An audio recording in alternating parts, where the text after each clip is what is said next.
Ladies and gentlemen, welcome to the World of Warcraft Arena World Championship 2014. It has been a terrific year of World of Warcraft once again, and again it ends and culminates in a brilliant final at BlizzCon. But we're still a week away from BlizzCon in Anaheim, which means we're still on the road to BlizzCon.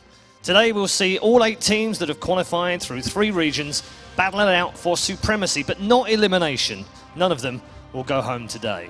But one of them will definitely advance to the semi-finals. In fact, 2 of them will from each of the groups, one from Group A and one from Group B. If you're not aware of how World of Warcraft has worked through the World Championship this year, it's okay, we've got your back. Check this out. This is how all of the teams got here and exactly how the World Championship works. The World of Warcraft World Championship. Players from Europe, North America, and Asia will put their teamwork to the test as they compete for the title of Best World of Warcraft Arena Team in the world. 8 teams are all that remain from hundreds of online contenders, and now all have the championship trophy in their honor. Through Blizzard Entertainment's global qualifier system, teams faced off in regional events to find out who would secure their spot at BlizzCon. In Europe, teams clashed at DreamHack Stockholm in the historic Ericsson Globe Arena to compete in the European qualifier. Fighting for 3 coveted slots, teams battled across 2 days of matches. With a trip to BlizzCon on the line, World of Warcraft witnessed some of the best matches of the year. Skill-capped EU, Playing with Fire, and Bleached Bones secured their spots representing Europe's finest in the World Championship. In Asia, teams from China, Korea, and Taiwan faced off in regional qualifiers before advancing to the Asia Qualifier Tournament. With fierce competition, teams from China and Korea grabbed the 2 Asian slots to the World of Warcraft World Championship. Pop CD No Skill from China secured their nation's slot, with Push Push from Korea representing their homeland at BlizzCon. In North America, the best talent on the continent met in the Hammerstein Ballroom in New York City. There, fans watched on as the best arena teams from the region faced off for the remaining 3 slots. 3 Amigos, a team who has been kicking tail in World of Warcraft PvP for years, managed to snag the first slot, with Penny for Your Thought, who escaped from the lower bracket, and Death Innovators grabbing the other 2. Despite their home turf advantage, the North American teams will have to give it their all in the quest for the title of champion. The World of Warcraft World Championship. Though their roads have varied, the top 8 teams have their minds, wits, and teamwork put to the test in a gaming event like no other.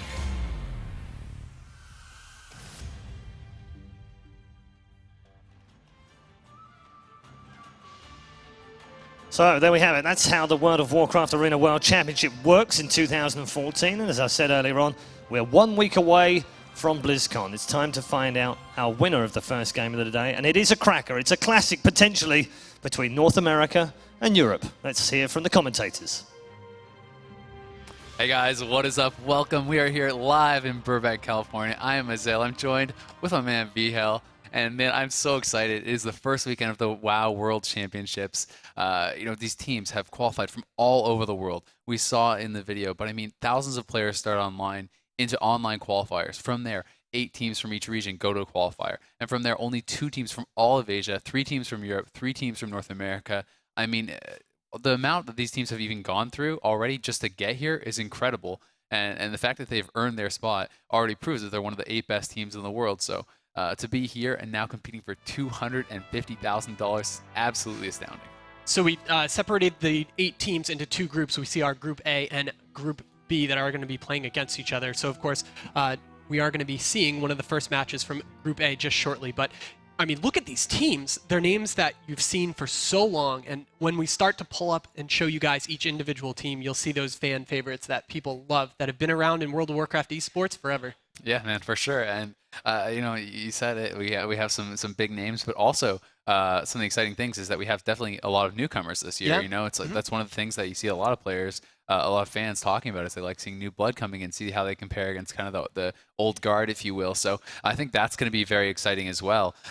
Seeing all these different teams, and also one of the most exciting things for me is seeing that a Chinese team came out of that qualifier. When I first heard about the All-Asian qualifier, I thought for sure it was going to be 2 Korean teams. Traditionally Korea has been the strongest of the Asian regions, and China and Taiwan have been kind of a little bit weaker. But getting through that qualifier for them is definitely really important, and it'll be interesting to see how they're going to be able to perform. But before we get too much into that, we are going to have our first matchup of the day, which is going to be skill-capped EU versus versus Three Amigos, and that should be pretty amazing. Yeah, and of course we are going to be playing our normal setup for WoW tournaments. Of course, we have the top 8 teams from around the world, like we say, and we're going to have 2 dual tournaments in the groups of 4 teams each. We showed you guys the A and the B groups.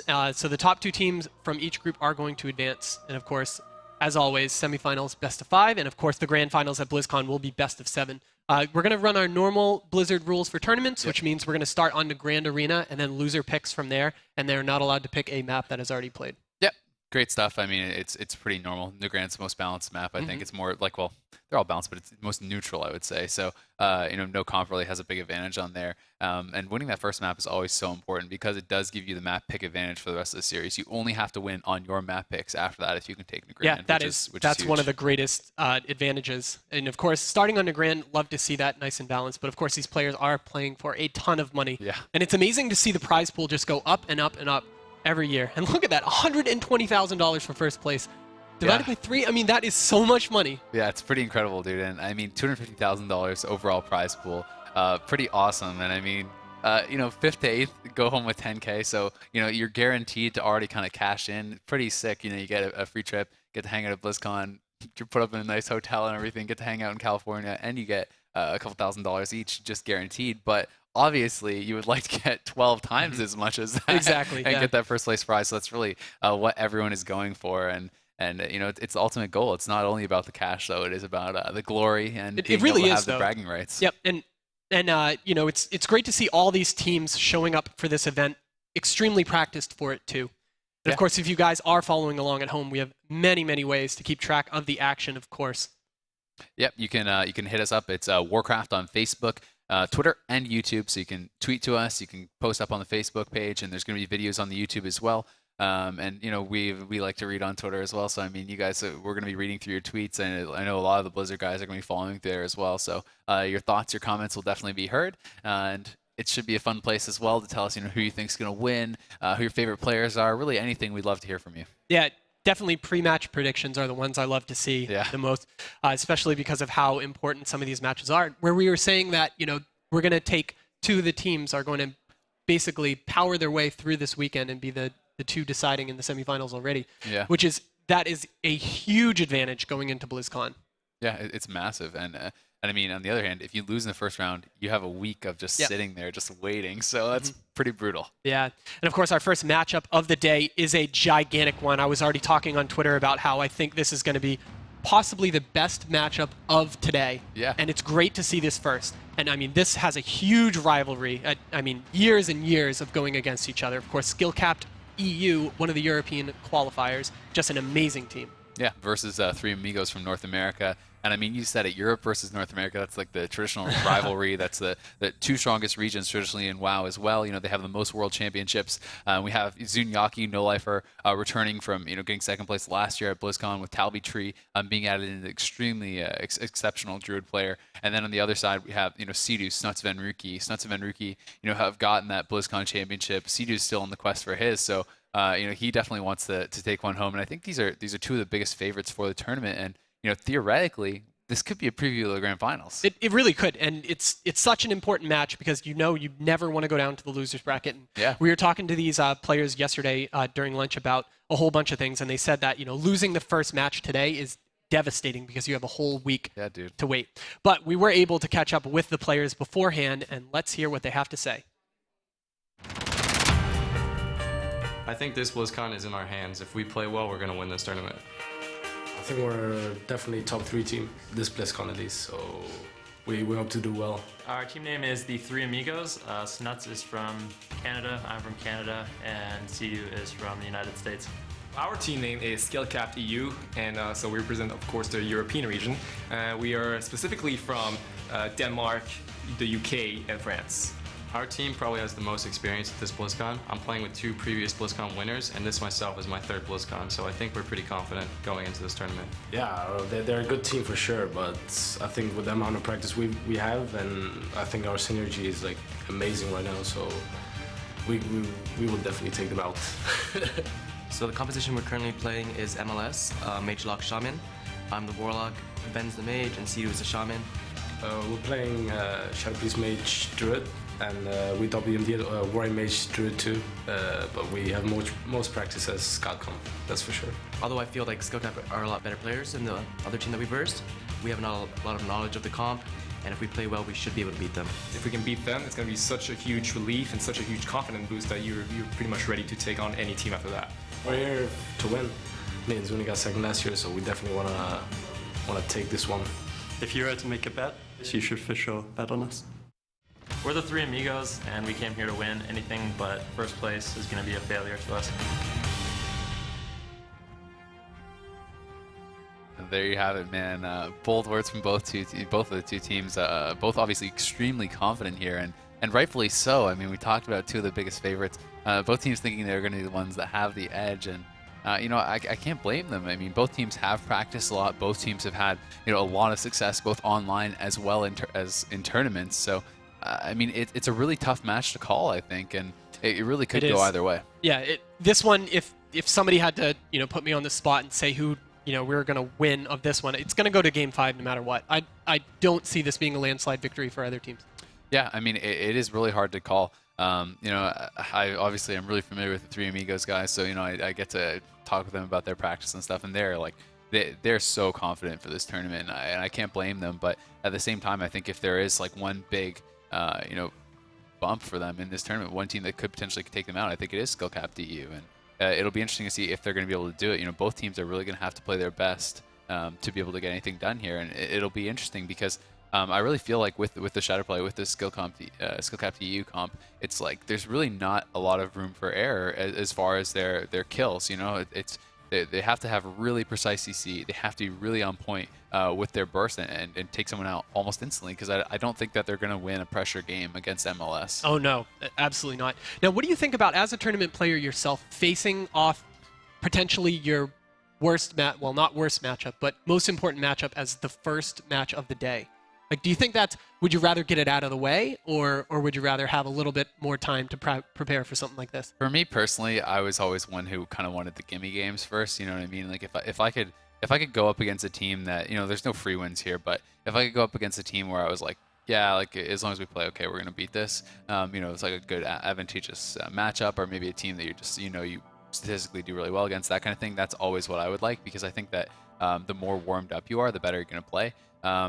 So if you don't have a chance to warm up and you have to play your hardest opponent first, for me that is a bit nerve-wracking, I guess. But at the same time, both teams are in the same situation. So I think a lot of it comes down to who warmed up better here today, things like that. And who is really kind of more on point on this given day, and has their strategy really well defined, knows exactly what they want to do. But yeah, if it were me, I would definitely rather play a team I was like really confident against first. Yeah. And, both teams have so many games under their belt. It was amazing to see all the teams practicing yesterday. Of course, the way that this works is we are going to be playing on the 5.4.8 patch, so we're still in Miss Pandaria. Yep. Since, of course, Warlord's coming out pretty soon. I'm super excited for that. Hype. Yeah. But so they were allowed to invite some practice partners onto the tournament realm, which was really cool of Blizzard. They handed them a couple accounts to give out for people to play against. And, of course, I did see some very familiar names on the tournament realm when I was looking around for their practice partners. And it's great to see even the teams that they might have to play against each other at some point in BlizzCon are playing against each other right now, like practicing. I will say, those Asian teams are pretty scary. Yeah, they're really good. But I mean, it's really interesting too, because there is, as soon as you show up to the tournament, like the mind games start, man. It's not just about who the best team is and practicing and everything like that, because it's like you can show up to a tournament, and if I'm like, you're playing God Comp and I'm playing MLS, I'm like, oh, we're gonna stomp them, this will be easy. Then you can play them, and you could just you try hard and you want to prepare well in the war games, in the practice, but you can use a completely wrong strategy and things like that, throw teams off. And you're losing them, it gives false confidence and stuff. And I definitely think that some of the teams are doing that. Some of the teams are playing secondary comps or not trying their hardest. Maybe they're like, not pressing Spirit Link on purpose, things like that. Because you don't always want to reveal your total strategy. I don't think it's too smart to do, because all your competitors are sitting right there. People can come and stand behind you and watch you, see your strategies and stuff like that. So I think that kind of throwing teams off is something that you have to watch out for. You can't the little mind games. Yeah, they're always so fun. It's like you can't always depend on those results to follow through in the tournament. Yeah, and one of the great parts about all the Blizzard tournaments we've ever run is that players are allowed to switch everything about their team in between. They have to keep the same 3 players, but they can change what class they are, change up their gear, their glyphs, their talents, everything in between each match. So it's, there's so many mind games involved in switching, especially after like a solid win or a devastating loss from the first round. I know a bunch of these players have multiple things set up. We did see Zuniaki setting up his Shadow Priest, but also his Warrior. Yep. Well, and I mean, even like subtle changes can actually make a huge difference. Things like, you zone back in, it's the same comp, sometimes you're not really going to think too much into it. But for example, if you're, ignoring the Shaman too much against this, Seedu's going to 100% swap out all his resilience, and he's going to be wearing, regen gear or higher intellect or crit gear, depending on the matchup. And all these players are going to be doing things like that. So you have to be aware of that, and you have to be like not too predictable in your strategy, unless you're sure it's just like bulletproof and there's nothing they can do. I mean, that's one scenario, but it's like teams, aren't always going to be too obvious about whether they're switching. They can switch small talents, they can change out their glyphs, that can make a big difference, change out their gear and things like that. So there is definitely a lot of thought that goes into that and a lot of preparation. It'll be interesting to see also, I'm always interested to see like when a team falls behind, if they decide to swap their comp or if they're just like, no, like this is our best chance, or they're confident enough to try to come back from an 0-2. If one of these teams goes down 0-2, will we see Venruki bust out the Windwalker? That's something that they didn't really talk about in the interviews, but Venruki is very good at Windwalker, and that's a comp that I definitely think we'll see them play here. Zuniaki, they mentioned him playing the Warrior, so it'll be interesting to see if these two teams did end up swapping anything up if one team falls behind early. But guys, we'll give you our predictions here pretty shortly, but we would like to hear yours, so be sure to tweet at us at Warcraft on Twitter. Also check them out on Facebook at Warcraft on Facebook, and it's also Warcraft on YouTube. So you can check out all the social media, guys, and give us your predictions. Let us know who you think is going to be the winner here today. And I mean, you said it was going to be a 3-2. What do you think? Who do you think is going to take it? I don't know. Just from those interviews and from talking to the teams, I got to give it 3-2, Three Amigos. Just the confidence and the fact that they have practiced so much for this event. Yeah. I mean, I think that I definitely have to agree. I think it's going to be Three Amigos, but it's hard to say, because it's like watching. I was watching them practice against this comp a lot, and they just feel like they're no way they're going to lose as long as they don't mess up. So it'll be interesting to see if Skillcapped EU can kind of throw something at them that the other teams that they prepared against can't.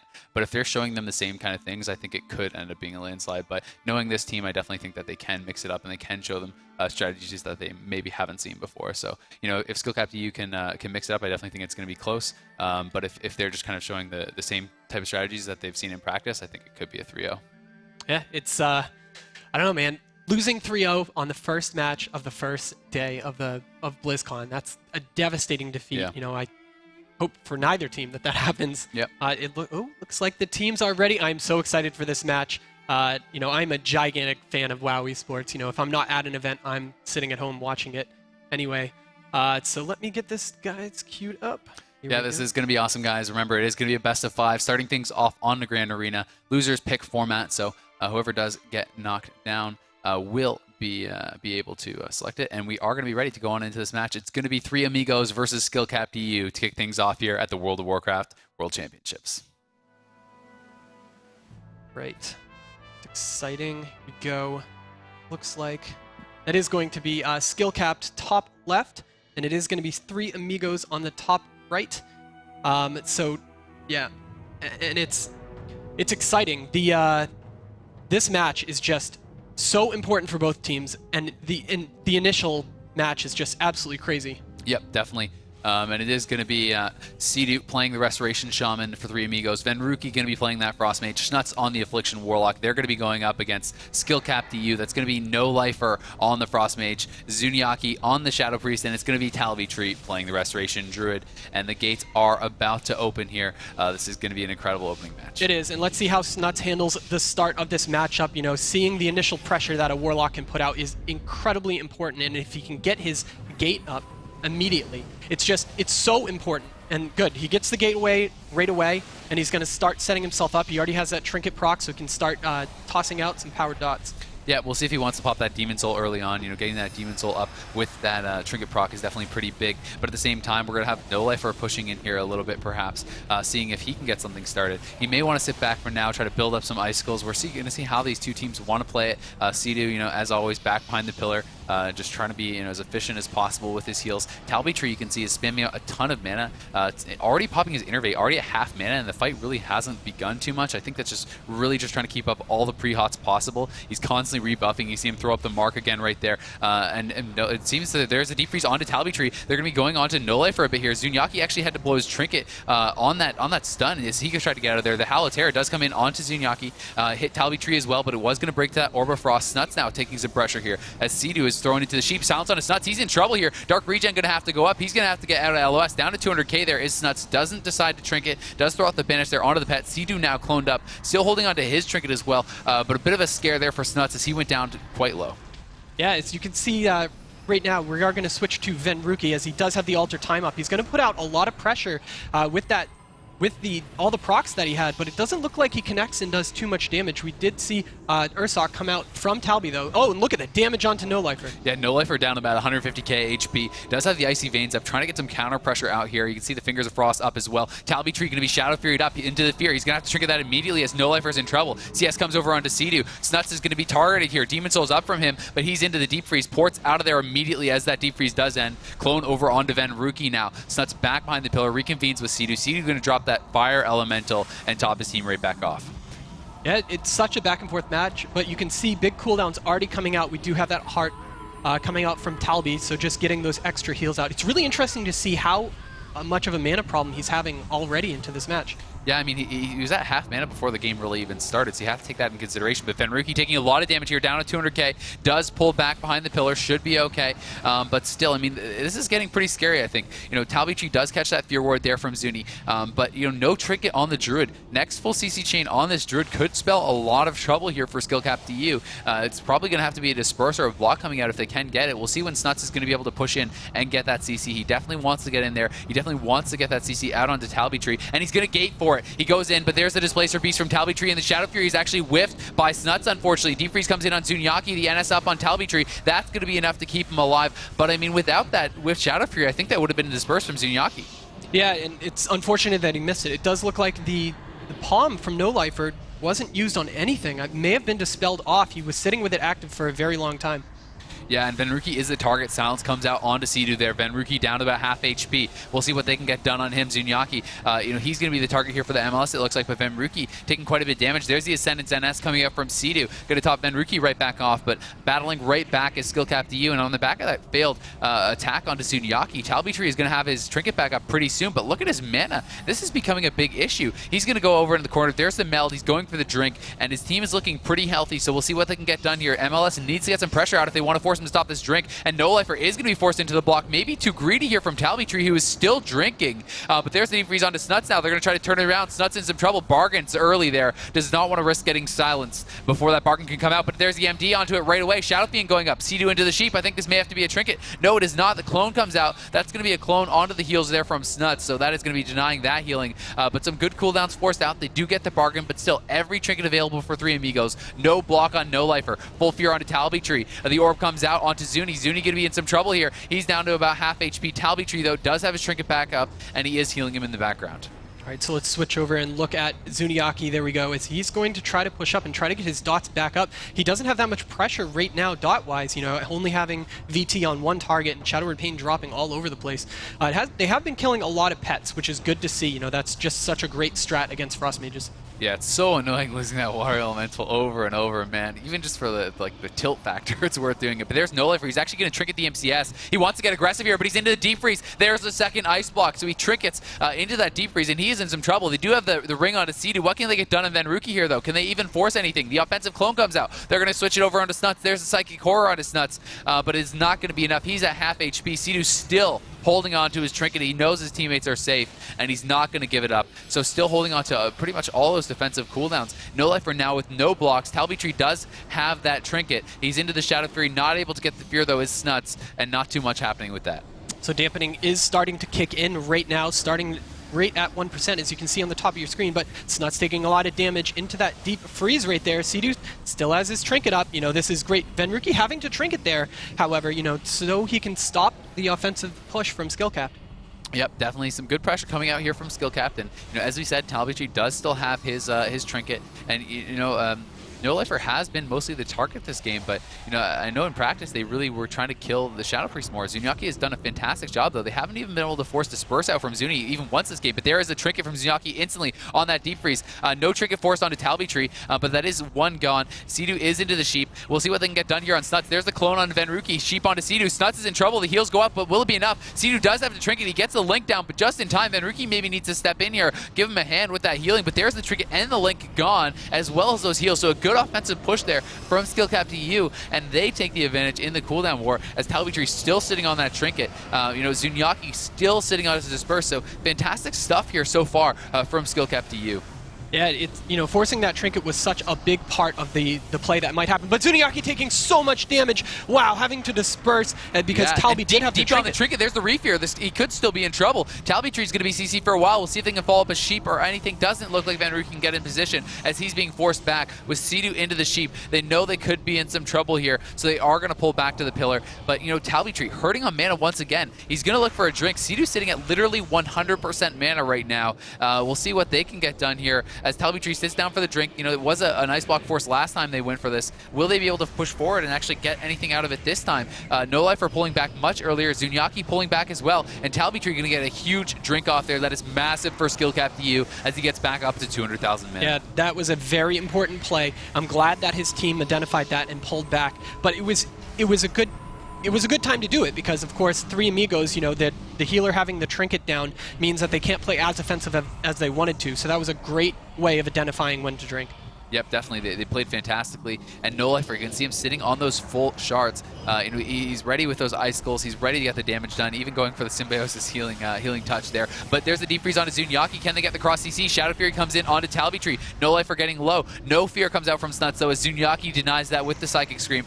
We do see the orb coming out on No Lifer, coming out on Zuniaki as well. We do see the Iron Bark going up onto Zuniaki there. Clone over onto Venruki. They're going to look to do damage onto Snuts here. And the cross CC has just been exceptional from Skillcap to you, I have to say, this game. Really good setups onto Snuts, and that's why they're doing so well in this game. Yeah, they are completely surviving because of that great CC. Sidu's trinket is back up. Talby still has a while in as the double fear hits both No Lifer and Zuni, who has to trinket. They broke the Sheep onto Sidu, though, unfortunately. That Pump Sheep did break. No Lifer getting low here is going to be forced into the Ice Block. But yeah, Sidu gets out scot-free. He's not able to be forcing that trinket because they did accidentally break that Sheep onto him. That's pretty huge to be able to hold on to that at this point in the game. Sidu's still way ahead in mana. No Lifer pretty low in mana, not going to be able to really spell steal much more at this point, and doesn't have a block for a little bit. Zuniaki has no trinket. He's getting down relatively low here. Venruki being pushed back as well. We'll see what they can get done on him, but he is stacking up those icicles. He has 5 ready, and he's going to look for that burst. As you can see, both teams choosing to retreat constantly, but there we go. Now There's we have double offensive gateway. push.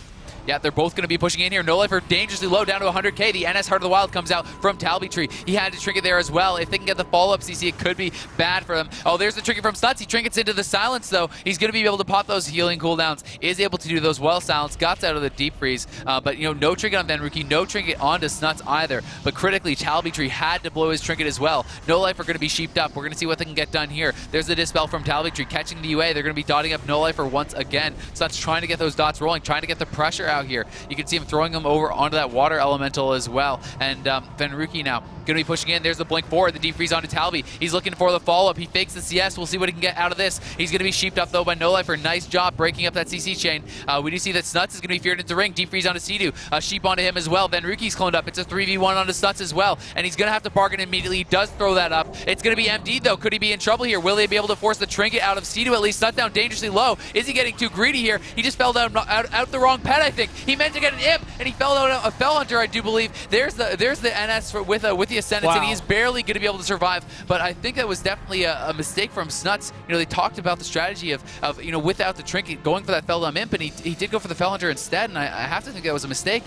Yeah, hopefully it won't punish too much. We have the palm coming out right now. Doesn't look like it hit anything, though, as Talby did have to trinket a while ago, so that is going to be coming back up. Zuniaki is going to look to play defensive at this point, because look at their life bars, down to half. We see the Tranquility coming out, but 30% into dampening. That Tranquility didn't even top them. Yeah, I mean, the Tranquility Hot is going to do some work here, but definitely we talked about the MLS pressure is going to be higher overall. Talbytree, does have that innervate up. He's trying to get his mana back as much as possible, but, mana has just not been an issue for Sidu this whole game. He's even, wearing that Spirit Staff. We talked about the gear choices. This is one of them, knowing that he's not going to be the target, and he's taking full advantage of that with this kind of abusive regen gear that he is wearing. And, Talbytree sitting about 70k, Sidu sitting at 240k. The further we get into dampening, the more mana is going to become a struggle for these two teams. But thankfully, Talbytree does have his trinket. Sidu does not have his. Snuts could be in trouble here. Has a trinket available, but will it matter? His heals are going to come up immediately, but at this point, they're not going to do too much. I think he's going to go down, and he does, as the CC chain on Sidu is not going to end. Snuts falls, and Skillcapped EU looks dominant in game number 1. Yeah, and the big play right there, of course, they did try to double gate on top of them, but Sidu was just caught in that CC. That was a rough, it was a good idea to push in, especially where we were at 30% dampening at that point, and they knew that they could get at least a trinket out of the team, but it kind of backfired on them. Yeah, it definitely did backfire on them. I mean, they lost 2 of their own trinkets. I mean, they did force the trinket from Talbytree, but, we talked a little bit about at the start, I thought that, if they don't show something different, if they're not able to mix it up a bit from what Three Amigos is used to seeing, that they wouldn't be able to take this series. And right off the bat, they show us that they are more than capable of that. I mean, Talbytree did, I think, such an amazing job with his positioning. He was barely CC'd the whole game. And I mean, to be able to do that against an MLS of this caliber is so hard. I mean, Shadow Fury Fear, you have deep into Ring, you have deep into Sheeps, you have deep into Fear. There's so many ways that they have to kind of get those free fears to kind of, stop him from being able to LOS it. So, I mean, honestly, I think he really shined that game. And Zunyaki as well. They weren't even able to force Disperse from him until like what? They forced 1 Disperse from the entire game, and it was late into the game. So, the whole team of Skillcapped EU, I think, looked fantastic there. And, Three Amigos, honestly, looked a little bit out of sorts, I think. They did not look like they were playing up to their potential. And I think at the beginning of the game they were, though. We saw a lot of excellent plays. And, I mean, look at how fast they drained Talby's mana right from the start. And it was some amazing plays at the start, but then it was just a couple blunders. We did see the Feldom the wrong pet. Yeah, I mean, it could be that he wanted the Falancer, and I could be totally wrong on that. For the double spell, yeah. Definitely something that players do a lot. But, the reason I thought that was just specifically from having talked with this team and them talking about that specific strategy in this specific matchup. Talking about the late game when Sidu doesn't have his trinket. Snuts was talking about going to the Feldom Imp, as the answer to that. And, seeing that, as soon as I saw the Soulburn go up, I was like, oh, here it is. He's going to be able to dispel off that Sheep. But it was another Felhunter, and that cost him a few defensive cooldowns. So, I'm not sure if that was a mistake or if Snuts just elected to go for that second spell lock, maybe deciding that was more important. Could have signed. When he was so low, I mean, you got to make that decision. Yeah. But it looks like the teams are ready for our next matchup. Of course, Three Amigos choosing the next map, which is going to be on Dalaran. That's going to be a pretty exciting match. It is. It's very compact. It's one of the things about Dalaran, I have to say, is I feel like it's going to be hard for Talbytree to avoid CC as well as he did. In the European teams, traditionally in the European regionals, at DreamHack, they were always picking Nagrand. That was their favorite map. Because in that tournament, you were allowed to repick the same map, so they would just pick Nagrand over and over and over. So that's definitely a favored map here from Skillcapped EU, and we'll see how it's going to work out for Three Amigos picking Sewers, because if you go down here, you have to think being down 0-2, that has just got to be a confidence destroyer, and at that point, you really have to look at the possibility of a sweep from the other way. Yeah, this is going to be such a big map for I feel like it's a must-win. They have to. I think the third one is, at that point, it's going to be almost unsurmountable, because at that point, when you're up 2-0, you can do things like Zuni could swap in the Warrior, just completely throw them off. Well, and you could just play a lot more risky. You can go in for those kind of 50-50 all-in kills that maybe are going to backfire and maybe are going to get you the kill. And you have 3 wins to give up at that point, so you can play it a lot more risky. Skillcapped EU is going to be looking to get that stranglehold on the series. They're going to be looking to push to 2-0. We'll see if they're going to be able to do it here. Three Amigos going to be wanting to battle back on what they consider their best map, Dalaran Sewers. Talbytree, we're going to have to watch him a lot this game, see how his positioning is, see if he's going to be able to avoid CC like he did last game, because that was key, and I think he really was the MVP from last game. Yeah, and I think Three Amigos have let too many mushrooms stay full health constantly. It's just, there's so much there's so many times that they could have pushed up and killed it, whether stand near it with a pet, depending on what it was. Oh, look at this push on to Sidu, though. Sidu may actually go down immediately. Already the trinket coming out. Battlemaster Hellstone down to 100k anyway. If they can get back to him, he actually may just die here. Venruki in a lot of trouble. Holy, look at this damage coming out from skill cap to you. They are just pushing so hard here at the start. Trinket and block used by Venruki, and they are in a world of trouble as Talbytree senses the kill. He goes aggressive into cap form with Heart of the Wild popped onto Snuts. He's looking to finish off 3 Amigos, destroy their confidence here early on. The Iron Bark goes up on Zunyaki. No Life are going to be trinketing up there. Sidu caught into a full sheep. Venruki may actually just die here. He's on hypothermia. He is back behind the pillar. Will they be able to get back to him? Will they be able to follow up the CC onto Sidu? Healing Tide coming out from Sidu there. Venruki decides better on the Ring of Frost, decides not to throw that down. They are going to be topped back off, but no trinket on Venruki, no trinket on Sidu. Venruki is going to have his snap block available now, but Sidu without the Healing Tide, without the trinket, without the NS in 30 seconds into this game. Are you kidding me with that start from skill cap to you? These guys are looking like they are on a mission to win BlizzCon. Yeah, and that was a great push. Sidu dropped so low, forcing him to trinket, using all those cooldowns so early, and then immediately swapping it back onto Venruki. I really, really like that play out of skill cap. Yep, fantastic stuff from them. We'll see what they're going to be able to get done now. As Sidu going to have to be pretty scared without his trinket available. Venruki sitting about at half HP, Snuts as well. Both up about 2/3 right now. Zunyaki taking a little bit of pressure, but Talbytree, in the background, burning through that mana so fast once again. He just feels confident to do that, and I think it's really the right decision. He's keeping his team so well topped off, allowing them to play aggressive. There's the full sheep onto Sidu. We'll see if the Imp does decide to come out, or if they're feeling safe, and it looks like they are just feeling safe right now. But there's the deep freeze onto Sidu. They're going to be going hard onto him, fear onto everyone else, clone onto Venruki, MCS onto Snuts. There's the link coming out from Sidu, last of his defensive cooldowns. I do not think that they were expecting this. We talked about the gear choices, and Sidu gates out of there into the silence, and maybe now, could that be backfiring on him? Is he wearing enough resilience? Venruki forced into a second block, and skill cap to you is crushing this game right now. They really are. The MD comes out almost immediately onto Venruki, who has to gate. There's the Ascendance out of Sidu. He's going to be running dry on cooldowns at this point. That's his last one besides the trinket right now.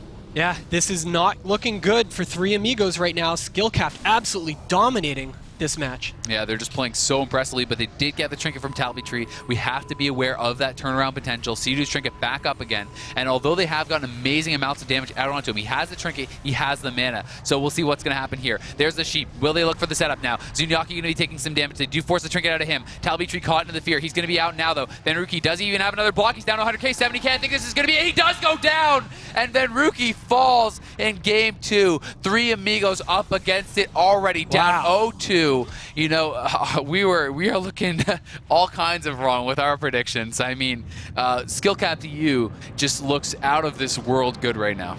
That is incredible. That initial pressure really set the tone of that match too. And there were so many times that Venruki was left by himself, basically, during that match.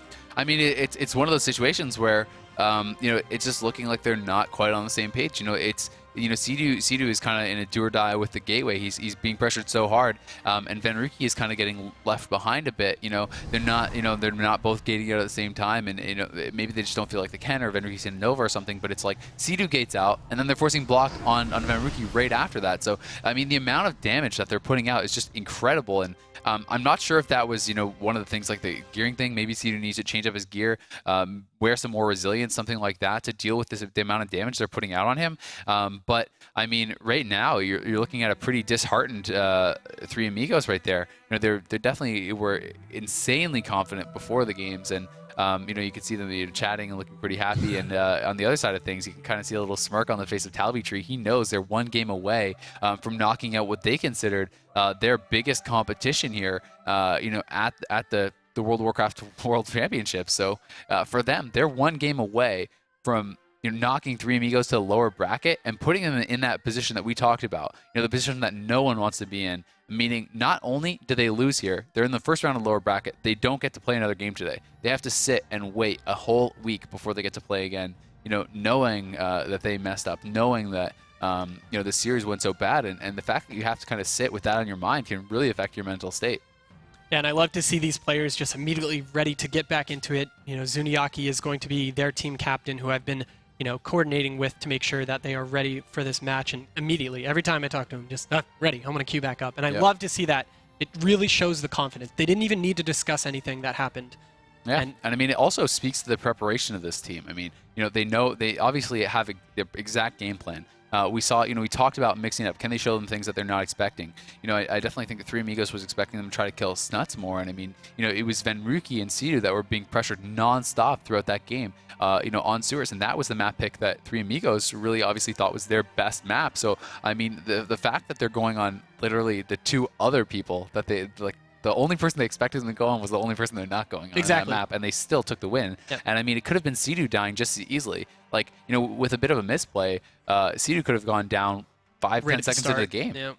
Yeah, and of course, the map choice from Three Amigos is going to be Blade's Edge. I do like this pick. Yeah. It plays completely well into their team. Having the gateway, having the Warlock port, there's just so many things that they can do with the Z-axis on this map. Yeah, I definitely agree. But at the same time, it can be sometimes tough.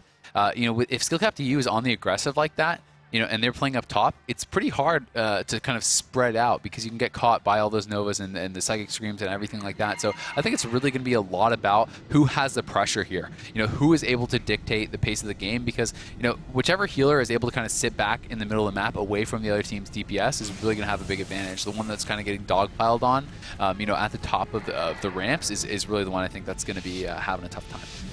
So just a little bit of information about this new UI that we have. The larger frame is who we're watching, and then who they're targeting is going to be highlighted in yellow for you following along at home. Of course, we are going to be following Venruki right out of the gate, as he's going to invis straight from the start, looking to try to set something up, playing really aggressive immediately, but it is going to be taken out by that Blizzard. That was a great job by No Lifer right there. Yep, and one of the things about Blades is that there's not really a lot of sneaky ways you can get across there. I mean, Blizzard covers the whole way, so great job by No Lifer popping him out, denying that easy start. And we do see Zuniaki actually popping his trinket immediately there. He wants to get aggressive here. Going to be trying to get some extra damage out. We'll see what they're going to be able to do, though. There's the meld coming out from Talby Tree, deep an orb already out on Zuniaki, but will they even be able to force anything? There's the Fear on a Talby Tree. Now they're looking to get some damage rolling, but the Fear is actually going to break to the dot. Sidu is going to be silenced up, and Ruki is sheeped. What are they trying to set up here? It looks like it's just defensive stuff for now. Alter Time comes out from Venruki, and the block going to be forced out from No Lifer. That was a good block to force early on, but Venruki is going to have to block himself. Oh, look at that nice MD from Zuniaki. Immediately gets it right back off. Venruki does have the Ice Block Glyph. Has to be a little bit scared after that, though. Very quick on that MD with Zuniaki. It was, and he's going to be available to switch onto for a long time. Of course, Sidu does have his trinket. Going for a Hex right now. Doesn't look like it lands on... Oh, it was trinketed almost immediately, I do believe. So Talby doesn't have his trinket and did have to hit Part of the Wild also. So there's some big cooldowns that Three Amigos might be able to capitalize on them missing. Yep, definitely. I mean, the trinket key from Talby Tree. They need to get that CC on him. They haven't been able to do it so far in this series. They have not been able to get enough out onto him to really force what they want. And Talby Tree has just been playing like a god. There's the silence onto Sidu. Damage coming out onto Venruki, but he is back behind the pillar. Should be fine for now. Unleash comes out from Sidu. They're going to be able to top him right back off, and in goes Venruki. He wants to try to get in there, get the damage going onto this team. They know they need to kind of start to establish some dominance in this map if they want to be able to get it. Shadow Fury onto Talby Tree. Deep Freeze onto Zuniaki. There's the full howl. This could be it for them. We'll see what they can force. It may have to be the disbursement. No, Zuniaki just holds onto it, refuses to give up that cooldown, and he is going to be able to sit through this. Are you kidding me? He's totally fine. That was the setup they want, but now the Sheep comes in. Sidu's in trouble. Sidu does have the Unleash up. There's the NS as well with the Ascendants, and they are still pushing forward, but I mean, Skill Cap EU able to sit through all that CC, not even giving up the disperse, and forcing cooldowns out of Sidu at the same time. Just incredible play from them. Yeah, that was really the key moment of this match so far, that Zuniaki did not have to disperse. It was great. He held on to it. Talby was in CC'd, and even though Zuni was also low on mana, that's something that Shadow Priest would have, always here's another go on him, though. This one's going to have to be dispersed for sure, I do think, but Talby Tree's into the full Sheep. That one actually gets broken, unfortunately, by the orb. He did step into that, so once again, great play from Talby Tree, noticing that Sheep coming in, and Snuts is in a lot of trouble. Silence is up on him. He does pop the Dark Regen. Bargain has to go out as well. He has no trinket. They MD'd it. He may just go down here. There's the Link coming out, but can he even get in? He does just in time, and that is every cooldown gone from Three Amigos, and Talby Tree is going to have his cooldowns back up here momentarily. His trinket's almost back up, and he has just been playing incredibly for this team. The whole team of Skill Cap EU is just working together on another level. Yeah, they're doing a great job. It's incredible to see their coordination. I loved that they were able to prevent Sidu from even getting over there. to toss the Spirit Link down. I think Snut's pet just died without him sacrificing it. I'm not quite sure about that, but no, it does look like he got another one and sacrificed it. But there's the deep freeze onto Zunyaki. He was did get the MCS over onto Snuts, though not too much damage coming back out, and the trinkets are back up for Zunyaki and Talbytree, and those are the important ones. We do have to mention, though, No Lifer did use his second block, so he could be a target here. We'll see what they can get done on him with this push onto him. We do have that temporal shield going up, though. Rebuffs coming up from Zunyaki. CS over onto him. Sidu has about a minute and a 10 on his PvP trinket. That is going to be huge for them. They need to get that back up. And, everyone on 3 Amigos sitting pretty on HP right now, but, Snuts without really anything except his trinket up as far as cooldowns go. There's a sheep on a Talbytree. They're trying to push damage over onto No Lifer. No Lifer, though, LOSing that. Shadow Fury does come out onto him. Halitair going to be thrown over onto Zunyaki. It's a bit of a 3v1, but Talbytree gets out of that without even having to use his trinket. So we have a clone onto Venruki right now. Snuts is going to be the target from No Lifer right now, but, not too much action going on onto 3 Amigos right now. Looks like they're playing pretty passive while they're waiting on Sidu's trinket right now. Snuts, of course, just soul swapping around a whole bunch of dots. You see he has full lines of dots on everyone on the enemy team right now. Yeah, there's the deep freeze onto Talbytree. We'll see what they can get done here onto Zunyaki. The ring comes out onto Talbytree as well. That's going to be broken by the dots, unfortunately, though. Hal over onto Zunyaki. Shadow Fury comes out onto him. What do they have for Talby? Looking like nothing. Sidu about to have his trinket back up, then Ruki into the sheep. Sidu, is going to be getting most of his cooldowns back here pretty shortly. You can see his ascendance is back up, in about 20-30 seconds. Snuts as well does have his Dark Soul up, trying to get the damage rolling. His Bargain's up in 50 seconds. His healing cooldowns are just about to come up. And Talbytree, did throw out the Innervate there, so, sitting at about 100k. Sidu, though, for the first time in the series, is actually spending through his mana pretty quick, so he may have switched up the gear a fair bit this time. Yeah, it seems like a big gearing change for him. He just got locked there. This could be trouble for 3 Amigos. The ring is going to come out on that lock on the Hex. We'll see if they can get anything done here onto Snuts. Snuts down quite low. The healing cooldowns do come out. Sidu's trying to sit through this. What do they have for the follow-up? The Fear comes in. That's going to be Tremor. Do they have a clone or anything? Talbytree got caught into that Shadow Fury, and he kind of pushed forward, getting pretty aggressive there. He gets Shadow Fury, does not actually shift that sheep. So, maybe getting a bit too aggressive here is Talbytree. Can they turn this around? Force Skill Cap to you back. It doesn't look like it just yet. Nice meld on the resheep there from Talbytree, and he's going to be thrown in the deep freeze. That's DR, though. Zunyaki looking like he's going to be fine. Gets out of it again, refusing to use that Disperse. Yeah, Zuni doing a great job of holding on to that button, really depending on his healer, and you can tell that there's great communication going on. Yeah, fantastic stuff. Skill Cap to you is just really firing all cylinders. They're just looking amazing so far. Snuts being pushed back, deep freeze over onto Sidu. They really need to get something going here. The Sentence is going to be back up here. There's a clone over onto Venruki. We do see the Fear coming out over onto Talbytree. Hex over onto No Lifer. It's a 3v1 on Zunyaki. That's going to be trinketed as the Deep Freeze comes in immediately. We do see a Refear over onto Talbytree. He is in cat form, can't be sheep. Stut's in a little bit of trouble as well as the Silence did come out. Ring into the sheep onto Sidu. Stut's going to have to bargain again. That's going to be emptied off immediately. There's the clone over onto Sidu. Snut's going to get the link just in time. The trinket link does come out from Sidu. Sheep over onto Talbytree. They're trying to push back onto Zunyaki. They need to start forcing cooldowns, and they need to do it now if they want to have a hope to stay alive in this series. We're already at about 10% dampening right now. Zunyaki taking a bunch of damage. Snuts targeting him and putting those dots back up. He's going to soul swap around the dots as much as he can. Wasn't able to get any onto Talby, though, unfortunately. This Dark Soul is really important that he gets it onto as many people as he can. But of course, we see No Lifer doing a great job of dispelling those agony when he has time. Yep, they definitely are doing that. Keeping the 10-stack Agony off really limits an Affliction Warlock's DPS. And Talbytree, once again, very low on mana, but he seems to be totally comfortable doing that. I think it's extremely intelligent play. He's not conserving his mana because he knows his team puts him in a position where he can drink constantly. And it just has not been an issue for him. Even though he gets low on mana, it doesn't matter. He keeps the pre-aughts up so well, allowing his team to play extremely aggressively. And, there's a Shadow Fury coming in on him. We'll see if they can follow up any CC with that. Doesn't look like it. So, a bit of a wasted Shadow Fury there from Snuts. And, everyone's going to be DR'd for that deep as well. Talbytree trying to get out of combat. Venruki spots that, though. Hits him with the Blizzard, denying that drink, which is key. They really cannot afford to let him drink here, but he is sitting down. He's drinking in Prowl. I'm sure they're aware of it, but they need to stop it. Now, No Lifer in some trouble here. Will he go down? He's down to 100k. He's going to be catching the heals from Talbytree, but Talbytree is very low on mana, and they are constantly keeping him in combat here. There's the Innervate going up. Could they dispel that? That would actually be huge at this point. Sidu into the Deep Freeze, though. They're trying to push back onto Venruki. Sidu now caught in the ring. Stut's going to be taking some damage as well as he steps into it. Clone over onto Venruki. They're pushing forward, trying to follow that up. The DR Sheep comes out onto Sidu. Venruki trying to deny this CC. We do see the Silence over onto Sidu. Stut's down quite low. He's down to 200k. The heals are up there, but will it be enough? I don't think so. Stut's is going to go down, and Skill Cap to you slap down 3 Amigos in the opening series of the World of Warcraft World Championship. It is a 3-0. The Europeans making a huge statement, and they are here to win. That was an incredible match. I loved that they immediately identified when to turn the pressure back around. It seemed like when Talby was sitting down for drinks, he was completely dry of mana at that point. Yeah, and I mean, you can see Three Amigos discussing that loss there, and I mean, it's got to be devastating for them. Not only do they face, the worst case scenario, they're losing, having to wait a week before they get to play again.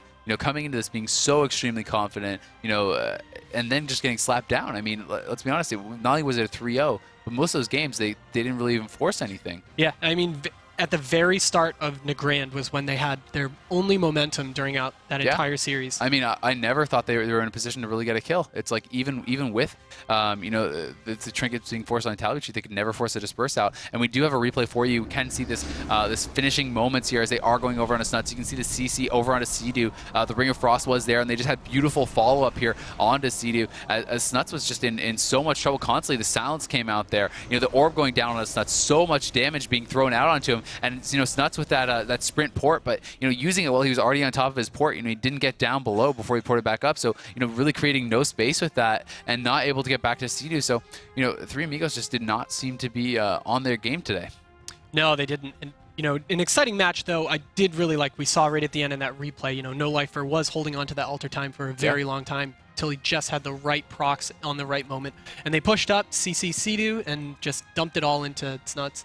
Yeah, I mean, I have to say, after seeing that, how can you not say these guys are the favorites for BlizzCon? Yeah. I mean, like, is there any more of a statement that you can make? I mean, this is what everyone considered to be the strongest team coming out of North America. I mean, even the other two teams that qualified from North America were saying that, Three Amigos, they're the hardest team for us. We don't want to fight them, that kind of thing. And they just got smacked down. I mean, honestly, although Skill Cap U played great in the European regionals, they didn't play anything like this. Not even close, I don't think. They did get through it. They won both their series, but it was more, it felt like on the back of their opponent's mistakes a lot of the time than rather their, flawless play. And today, they showed up. They played absolutely flawlessly, completely impressed. All the credit in the world to them. I was so wrong about the prediction, and I'm happy to be so. I mean, they played, basically perfect World of Warcraft, and what more can you ask than that? So pretty exciting stuff, and I cannot wait to hear what Zuniaki has to say about this series. Thank you very much. Yes, congratulations, fantastic win. I mean, everyone I spoke to before this game, all of the players, all of the community members, all said to me, Red Eye, it's going to be a tough game, but Three Amigos are probably the team that are the favourites for the whole of BlizzCon, and you have just whitewashed them 3-0. Explain to me how. I would have to say it comes a lot of with confidence. When you go in there, you have to be confident. You need a lot of practice. You need motivation. You gotta go in and just tell yourself you have nothing to lose. You're at BlizzCon. This is your first game, probably one of the most important games because if we win one more, we go straight to the semifinals. So we thought, this is so important for us right now. We have to do the best. So we, it comes in with a lot of practice. As I was saying, we had a lot of MLS practice, and I think that helped us a lot in the last few weeks. And we were just really, really ready for them. Yeah, map 1 was quite close for most of the time, and then you got a little bit of an edge on Snuts, and then suddenly the game opens up and you win. And then game 2, that was ruthless. You just absolutely went for the kill. What was the thinking behind that? We were like, okay, this is their map pick now. They chose their map. If we beat them right now, it must be so hard for them, mentally to be like, okay, we just lost 2 games. We got one more, especially since we lost the last one on our map chosen. So we were like, if we win this one, it's gonna be great. So we decided to swap strats around. One game we killed Ven, one game we killed 2 games we killed Snuts, but we wanted to actually kill CD one of them. We just wanted to kind of change the strat, not do the same thing, because they're such good players that it's easy for them to adapt to our playstyle. So if we do different strats every time, then maybe they won't be able to adapt. So you guys got one more game today because you're going to play the winners of our next game. And as you say, if you win that, you're in the semi-final straight away. I mean, technically, was that potentially the hardest game you're going to have until maybe the final? It's always hard to say. To be honest, before every game I've played in every tournament, I just no idea what is going to happen. Honestly, I was sitting there. You're confident. You know what's going to happen. You know what's coming down through your head, but you don't know if you're going to win. Honestly, that's the excitement about playing in tournaments. Because when you win, you're just so hyped up and so excited. We'll see how it goes. We do feel pretty confident about the next matchup. We're like, if we win the first game, it's such a huge confidence boost, to be honest, for us. And then we're just ready for anything after this. Okay, one final question. What's the strength of the EU teams? I mean, you've played the other two teams, and you've now played one of the North American, probably the strongest North American team. Where do you rate Europe's chances this year? Well, we obviously want to do as best as we can. It's hard to say, I try not to think too much like that. Oh, we need to get first, we need to get first. I just tell my team, we need to play the best we can. No regrets. Just go do your best, play the game of your life. And then if we do good, if we play well, then we'll win. And then we'll see where that'll get us. If we don't win, then that means that usually the other team played better. All right. Good, thoughtful stuff. Thank you very much, and congratulations. That is the Europeans dominating in World of Warcraft in the opening game. Is that going to be the tale of the day? We'll certainly find out. We've also got Koreans and Chinese involved as well. Are we in for another shock at some point of the day? We'll find out after the break.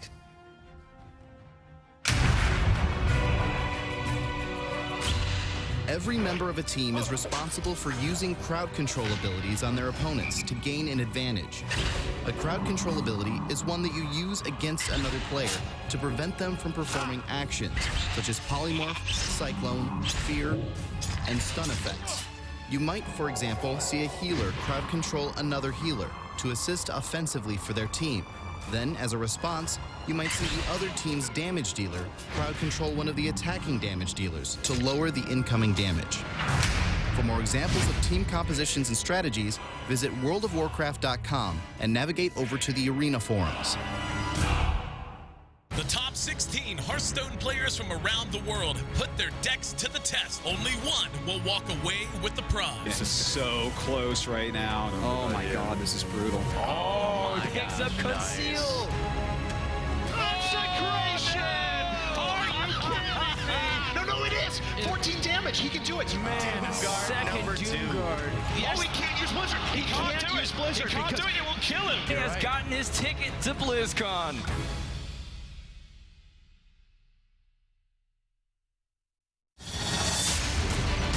Ladies and gentlemen, welcome back to BlizzCon, to the World Championship Series. The chants of the crowd say everything right here. And this is starting up. This is it. This is looking absolutely fantastic. This is the biggest StarCraft 2 tournament of all time. Vikings going to that's a big start to start things off. Absolutely amazing. Stress is going to fly Kill 2 High Templar. I think this is the tipping point.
Warcraft, Warlords of Draenor. Boost to level 90 and take your place on the front lines. Rated T for teen.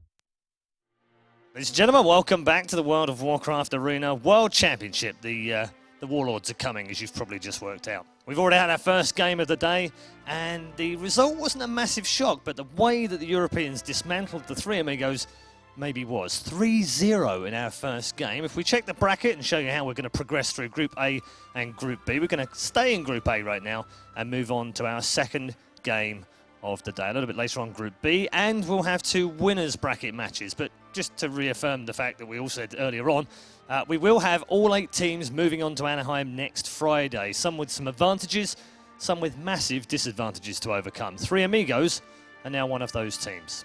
Time now to head over to our commentary team for game number 2. Enjoy yourself, guys. Thanks, Paul. Welcome back, guys. We're here live in Burbank, California, and I'm joined by this guy with his beautiful head of hair. It is Lore, and I've been looking forward to casting with you, buddy. You always have just such nice things to say about me. It's because I only think nice things about you. But guys, I'm really excited. That was, shocking. Oh yeah. For lack of a better word. I'm very surprised. I wouldn't have been surprised. That surprised if the Skill Cup be won. I definitely thought Three Amigos would, based on all my talk to them. But the fact that they just got kind of slapped down was definitely very surprising. But you guys, thank you for all your predictions and everything so far. Remember to keep up with it. It's Warcraft on Facebook, YouTube, and Twitter, so you can get involved wherever you do prefer to. You can tweet us your predictions, favorite players, whatever. You can tweet comments about Laura's beautiful hair. I've been trying to get him to start his own wig line. I know it would be a bestseller. Yeah. Do some of that. What is that? Locks for Love charity or something like that. I'll have to get Laura involved with for that love. if I ever actually cut it. Yeah. So we're going to be moving into our next match here pretty soon, which is going to be, I believe, it's Penny for Your Thought versus Pop CD No Skill, and there we have it on the screen. Penny for Your Thought, obviously these guys, they were playing at BlizzCon, well, 2 of them were playing at BlizzCon last year. Thugonomics and Novos were playing last year. They also had a Mistweaver Monk last year healing them, but they've swapped that out for Sharpstorm now, he's a pretty good Mistweaver. I would say it's pretty hard to say anything negative about how good Sharpstorm is. Yeah, he's Mistweaver. He's crazy good, and there was definitely some little drama going on about the last minute swap. They were playing with Danny Carey last year, and they were playing with him all year right up until before the qualifiers, and then right last minute they decided to swap in Sharpstorm. Yeah. So Sharpstorm definitely going to have a little bit of a chip on his shoulder, something to improve, show that he can do better maybe than they did last year with Danny Carey. It'll be interesting to see how they're going to perform here. I definitely think that. To me, this is going to be a really hard matchup for Pop CD No Skill, going up against, one of the best teams, but also, I think this is probably, like, just looking at the team comps, I think this is probably the one most sided team comp matchup in the first round. Yeah, definitely. I mean, obviously we've seen the sort of LSG comp that Penny for Your Thought is playing. Yep. We've seen that doing incredibly well through a lot of tournaments over the past. We haven't seen so much of the Windwalker team. WWLS, I believe, is what they're playing. Yeah. Well, I think they're actually playing. They have a Shadow. I mean, who knows? Because basically they set up a Shadow Priest and they're only playing Shadow Priest. People are like, is it the same guys at a Warlock or is it a Shadow Priest? So maybe they're just messing with people, but maybe it is actually a Shadow Priest. But either way, Windwalkers really struggle against Mistweavers just because of dematerialize and stuff. It's so hard to burst them down. Yeah. And I mean, it's like, especially if they're playing with a Shadow Priest, you silence the Mistweaver Monk. He can still incap. He can still pummel. There's so much they can get done while silenced. So it's a very tough matchup for them. But we do have interviews with the players. Let's see what they had to say about it. 我们会觉得，代表中国参加比赛很光荣，国家的这个成绩是最大的，我们个人在后边。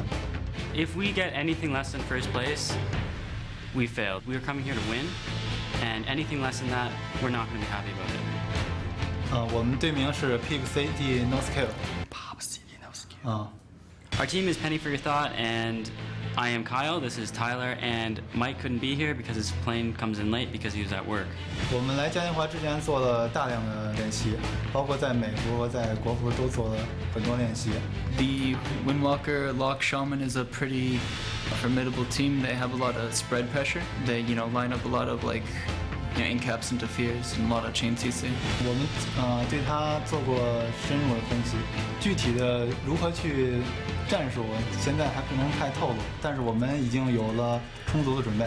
There's absolutely no weak teams in this tournament. This is going to be the hardest BlizzCon ever. 大家好，我们是 Pop City No Skill， 我们代表中国为了四强加油！ What is up, guys? Welcome back, and great to hear from the players there. Yeah. Definitely, two more extremely confident teams, and I think it's cool to see the national pride from the Chinese team. I definitely dig that. It's like they're playing for like a higher purpose. It's kind of neat. Yeah, absolutely. And having watched these guys practicing backstage a little bit, they're looking pretty strong still too. Yeah. These Asian teams, both Asian teams that we have out here, are looking incredibly powerful. Obviously, they had a pretty hard road to actually get here, having to go through their own separate qualifier in Asia, and then I believe they actually had individual regional qualifiers inside each individual region in Asia. Excuse me. So definitely a lot of teams they had to work their way through just to get here. Yeah, so, and I mean, I think just the fact that a Chinese team got here is surprising for a lot of players. I definitely thought it was going to be double Koreans qualifying from the Asian region. So, awesome that they qualified here. Would be pretty incredible if they could, not only get a win for China, but also a big upset in this first match. I mean, that would be pretty incredible. And Three Amigos is going to be having to watch here because they're going to be seeing who they're going to be playing as well. And it's very important for both Three Amigos and SkillCap also because the winner and the loser is going to dictate who they're playing. So it'll be interesting to see how everything shapes up. And I mean, it should be a very exciting match. Yeah, absolutely. I'm actually really curious to see how Pop City No Skills Windwalker plays, because Windwalker is a spec that we don't see too much of in top-rated arena, and every once in a while somebody plays a Windwalker and just absolutely dominates on it, and you're watching it and you're going, how is this guy actually doing this? How is this actually happening? I feel like it's a class that every once in a while somebody just figures out something new that you can do with it, because it's still a relatively new class. You just figure out something new and run away with it. So I'm really, really excited to see this match. Yeah, I mean, I definitely think that Windwalker Lock Shaman is, a very strong comp. Windwalker Shadow Priest Shaman I have not seen as much of. It's definitely more like setup one-shot based. It's like all about like kind of like Fist of Fury Silence type combos, like getting that, like pop your stacks, Shadow Fiend, etc., and just kind of blow someone up in that. We'll see if they're going to be able to pull that off against Penny for Your Thought, though. It's going to be extremely tough, and I'm excited to see if they do come out with the Warlock or if they come out with the Shadow Priest, and if they're going to be able to upset anyone, because I have heard that these guys are definitely good. Like apparently they're playing on North American servers. I know they said that in the interview, but as far as I know, they're over 3K rated on North American servers as well. So the fact just getting 3K is you're an awesome team. Like that's like one of the highest teams. Plus they're playing with what could only be terrible ping from China. I mean, it has to be like, well, maybe it's not as bad as I think, but it would definitely be like a disadvantage against at least the West Coast players and stuff. Yeah, for sure. Despite all the marvels of technology we've come up with over the last several years, it still takes quite a while for data to transfer from China to LA or whatever data center they end up playing on. So definitely going to be a little bit of a disadvantage there. However, the other team that we're going up against here today, that Pop City No Skill will be going up against, Penny for Your Thought. These guys have been on the North American ladder for a long time. They obviously, like we were saying, they were playing at BlizzCon last year. Well, 2 out of 3 of them were playing at BlizzCon last year. Yeah. These guys know how to win games. Yeah. They know exactly how to play their comp. They're super, super confident with it. They've been playing it for a while. They did have that for a really long time switch, now. But yeah, like they were playing I believe they're playing the same comp last year. Yeah, exact same comp last year, and for a good portion of the year before that as well. I mean, they've been playing it for like a really long time. Yeah. So I mean, they really do know the ins and outs of this comp. Like you said, they know how to win. And it's definitely a team. Like Novus especially has been around forever. He's never really found that big tournament success, so he hasn't been able to get any wins under his belt at tournaments and stuff. So he's had that success. He's had the the online success. He's been able to get to their tournaments and stuff, and he's really looking to kind of make that big splash, take the next step, and get that that title under his belt. That's definitely what they want. And like he said, anything beside a win is a failure. You know, I mean, qualifying for BlizzCon, yes, it is a great achievement. Yes, they should be proud of that. But at the same time, they've done that before. He wants to win now. He's like, I've been here before. Now it's time. Do a little something better. Yeah, you always show up to the party. He's always there.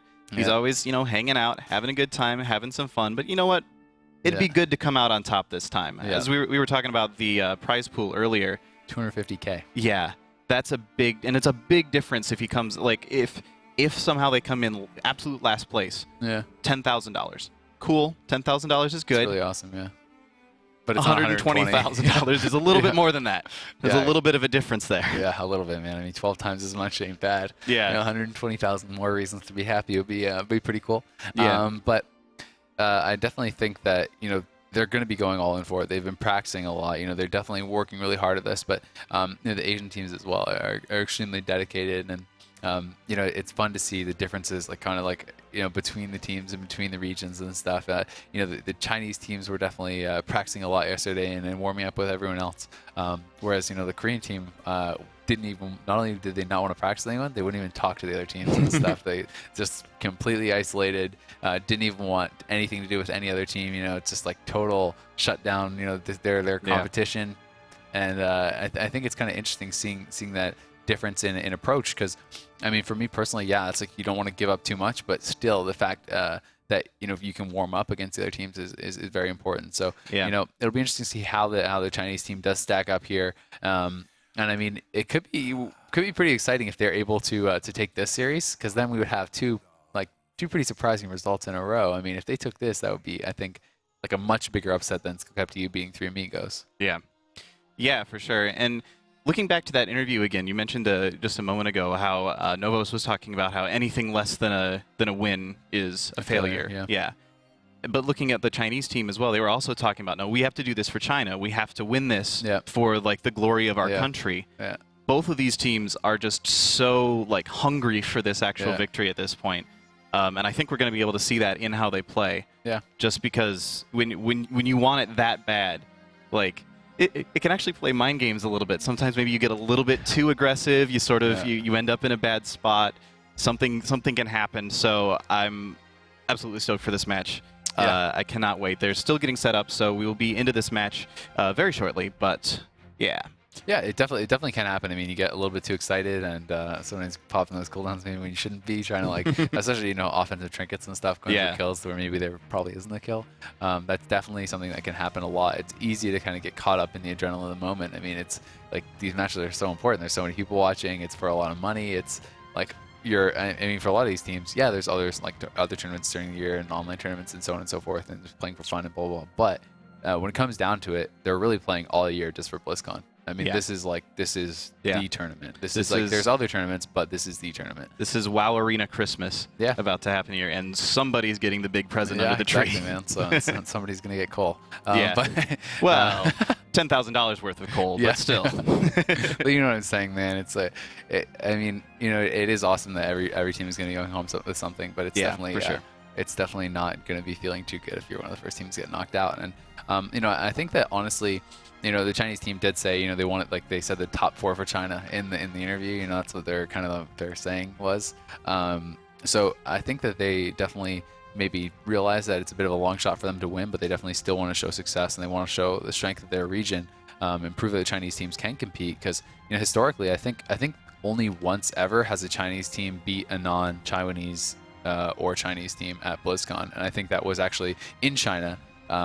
Where they beat one of the European teams, and I remember the crowd literally went insane, and it was and I mean the team was completely eliminated from the tournament. They were there was no chance of advancing or anything, but it was just you could see the love for Warcraft and in World of Warcraft. I mean the whole Warcraft universe in China is just so massive. It's so popular.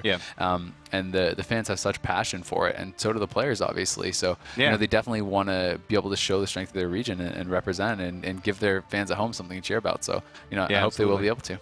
Yeah, just because we don't see them as often in North American and European tournaments doesn't mean that they aren't fierce competitors in their own areas. And so that's why events like this are so awesome, because now we get to see who's the best from the world overall.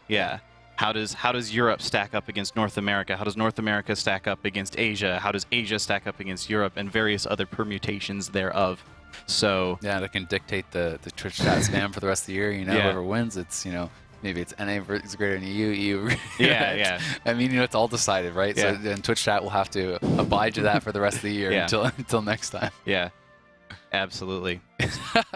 But anyway, we can see the players hanging out here. You know, closest there is going to be Thugonomics, Novos in the middle, and it's going to be Sharpstorm on the end. And we are just waiting for the players to be ready. You know, they're doing some final minute preparations and fixing their hair. Yeah, got to be doing that. You know, you got to be looking cute to be playing well. I mean, they're on camera right now in front of tens of thousands of viewers. Yep. You got to look your best at that particular moment. That's why I'm wearing a tie today. Yeah. And so you look dashing, I will say. You look pretty fantastic yourself. Thanks, man. But yeah, so it's definitely, you want to be making sure everything's right, and they did have to just kind of like, you know, the computers do get moved. Each player has their own PC, so all the settings and stuff are saved. But you want to make sure, you know, you're feeling comfortable, you're feeling good. Nothing is messed up at all when you do sit down, because it is a new area and it's you know, new experience. Players are playing in these booths. They have sound canceling headphones. They have, you know, kind of white noise being run through and everything, so they can't hear anything, which I think is awesome. This is kind of one of the coolest setups I've ever seen at any WoW tournament. Yeah, absolutely. I've never actually seen booths at a WoW tournament before. And it's definitely nice because it, you know, it means that it's like players can be as loud as they want without any chance of the other team overhearing them or anything like that. So it's definitely a fantastic setup. And shout out to ESL, you know, for a very nice studio here. Yeah, obviously at like a huge event like BlizzCon, you're not going to hear the person sitting next to you half the time versus someone who's sitting on the other side of the stage. But in a studio setup like this, there can be situations where maybe you hear someone shouting a kill target, maybe you hear someone sounding something else. It's always very, very frustrating when that sort of thing can happen. And so the studio setup we have here at ESL is just absolutely perfect in terms of making sure that nothing like that happens. We have as clean a tournament as possible. Really, really nice. Yeah, exactly. And I mean, like you said, at BlizzCon, it's so loud, dude. You can't hear anything. Like, you're lucky if you can hear your teammates screaming at the top of their lungs beside you. So, you know, definitely no worries about hearing anything there. It's kind of fun, though. Sometimes you see on BlizzCon at the stage matches, people getting pumped up and, like, you know, running over and, like, you know, shouting at their teams and stuff like that, like Chanimal and Snuts and all that. So that's pretty funny, but. It's great to see the passion from the players. And I do think we are having some technical difficulties, guys. So I think we are going to be going to a quick commercial break, and hopefully that will be getting sorted out very fast. As soon as it is, we will be back with the game. So stick with us, guys. This is the opening day of the World of Warcraft World Championships.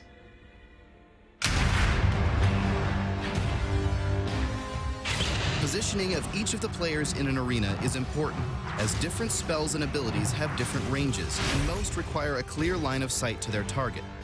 You'll often notice players retreating to defensive positions near pillars or other obstacles in the arena. This allows them to break line of sight from enemy casters and pull enemy melee characters into positions where they may be out of line of sight from their healers or other team members. For more examples of team compositions and strategies, visit worldofwarcraft.com and navigate over to the arena forums. Ladies and gentlemen, welcome back to BlizzCon, to the World Championship Series. The chants of the crowd say everything right here. This is starting up. This is it. This is looking absolutely fantastic. This is the biggest StarCraft 2 tournament of all time. He's got something that's a big start to start things off. Absolutely amazing. Stats is going to flank you with 2 high Templar. I think this is the tipping point.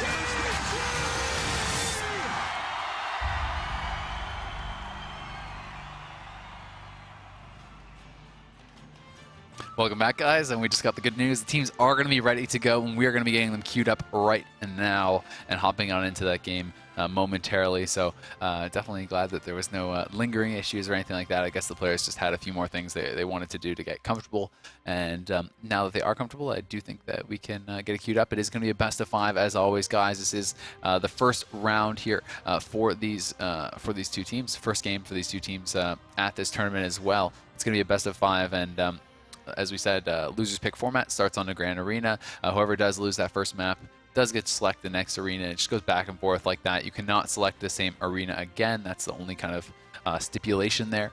And so far, hasn't really impacted the first series or anything like that. But oftentimes, winning that first map can dictate the rest of the series.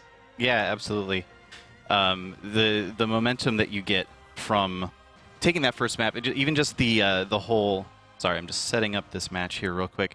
Just the momentum that you get from taking that, you just feel good going into your next map. Even though the other team then gets to pick the map, it's just really a big deal to be able to go into that with confidence into the second match. It's huge, and I mean, yeah, not only do the map choices make a big difference, but like you said, it's totally a mental thing, and you know, video games in general are a largely mental sport. You know, sport, gaming, whatever you want to call it, competition.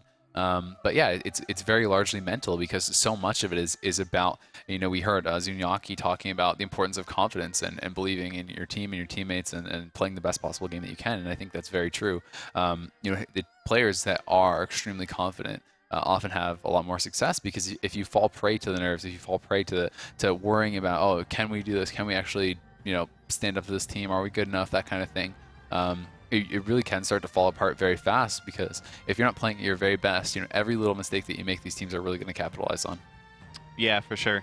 So we are trying to get this this match underway here, having a couple of final last-minute issues. So we're trying to get this underway as soon as we possibly can. Thanks for bearing with us in the meantime.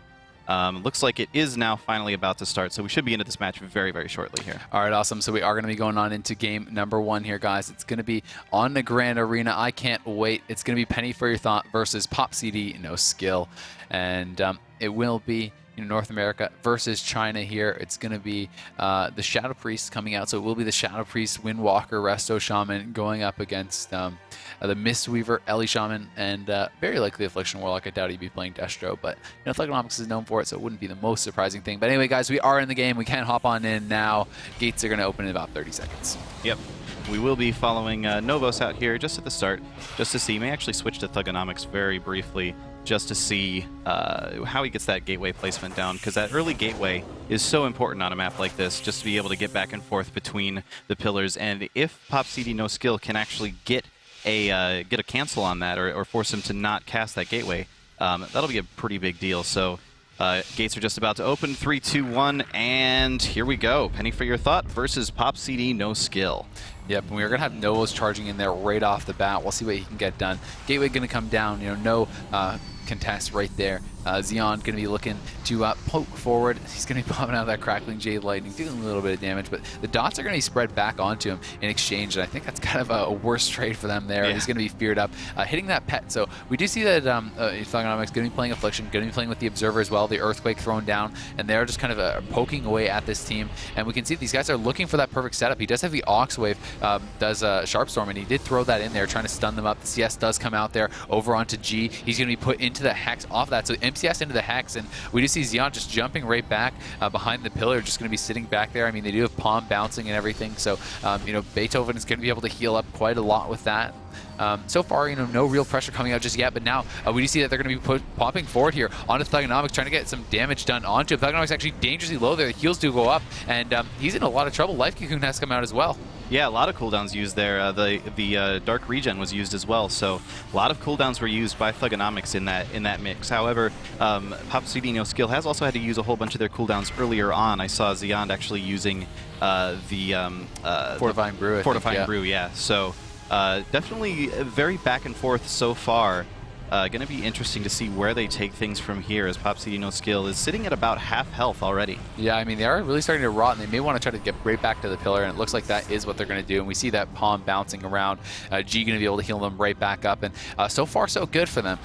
You know, they did force the trinket out of Sharpstorm, which is honestly huge, and I think that they're just going to rinse and repeat. You know, we talked about kind of the one-shot nature of this team, playing with the Shadow Priest especially. They have to go for that, just kind of go in, get a cooldown, go back, repeat. And then eventually your team, the opponents hopefully don't have a cooldown and you can get that kill. And that's really what they have to look for, because there's just no chance of them really out-pressuring the other team here. But Xeon in some trouble. He's actually going to get disarmed up. We can see Pop the Energizing Brew there, just trying to spam out a little bit more healing, I do believe. And he had to use his kind of his Monk AMS there as well.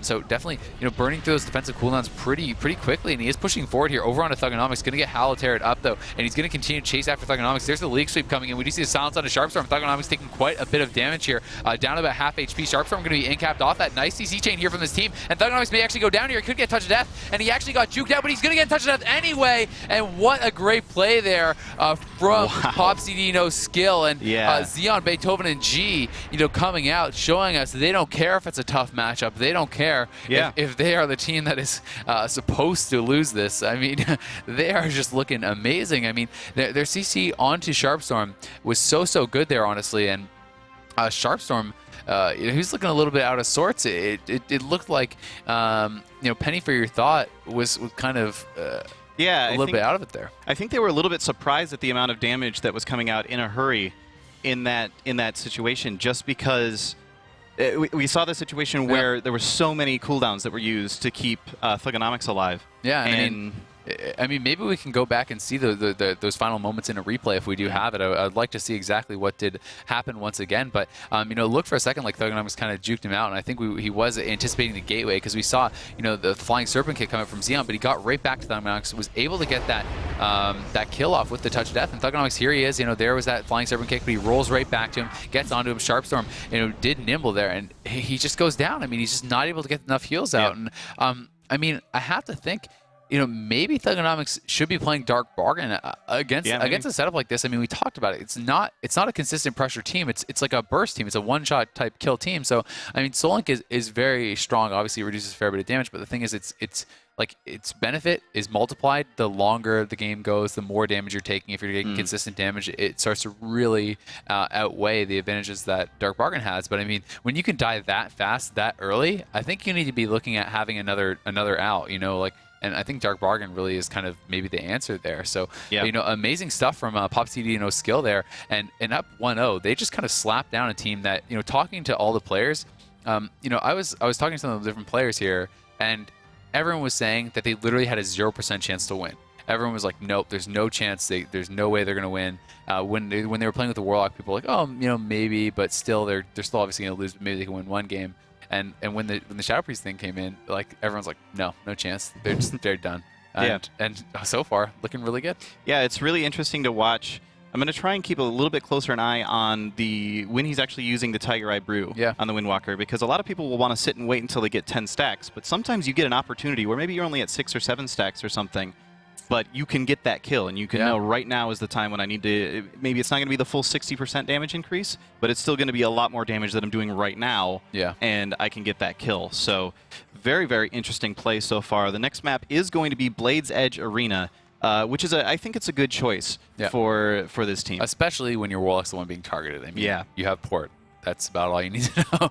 I mean, it's very easy to escape as a Warlock on this map, but at the same time, Windwalker Monks do have their own port, that they can relay, and they can just set it on your portal, and they can chase through Gateway very easily with Flying Serpent Kick. So it is really hard to get away from a Windwalker Monk if they're able to stay aggressive like that. We'll see if they're going to be able to get the same kind of perfect setups that they did, and I think you made a really good point about not always waiting for that full stacks, because the thing is, it's much more about consistently getting through your opponent's cooldowns against a team like this. If they're not constantly forcing out, like the trinket and then the dark regen and then the et cetera, they have to get through these cooldowns very fast. If they're not doing that, every time they go in, even if they have that 10 stack brew, sure, that's nice, but if your opponents have defensive cooldowns to deal with it, then it's not really a big deal. So definitely makes more sense to just constantly, as soon as they have the CCDRs up, get that CC on Sharpstorm, go for the push, and look for that early kill. And I mean, they were able to do that just masterfully in game 1. We are now into game 2 here. It's going to be Blade's Edge Arena, Pop CD No Skill with the early 1-0 lead here over Penny for Your Thought.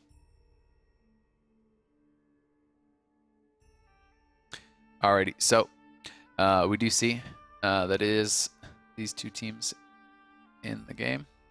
And it's going to be Beethoven playing the Shadow Priest, Xeon on the Monk, G playing the Restoration Shaman. They're going to be going up against Novos on the Ellie Shaman, Thugonomics on the Affliction Warlock, and Sharpstorm playing that Mistweaver Monk. Thugonomics still sticking with the Soul Link, deciding that is the better choice, and we'll see if that's going to work out for him. I mean, he is playing Orc here, so he's going to have that stun reduction. That's definitely key against the Windwalker. But we'll see how it goes. I mean, without the pillars to as easily retreat to, will these guys be able to get this perfect start? And wow, great stuff here actually from Beethoven, just sprinting in right off the bat, going to go for the fear. He does get Thunderstorm, he gets Oxwave, Imp CS, all that stuff just so that they can get the gateway off, but they do get that gateway off, and that is key. Thugonomics going to be popping his offensive cooldowns right off the bat here as well. Beethoven is pulling back right now, actually disperses pretty early on there, and we can see the Shadow Fury going to catch all three, actually very nicely done there by Thugonomics, and how much pressure can they really get with that? At the same time, G now going to be thrown knocked back once again by the Thunderstorm, and we do see that Beethoven just trying to push right back up top, trying to get that CC going from himself, but Sharpstorm just sitting there spamming out the Crackling Jade Lightnings. He's feeling pretty confident, obviously, at this point, and the Oxwave is actually going to connect onto Xeon there. He's in a little bit of trouble, and G is starting to kind of fall behind, and we can see that they just can't actually avoid this damage nearly as well as they could on the last map, and Sharpstorm's actually just sitting up top, spamming out Crackling Jade Lightnings. G going to be put into the incap there by Sharpstorm as he just rolls over pretty slick on that, and we do have the incap, though, thrown over right back onto Novos. Xeon still down to about half HP. G really struggling to pick him back up, and Sharpstorm now going to be putting his sides. Look at that damage on Novos. Are you kidding me? Shaman Rage goes up. He almost dies right through it, and very close call there. He actually almost got into touch of death range there. We do see the incap on him now.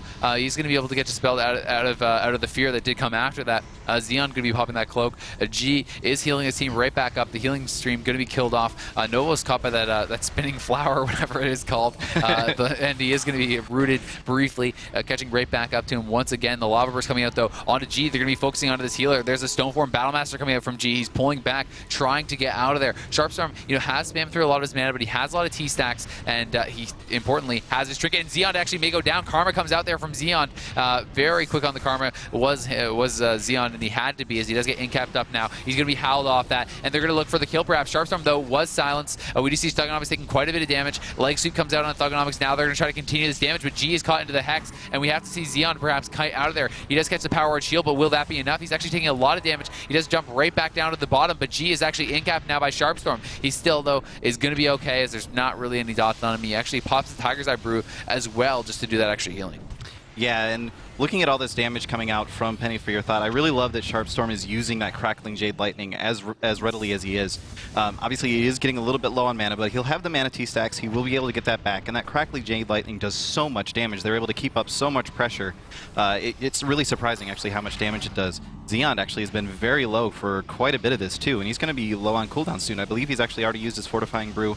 And obviously we saw the Touch of Karma very recently. He's in trouble actually. here. He may go down here. He's down to 100k, 90k HP. He's desperately trying to stay alive. The NS does come out there from G. Going to keep him alive for now. But look at Beethoven. He's having to heal so much. He is just tapped on mana. And Novo's going to be put into the Hex. They need to get something done here pretty soon if they want to make anything happen in this game. There's a silence. The incap, unfortunately, really overlapped there. They're going to be trying to go hard onto Thugonomics here. The Fist of Fury are coming out, but it's not enough damage, as those two CCs were just completely overlapped onto Sharpstorm, and just not that precision that they had going in the first game. You can see things are starting to be a little bit more difficult for them as they are being pressured so hard. Novos, though, is taking quite a bit of damage himself, down to about half. Xeon sitting about half as well. G really starting to struggle on mana. Beethoven has gotten a little bit back, but this could be it for Xeon. Does pop that cloak. He's going to be getting back out of there, and is going to be able to survive for now. Top right back off. G, though, at 60k mana. And Thugonomics put into the leg sweep, but they're only using it defensively. He's just having to pull right back out.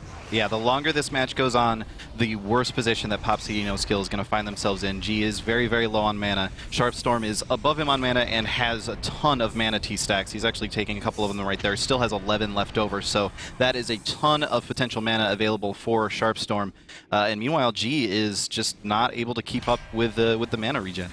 Yeah, and I mean, we'll see if he's going to be able to get away and get a drink or something like that, but I just don't see it happening. Penny for Your Thought is really on top of this, and here they come. They're going to be looking over on Novos. We do see that they do have that imp hamstring over onto him. There's the Shadow Fiend going out. They're going to look for the big burst onto him, but Sharpstorm got a massive heal off on him right before that silence come in, unfortunately, and now the disarm over onto Xeon. He's not able to get the incap up onto Sharpstorm, and not much done with that push. Now they're going to be looking over at Thugonomics. We do see the Fortifying Brew up there for Xeon.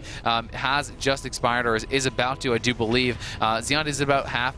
G just trying his best to heal his team back up, but he is so low on mana at this point that it's looking very rough. Yeah, having to sit out of line of sight and spamming healing surges as much as he possibly can just to try to keep everybody up here. But look at the health on his team. The health bars are really telling the story right now. Pop CD No Skill has not been topped off in a while, and both Novos and Sharpstorm on Penny for Your Thought are pretty good on health, and now Thugonomics is topped off as well. And I mean, look at Thugonomics right now. Look, he has his Trinket proc up, his Demon Soul, and his Racial, so these dots are going to be doing massive damage. And when you're already it's so hard to deal with that kind of an offensive push coming out of Thugonomics and Novos. If they can continue this damage, they definitely could try to finish off this game. But, I mean, G is maintaining at low mana. We do see 8 stacks on the Sharpstorm right there for his T. He is silenced up. They're trying to get some damage out onto Novos here, who is down to about half HP, in a little bit of pressure, but he does pull back. He's getting those heals now from Sharpstorm, who is going to be drinking up some of those teas and gets back a big chunk of mana just using 3 of them. Yeah, we are now into dampening as well. We are 4% into dampening at this point. And as we get further and further, I feel like this is going to get worse and worse for G. You can eventually get to a point where you can out-damage the burst healing that a Mr. Weaver Monk can put out, but that's going to be a while. They've got to last a long time if they want to be able to capitalize on that in particular. In fact, Xeon dipping really, really low might go down right here, and there it is. Yeah, he does go down there, and I mean, Xeon just didn't really have anything left, and you know, they did their best, but this map I think is going to be very tough for them. This has always been kind of the LSD. I mean, this is LSM, but LSD kind of map, and I mean, the fact that it looked that one-sided on this map isn't that surprising. I mean, they did have a couple really good burst opportunities where they did kind of knock someone down quite low, but they just weren't able to get the kind of CC onto Sharpstorm that they did on the Grand. They will have their map pick, though, and I mean, in a series like this, the maps actually could be massive because they're obviously going to want to avoid the 2-level maps, and it'll be interesting to see where they do go on the next one, if they're going to decide to go to something like, you know, a Runes, or are they going to go to Sewers? I don't know. I mean, I think they're going to want it kind of pretty close quarters, but at the same time, I mean, you know, they have a lot of options. Yeah. They could even go Tolvaron. I mean, Tolvaron is kind of somewhat similar to Nagrand. It's more spread out, but at the same time, you know, how they turtled, you know, behind the pillars and just really didn't take any damage until they wanted to go for those offensive pushes. That kind of lends itself to Tolvaron a little bit, but at the same time, you can get a really good gateway on that map. So I think there's a lot to think about for them. And I mean, you know, they just have to really try to stay calm, make sure they're not overlapping those CCs, because, you know, they don't really have a ton of CC to use on the Monk there. I mean, it's like they have the Incap, the Silence, the Fear is almost always going to have a break. But here we do have the replay, those final moments of the game. We can see Thugonomics looking for that Fear. He's going to get shocked on that. But G, you know, just going for the healing rain at this point. He's just so tapped out on mana and trying to do his best. And now the burst coming in there from Novos is just chunking Xeon down. The Shadow Fury over there on G decides not to trinket, and that was kind of a critical mistake there at the end. You know, sometimes you get a little bit greedy. You don't want to have to trinket some small CC like a Shadow Fury, but I mean, you know, they obviously were way behind at that point, but still, you know, had he trinketed there, they probably would have at least survived that push, and who knows what can happen. I mean, you know, you overextend, you make one mistake, and we saw how fast someone can die against this team, so, you know, definitely an error, but not something they can't come back from.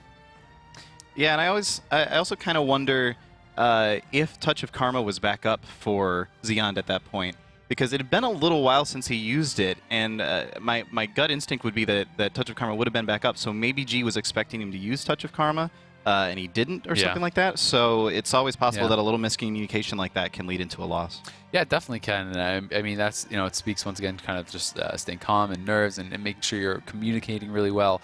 Sometimes, you know, you can get really hyped up and everyone's yelling and stuff, and things can kind of get lost in translation a little bit. You know, you have to be sure that you know, next time burst is coming in, next time someone's in danger, who's using what cooldown, what order you're going to be doing things in. That stuff has to be really mapped out, and when it's not, you can definitely see a lot of those overlaps, which can really cost teams not only series, but entire tournaments. Yeah. So just waiting for final confirmation from these teams on the next match, and in fact, we just got that, so we're going to start this up. It is going to be on Dalaran Arena, which I really like that choice, actually, from the Windwalker Lock Shaman team. Yeah, I think it's actually the best choice. I mean, you can kind of turtle behind the boxes, but it's also very close. You can't get a great gateway on that as a Warlock. You know, the gate distance is so small. Like, the only guaranteed gate you can really get is kind of the stairs-to-stairs one, like, you know, entrance stairs to the box stairs. But that's like, you know, 10, 15, 20 yards shorter than the ones you can get on like a Tolvaron or Runes or something like that. So it's very hard to kind of get distance with the gateway, and there's not really that 2-level advantage. Yes, there is. You can still use Thunderstorm to the kind of lower level, but it's such a smaller issue. It's not even really usually LOS. It doesn't take a long time to get back up, etc., etc. So I definitely like the map choice, and I think that you know, they're going to have a good shot at taking this game if they can play like they did in that first round. Yeah, absolutely. And one of the critical things I think about this map as well for the Windwalker is that it's just one roll from box to box. Yeah. You only have to use that one little bit, so there's so much more mobility to be able to get around on this map for them. So we're going to be heading into this match right now. It is on Dalaran Sewers, excuse me, and going to be 1-1 between these two teams. Yep, all tied up here. It is the first series of the day for these two teams, second series overall, and here they do go. We're going to see Thugonomics looking for that gateway. He does get it off stairs to stairs, like we did say. He's going to throw out the MCS. There's the Fear over onto Beethoven, just dotting him up right away. Not sure why he felt he needed to MCS that Fear onto the Shadow Priest. Maybe worried about something. But anyway, Sharpstorm going to be leg swept up there. They're actually pressuring Sharpstorm very hard here. We do see that the Nimble actually, I do believe, no, it's actually the Aura Mastery coming out from Sharpstorm there. We'll see what he's going to be able to get done with that. Zeon being pressured, so is Beethoven. Yeah. And G's going to be Halatared up. The Ascendant's already coming out there from G, and he's trying to top his team back off, but they are really on the back foot here early on. There's the Spirit Walker's Grace. We do see the Nature's Guardian already having proc there from G as well. G definitely burning through those cooldowns pretty quickly. Does still have his Trinket. Novos has had to spend his, though. So that is something key, but they are going to retreat back behind the pillars. We see Zwen is even out. They're trying to keep this offensive push going. They don't want to let them have these free resets like they got in the first game, and you can see the adaptations that Penny for Your Thought is really making. Yeah, they have had to force a whole lot of cooldowns out of Pop CD No Skill so far. Like within the first 20 seconds of the match, Beethoven had to use Dispersion, so that is down. Zeon, I don't believe has had to use any of his yet, but he's under a lot of pressure, so I would not be surprised to see one of them coming out very soon here. And G already at half mana, just trying to spend as much as possible to be able to keep these guys alive. I mean, they do force out the Trinket there, from Thugonomics. That's something as well. There's a Silence in the Incap. Once again, full overlap onto Sharpstorm. They cannot afford that kind of a mistake if they want to beat this team. The Ascendant's coming out from Novos now. He's trying to get aggressive here. Beethoven down quite low. Beethoven actually in a lot of trouble, and we do see that G has swapped the Earth Shield over on him, has Water Shield back up on himself, Mana Tide down as well. I do believe in trying to heal his team back up as fast as possible. There's the MCS over onto Beethoven. Halatair going to come out over onto G. Looks like it's not being tremored just yet. Now I think that tremor did go down. Beethoven though still at half HP, and the pressure is just completely one-sided this game. Yeah, and I love these knockbacks coming out of Novos as well, just disrupting things as much as possible, keeping them away from those boxes as much as they possibly can, just making sure that they can keep up that constant pressure. Zeon actually dropping a little bit low here again. Looking like he's probably going to be okay for now. He's hiding behind the boxes here, healing himself up as much as he can. But again, just in so much pressure constantly, this is something that G has just got to be absolutely stressing out about right now. Yeah, but look at Novos through that Shaman Rage. He actually pre-Shaman Rage, almost dies there anyway. The Devouring Plague is still up. The Incap does end, but there's a stun over on a Sharpstorm. The Healing Tide coming down. Could he actually get into touch of death range? Life Cocoon has to come out as well. That's the offensive push that Pop CD No Skill needed to get done there. And they do force out some major cooldowns, so they get the proper CC. They don't have the overlap that time, and they get their reward. Now, pushing forward, we'll see what they can get done here. Psychic Scream does come out. Novos kind of feared into an awkward position. Zeon, though, taking a fair bit of damage. He's down to about half. We'll see what he can get done. G needs to top him back off. G maintaining his mana pretty well. He did spend about half of it right off the bat, but he has been able to maintain at that level since then. Yeah, for sure. So obviously, Pop CD No Skill is doing their best to come back from this. They had a rough start, but they're doing a pretty good job of recovering from it. Yeah, the stacks coming from Zeon. They want to push forward here. There's the silence over onto Sharpstorm. Novos in some trouble. Can they get the follow-up Incap? There's the stun onto Novos, but he did get the gate off just in time, and that allows him to stay alive. I mean, they're swapping over on Thugonomics, but that could have been huge if they landed that stun before he got that gateway off. I mean, Sharpstorm was able to stay out of LOS, get those heals off for free, and not have to deal with that Incap, which really was the key thing there. Thugonomics intelligently going to relay that gateway now, just dropping it back across the map, so they do have that kind of that better level gateway. Zeon taking a fair bit of damage here himself, down to about half HP. He's going to get picked right back up by G, who is sitting at about 120k mana at this point, and doing a good job maintaining, as we did say. It'll be interesting to see when he does decide to try to maybe pull back, go for a drink, something like that, because I mean, Mana Tide isn't up for still quite a bit of time. Yeah, for sure. Definitely getting into dangerous territory for G now. We are getting pretty close to dampening starting to set in as well. Nice knockback there from Novos, just disrupting absolutely everything. Even if you don't knock somebody down and they can't heal, it's still good to use Here's the setup on Novos, so they do have that leg sweep over onto him. I think that was a beautiful Aura Mastery on the silence. I do believe. We'll see. Did Beethoven actually use it? I think he did. I think he actually pre-Aura Mastery that silence, so great job there by Sharpstorm, because he did have that Aura Mastery up, and Novos gets out of that, without anyone having to use a trinket as a result of that. So intelligent play, and getting a little bit punished for the predictability here is Pop CD No Skill. They're repeating the same combo over and over. They're not really mixing up the order they do it in or anything like that, and they're going to have to pay for that now. We do see the Fear over on a Novos Incap onto Thugonomics, and there's the, oh my god, that Ox actually hit all three of them, so beautiful stuff there from Sharpstorm. Going for the Crackling Jade Lightning, getting aggressive here once again.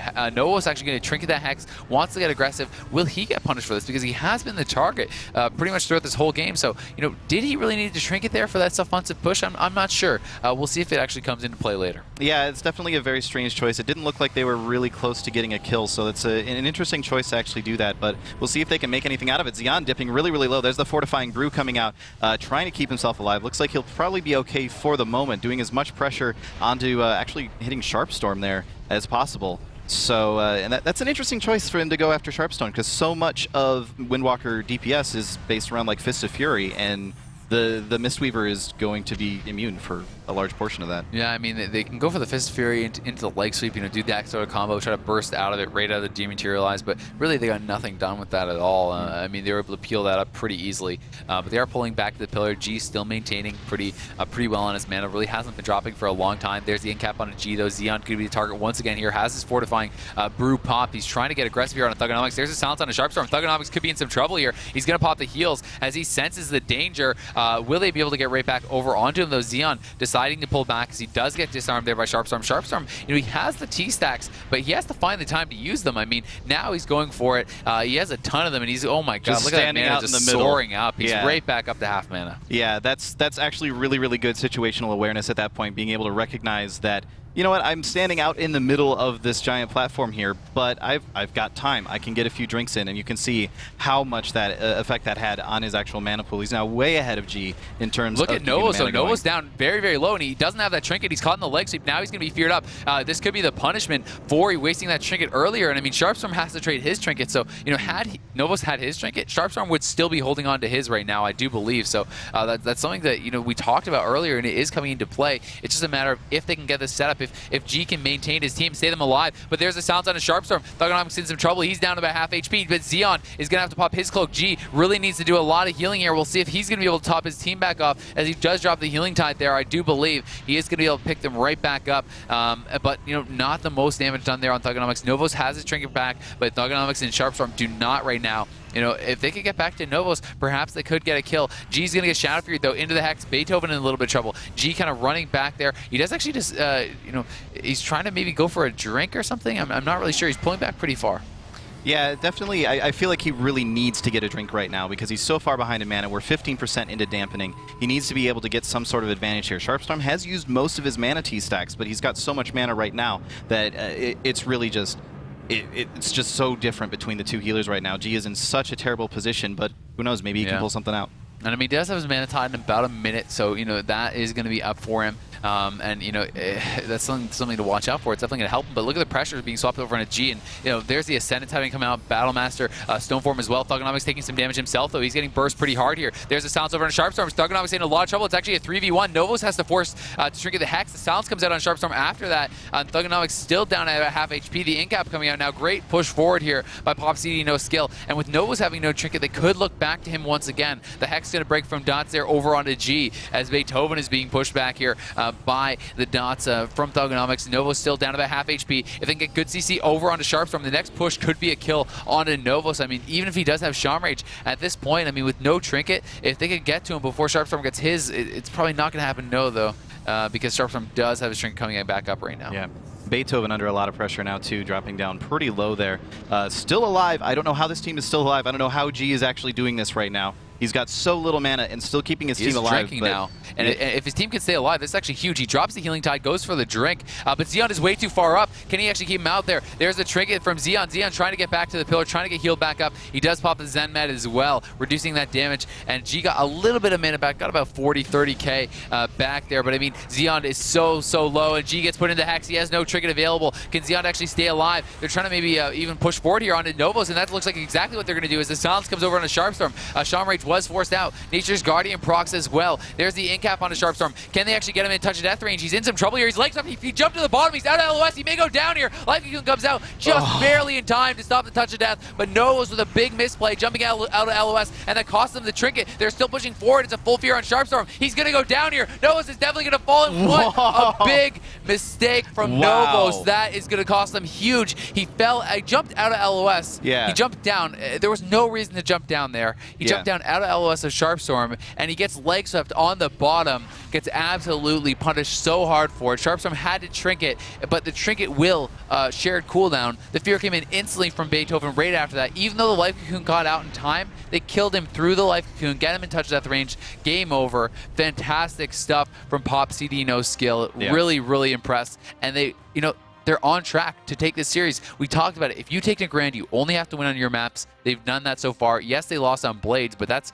by far the best map, I think, for the Lock Shaman Monk. And now, I mean, if you're Novos Sharpstorm and Thugonomics, you're back up against it, man. And really, what map do you go to? Yeah, the answer is apparently Tolvaran. Okay. So that is a very, very interesting choice. Yeah. I remember last year we had some interesting stuff that happened on Tolvaran, but we are going to go into a replay here very shortly and take a look at some of the last little bits of that match. There we go.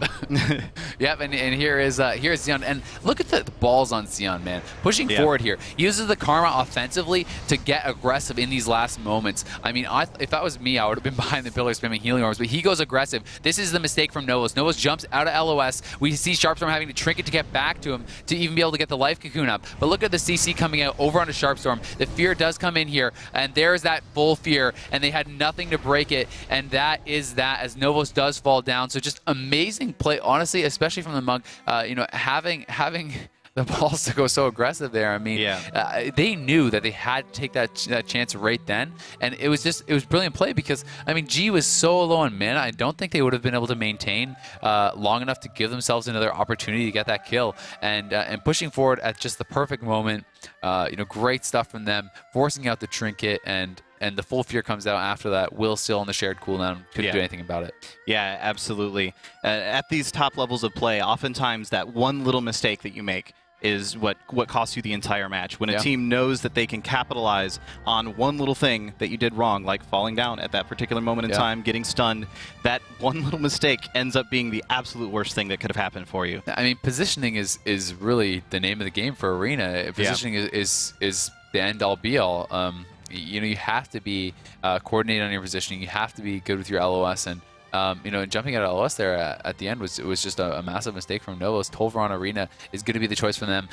They really obviously want to keep it spread out. I think they want to make it a lot harder for the Monk to get the easy in caps, because the thing is, it's like, if Sharpstorm's standing at 40 yards and Xeon has a run to get an in cap, even if he's using rolls and flying servant kick and stuff, it's so much DPS loss to run all the way to get in range, and Sharpstorm could just be running the opposite way the whole time, and he, it's basically just CCing himself. So although Beethoven will still be able to get those silences off, I think the full CC chain that they need on Sharpstorm is so much harder. It's like, we saw Xeon getting leg sweeps and catching Sharpstorm with Fist of Fury and getting those in caps constantly, but on a map when you're this spread out, if Sharpstorm positions himself right with his team, I think it's going to be extremely difficult for them to be able to get the proper CC. But look at the smiles on the face of Pop CD No Skill. They said they want to do it for the pride of China, and so far they're doing their country proud, they're doing their fans proud, and they're doing themselves proud. So this is going to be what could possibly be the last map of the series. It is game number 4, a 2-1 lead right now for Pop CD No Skill.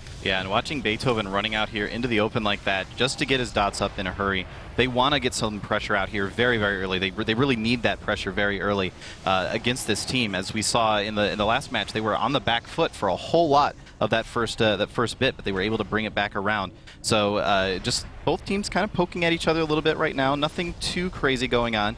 Just trying to get a feel for each other a little bit, getting ready for that moment, and just looking for that opportunity. Xeon is already up to 7 stacks on his Tiger Eye Brew, so there could be a lot of damage coming Penny for Your Thoughts way very, very shortly.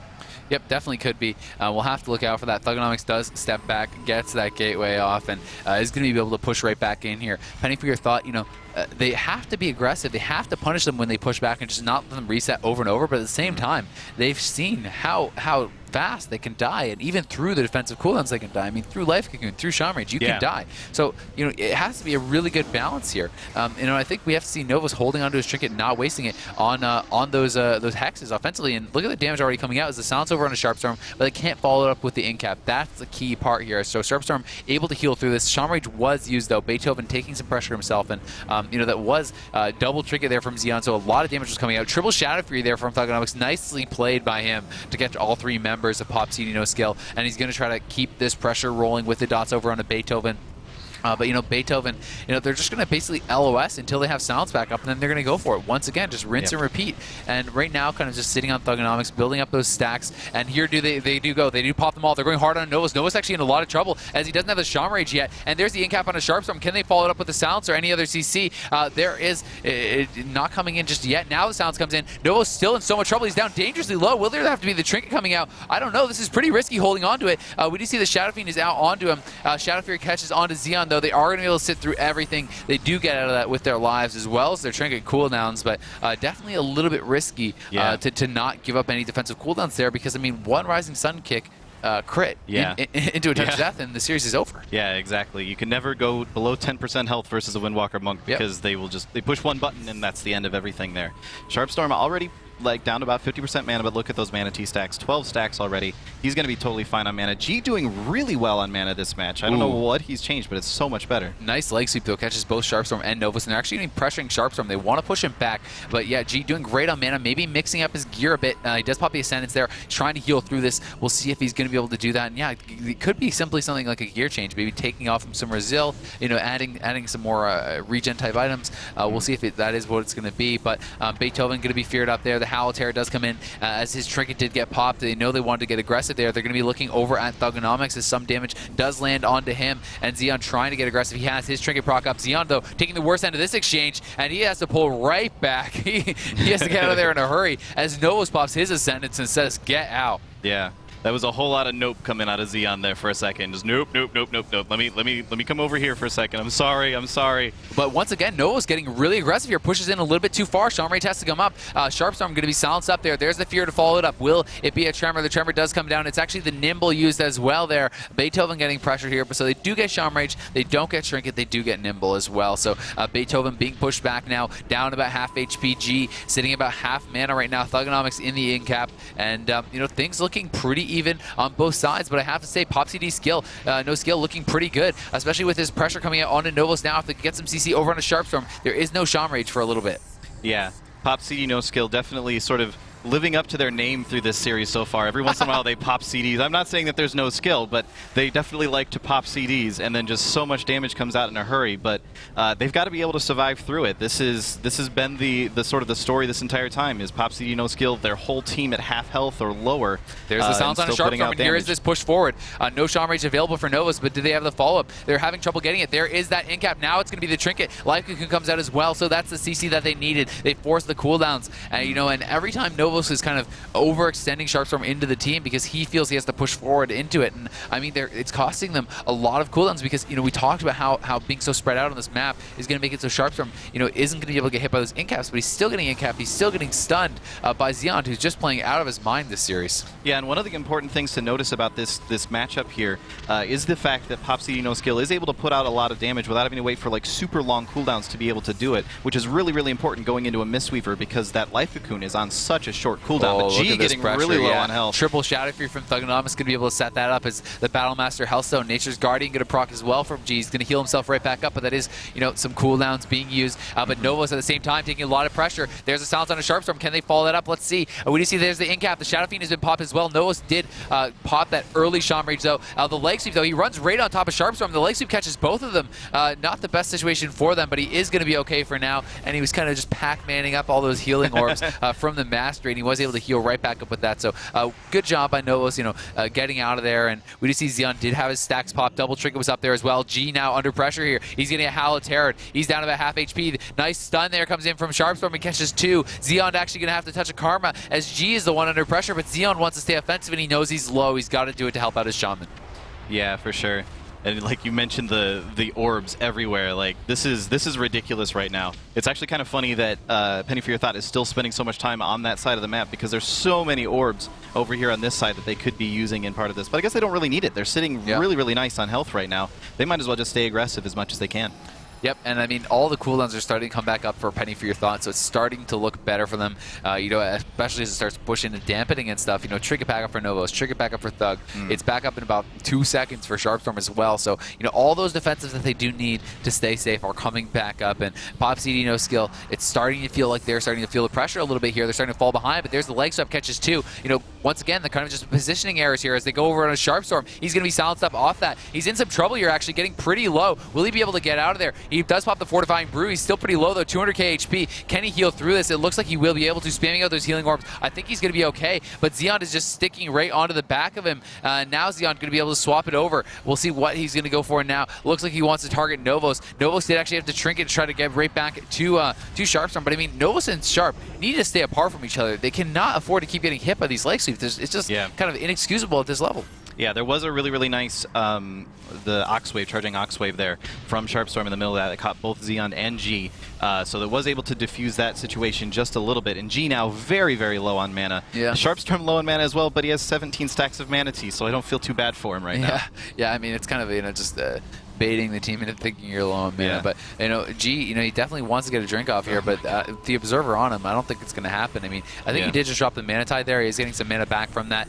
Beethoven, did get caught by the Shadow Fury. He's being pushed pretty low here as Novos does pop the Ascend. It's trying to get aggressive, trying to finish them back off. We do see that G has the Earth Shield up on himself. The Nature's Guardian does proc. He's got to stay in that Water Shield, though. Xeon going aggressive, pops the stacks. He's looking at Novos, not able to get too much done there, though. Double Trinket stacks up, and he has to pull back immediately, so not a good situation for Pop CD No Skill. It's looking like Penny for Your Thought is in full control of this one. If they do push forward, they're trying to finish them back off. I mean, G down very low. Beethoven at half HP doesn't have his disperse for quite a bit still. Yeah, definitely looking very, very scary for Pop CD No Skill. We are now 19% into dampening.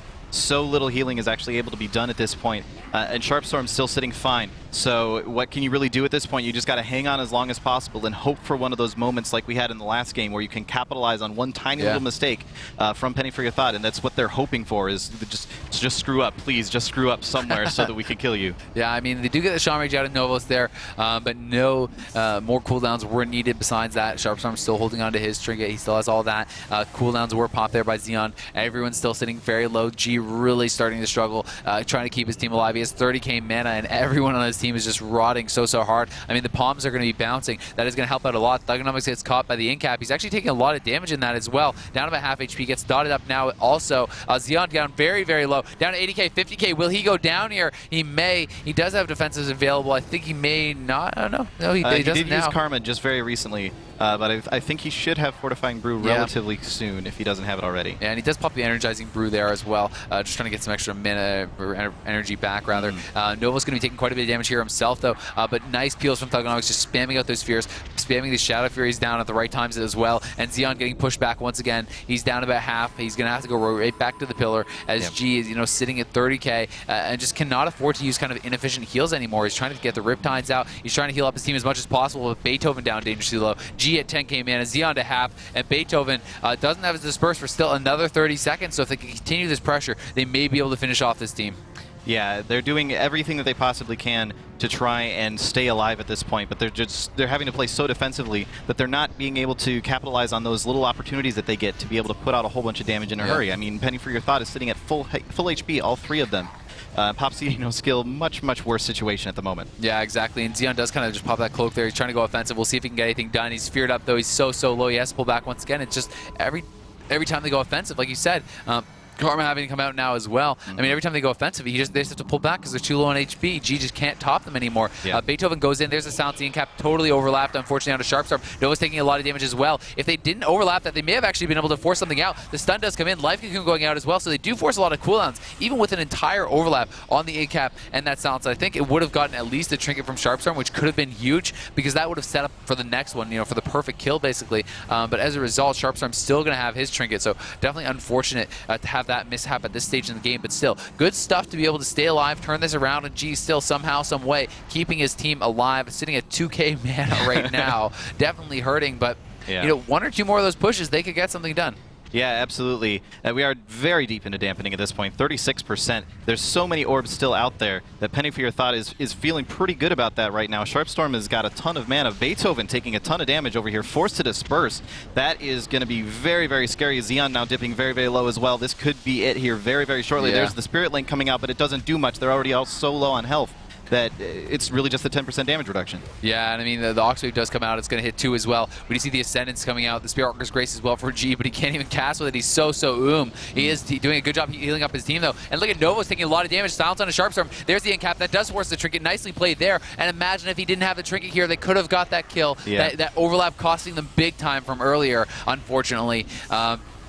But still, they force the Trinket. If they can stay alive, they can perhaps get the kill on the next push forward. I'm just not sure if they can do it or not. I mean, Shaman Rage just came back up for Novos. We do see G still sitting so low on mana, keeping his team alive, though, doing a great job of it. Novos taking a lot of damage here himself, down about half HP. There's the Incap on a Sharpstorm. Novos going to have to Trinket. What do they have for Sharpstorm now? Can they follow up with the CC? Doesn't look like anything else just yet. I think the Silence is going to be up here pretty soon, though, for Beethoven. Yeah, it's up in 5 seconds. So, I mean, the next push forward, next Incap, they could actually maybe get a kill. But they have to survive until then. They have to have enough HP to actually be able to go for that. The Zen Med coming up from Xeon, intelligent play, just trying to reduce as much damage as possible here. But G is just struggling so hard. They need to go for it now. There's the Incap onto Thugonomics. I don't know if I agree with this choice to go into Thugonomics at this point in the game. He has all his defensives. They throw out the Touch of Karma offensively, just trying to stay aggressive. But Beethoven is going to go down. He falls down so low, and he does get finished off there by Novos as the Ascendance does come out.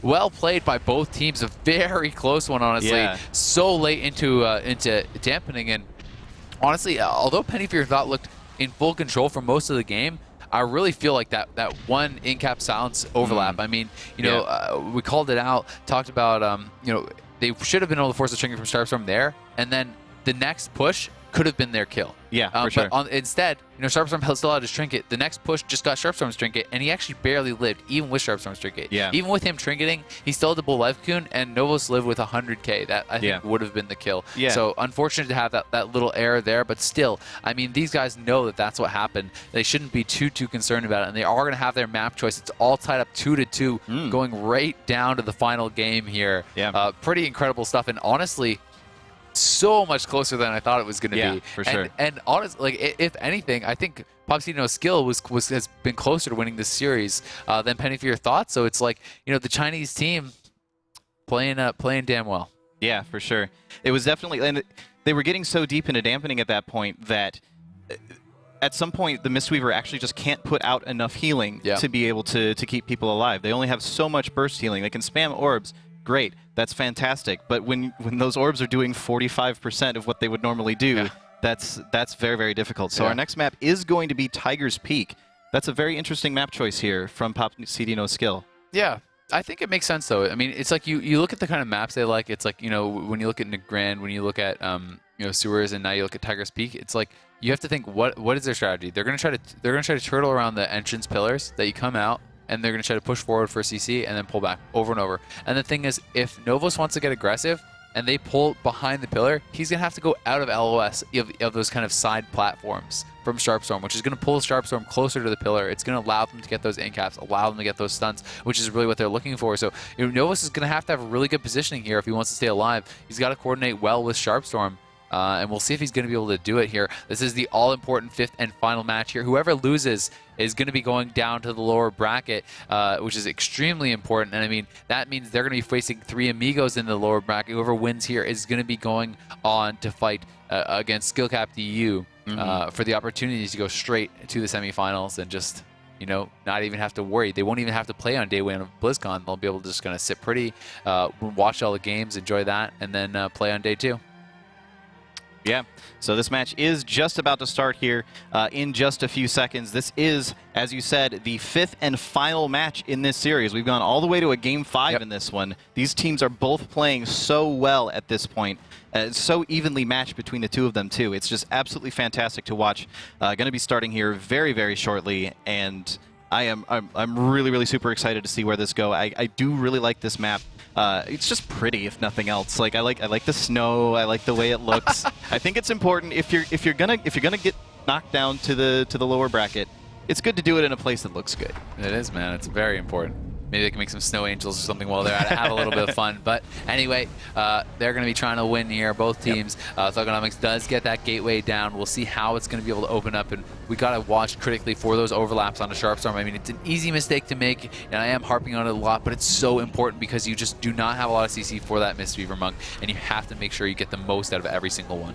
Yeah, Xeon actually running out there into the middle just to do a little bit of damage and then deciding he thinks better of it. He's going to run back behind the pillar again and come right back out again. So just a little bit of back and forth there. Maybe a miscommunication on when they're going in. I'm not sure, but it does mean that he's taking a whole lot of damage in the process. Look at this early fear onto Sharpstorm. He's actually sitting through it. I think he was expecting the tremor from Novos, who was silenced up, and nice little push forward. But they're not actually going to get very much damage out with that, unfortunately. Thugonomics now put into the leg sweep. He's going to be taking some damage himself. He's down to about 2/3 HP. Still getting pressured pretty heavily here, though. Sharpstorm doing a good job healing him right back up. Xeon, though, taking the worst end of this exchange. He's down to half. G going to get caught into the Hex. Will Xeon be in some trouble here? Demon Soul is up. Fist of Fury does come out there, but he's just going to use the Fist of Fury, pull back, go over, and throw the incap on Novos. He wants to play defensively. Doesn't want to cost his healer a trinket this early on, but look at that leg sweep does come in, and he's actually going to get stunned up. He has to nimble and use his cloak right there, so Xeon going through a lot of his cooldowns already. I mean, he is still going to have touch, but going through a lot of his major defensives instantly.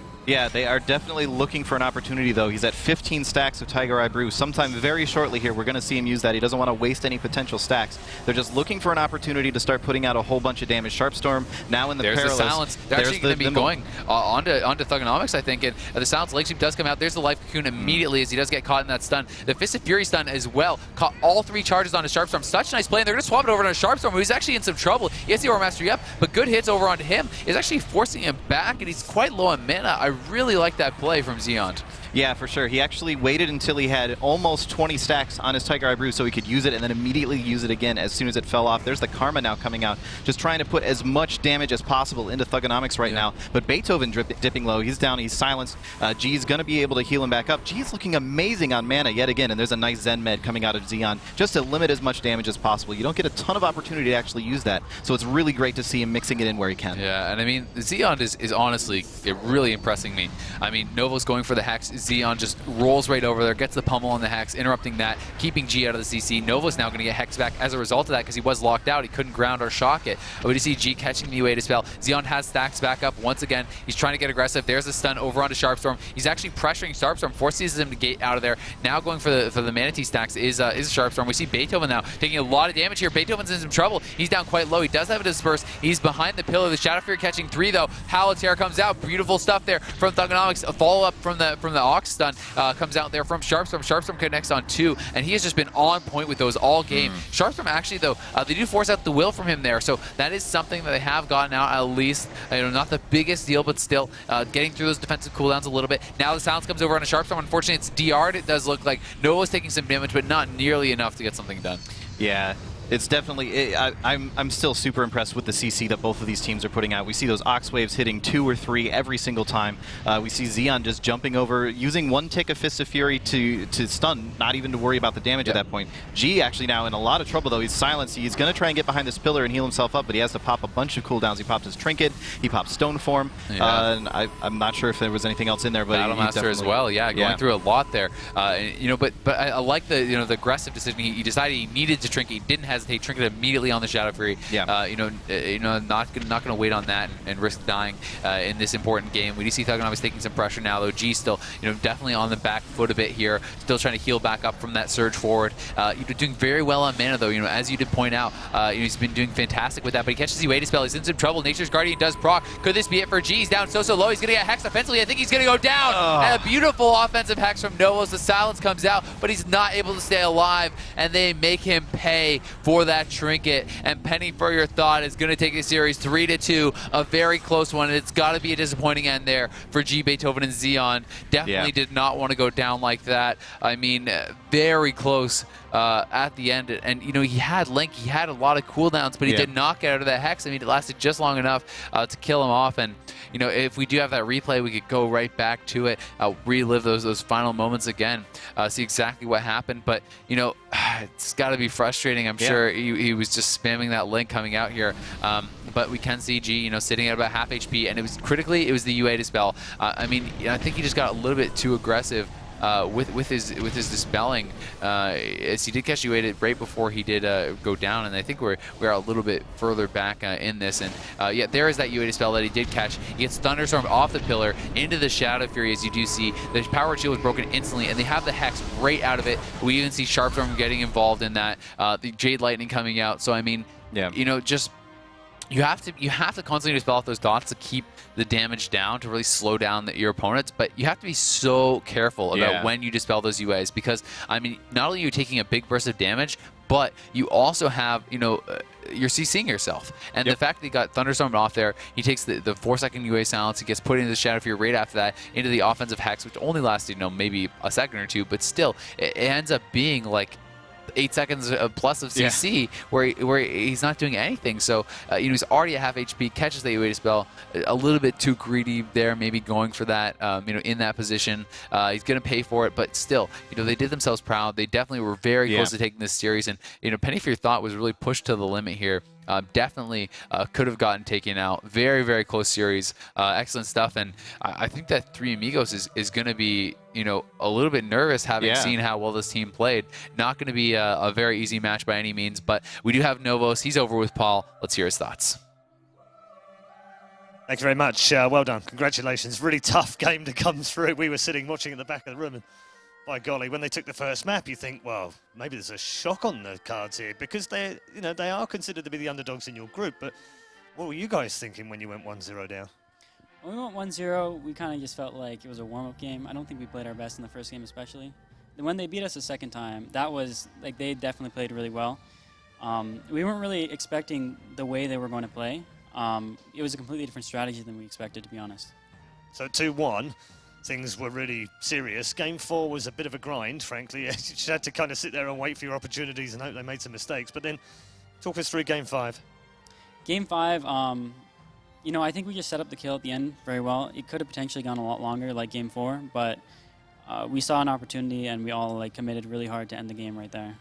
Yesterday, you said you've come here to win. There's no second places. There's no third places. You have to win.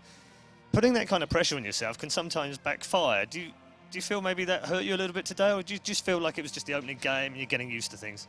Well, like you saw yesterday, our teammate wasn't here, so this is almost one of our first games we played at the event. So that was kind of a lot of warm-up. Again, they were preparing to play with a Warlock, but instead they have a Shadow Priest now, which was kind of unexpected. But so we weren't really practiced for that matchup. Also, we were practicing a lot more for our round 2, which we're going to be facing next. And, we kind of just wrote this like we were going to win. It was a little bit tougher than we expected, but, it was a pretty good game regardless. Yeah, great for the neutrals for us anyway, 3-2. What about the game earlier on, the first match of the day? Was that a surprise to see Three Amigos going down 3-0 like that? Yeah, I mean, it was definitely a hard match to call, but I figured whoever won was going to win 3-0. I couldn't tell, I could not pick a team to win, but I knew whoever was going to win was going to take all 3. Make it tougher for you guys playing your fellow North Americans now in the next game, and knowing that you've got to wait a week before you play them. Obviously in the next game you're going to play not Three Amigos, my bad, but Three Amigos now have to wait a week before they can play again, and you were almost in the same position, and it would have knocked one of you two out as well. It must have been terrible. Yeah, if we didn't get to play a week, we would have been pretty upset. I'm pretty sure every team that has to wait a week is going to be upset, but the teams that do win are going to be pretty pumped. It definitely wouldn't have been ideal to see us fight each other in such an early stage in the tournament, You've got to play the Europeans now. They look pretty deadly in that first game. What do you got planned for them? Go on, you can tell me. No one's listening. We got a few things that I think people might be not expecting, at least the viewers. Maybe the other teams know, but it's going to be hard. They're definitely one of, if not the hardest matchup for us in the tournament, but I'm feeling pretty good about it. I think I preferred them to win over Three Amigos. I would have rather fought them, but it's definitely not going to be easy by any means. Okay, one final question: how hard has it been for you guys with the change in the team? How difficult is that coming into a tournament like this? Changing the team how? And in terms of your player not being here yesterday and coming straight in. I mean, I wish we were able to play more. We kind of got a different third player just to get some games for me and my other partner who are here already, and but yeah. Ideally, we could have been practicing all yesterday. Warm-up games are super important. If you're feeling rusty, it's really easy to lose the first games like that if you're not on your game 100%. Okay. Well, best of luck. Congratulations on a narrow win. We are going to move on to Game 3. We're going to turn our attention to Group B after the break. It is Playing with Fire, taking on HLS. They were known by a different name you'll probably remember from the qualifiers. It's coming up after the break. Stay tuned to the World of Warcraft Arena World Championship.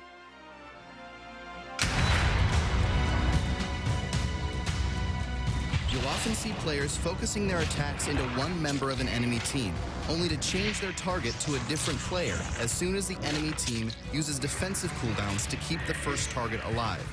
This strategy is called swapping and is often the key to landing a kill in an arena. If multiple cooldowns are used to keep one player alive, they won't be available for their teammate, making them a much easier target. For more examples of team compositions and strategies, visit worldofwarcraft.com and navigate over to the arena forums. Ladies and gentlemen, welcome back to BlizzCon, to the World Championship Series. The chants of the crowd say everything right here. And this is starting up. This is it. This is looking absolutely fantastic. This is the biggest StarCraft 2 tournament of all time. Absolutely amazing. Stats is going to flank you with 2 high Templar. I think this is the tipping point.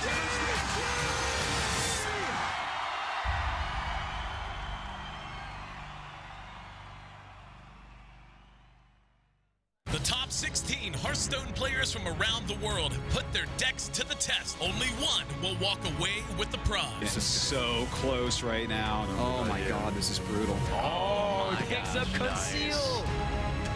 Consecration! Are you kidding me? No, it is! 14 damage, he can do it. Man, second Doomguard. Yes. Oh, he can't use Blizzard. He can't use Blizzard. He can't do it, it will kill him. He has gotten his ticket to BlizzCon.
Lords of Draenor. Boost to level 90 and take your place on the front lines. Rated T for teen.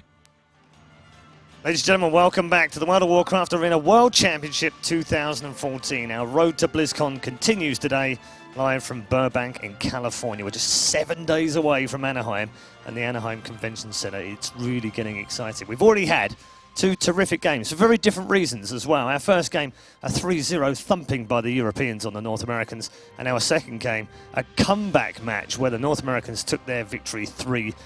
That's Group A done for now. We're going to have the winner's game of that group a little bit later on, as you can see on your screen right now in Group A. We're going to turn our attention to Group B next, where Playing with Fire will go up against the Death Innovators. They're also known as HLS.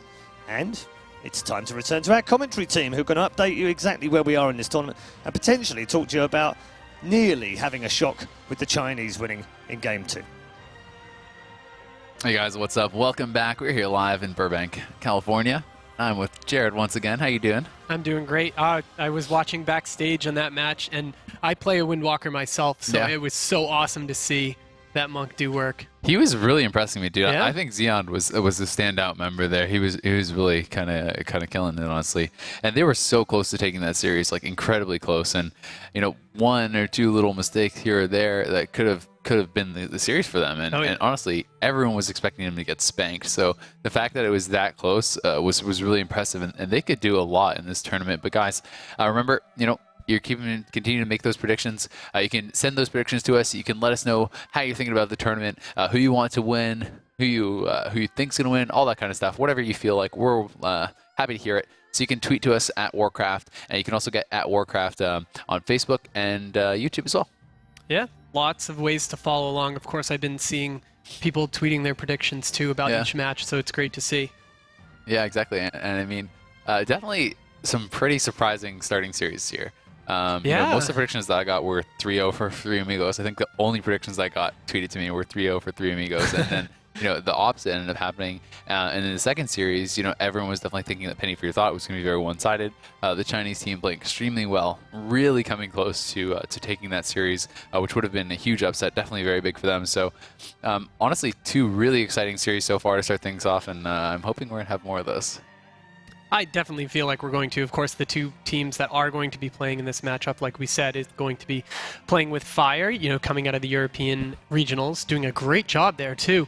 And of course, against Death Innovators, and these guys made a pretty outstanding run in the North American regionals. Yeah, I mean, Playing with Fire, they came through the lower bracket in the European regionals, definitely did very well for themselves.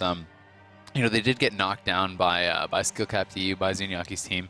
But that series, to be fair, they weren't playing their best. You know, I think 2 of the losses were no ice blocks, and I think the other was, you know, they had some pretty bad luck on meta reflex on their silence, and I think there was also not a disperse. So it was definitely not their best series. So I mean, you know, they did still get through, but you know, on the other hand, we have HLS, we have Death Innovators. They went 2-0 and qualified right away in the North American qualifiers, but honestly, I didn't really feel like they were too tested in that tournament. I felt like they kind of had 2 of their very best matchups that they could have gotten. So it's like, you know, they definitely played really well. They got what they needed to get done, but they also had pretty nice brackets for themselves. So it'll be interesting to see, you know, when they do kind of meet that first challenger, how well they're going to perform. Another thing I honestly think is huge in this matchup is just Playing with Fire seems to be such an emotional team. You know, in the practice areas, they were like screaming at each other and arguing, and like it was getting pretty heated on the day of warm-ups, which I've never seen at any tournament before. So I definitely think they have to stay even keel and try to stay calm here if they want to go far in this tournament. But we do have the interviews from the 2 teams, so let's check out what these guys have to say.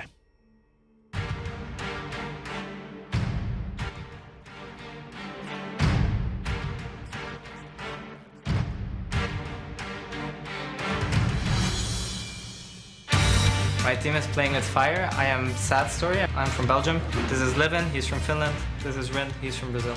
We are Death Innovators. I'm from Canada. Dorothy's from Iowa, and Mike's from New Jersey. New York. New Jersey's fine. We've been playing together for the past 6 months or so. The fact that more teams have more experience, it doesn't bother us. I think we'll do well. As a team, we started playing like 1 week before the regionals. That's like 2 months ago, and that's the experience we have as a team. We play Shadow Priest, Fire Mage, Resto Druid. You don't really see a lot of Fire Mages. There's only 2 or 3 in the world. For this match, we unfortunately played a lot of Frost, but the other 2 specs are the same. We have the capability of snowballing the team since we have like so much CC and so much damage. Our composition is Hunter, Lock, Shaman. We've been running it, and we're on the top of the US ladder right now. Literally, as soon as we start going offensive, we can just keep pushing and pushing and pushing. We expect to win, and it's simple. I mean, we came here to win. We play a lot, we play strong, and we'll fight hard to win. I think we have a really good chance beating it, but I'm not sure of it still. Like I can't really know. I'm gonna be the cocky one here and say that we have like 60 to 70% of winning if we played right. If we play perfect and they play perfect, we are gonna win. We are Death Innovators, and we came here to win. We're playing with fire. If we get aggressive, we win. Hey guys, so yeah, that is what the 2 teams had to say, and so far we have not heard a single team that wasn't confident. I mean, which I like to see. You definitely have to think you're the best to become the best, I would say. Yeah, and I mean, these guys look pretty calm and collected. They know what they have to do. Playing HLS, they have a very set order of operations that they have to do. The CC chains have to land. They need to line up the Hunter Burst to make sure that the Warlock dots are all on all targets if he's going to be playing Affliction. And Kask is such a great Shaman. He's been playing Shaman forever. That's really the only thing I've ever seen him play too.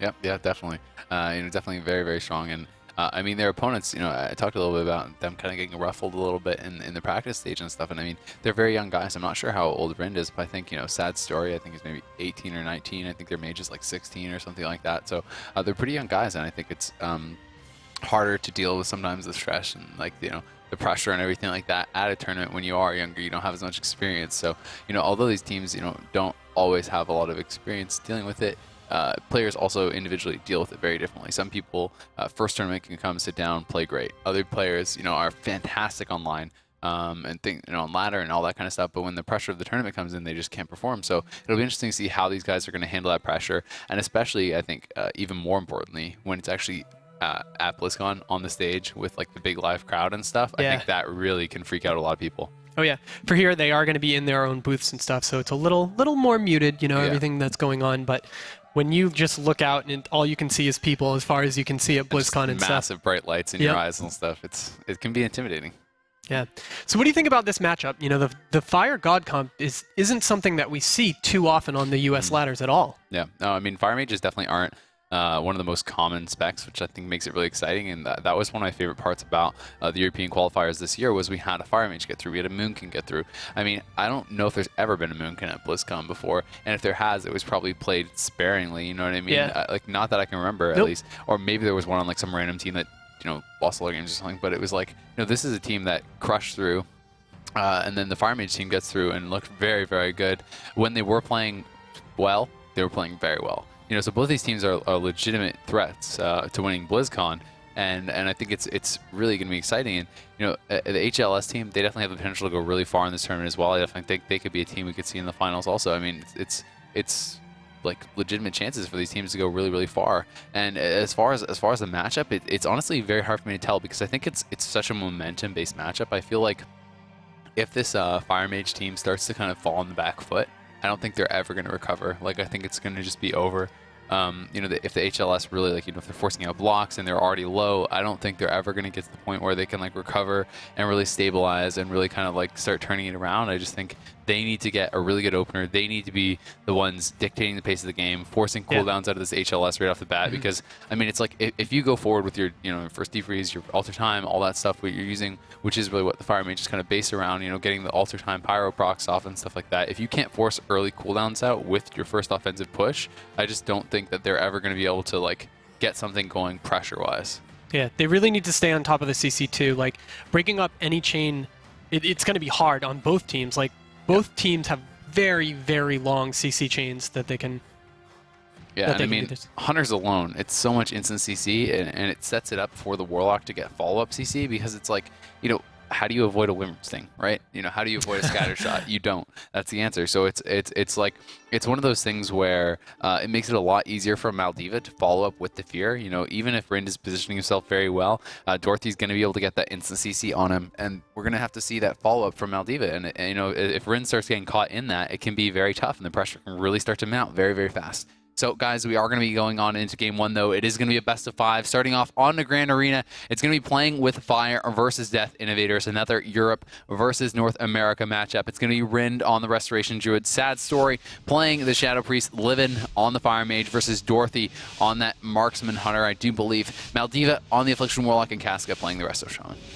Yeah, so no curveballs with their setup so far. We are going to be following the Fire Mage out of the gate since we don't see them too often. You know, Dorothy already trying to set up a little bit of CC from the start.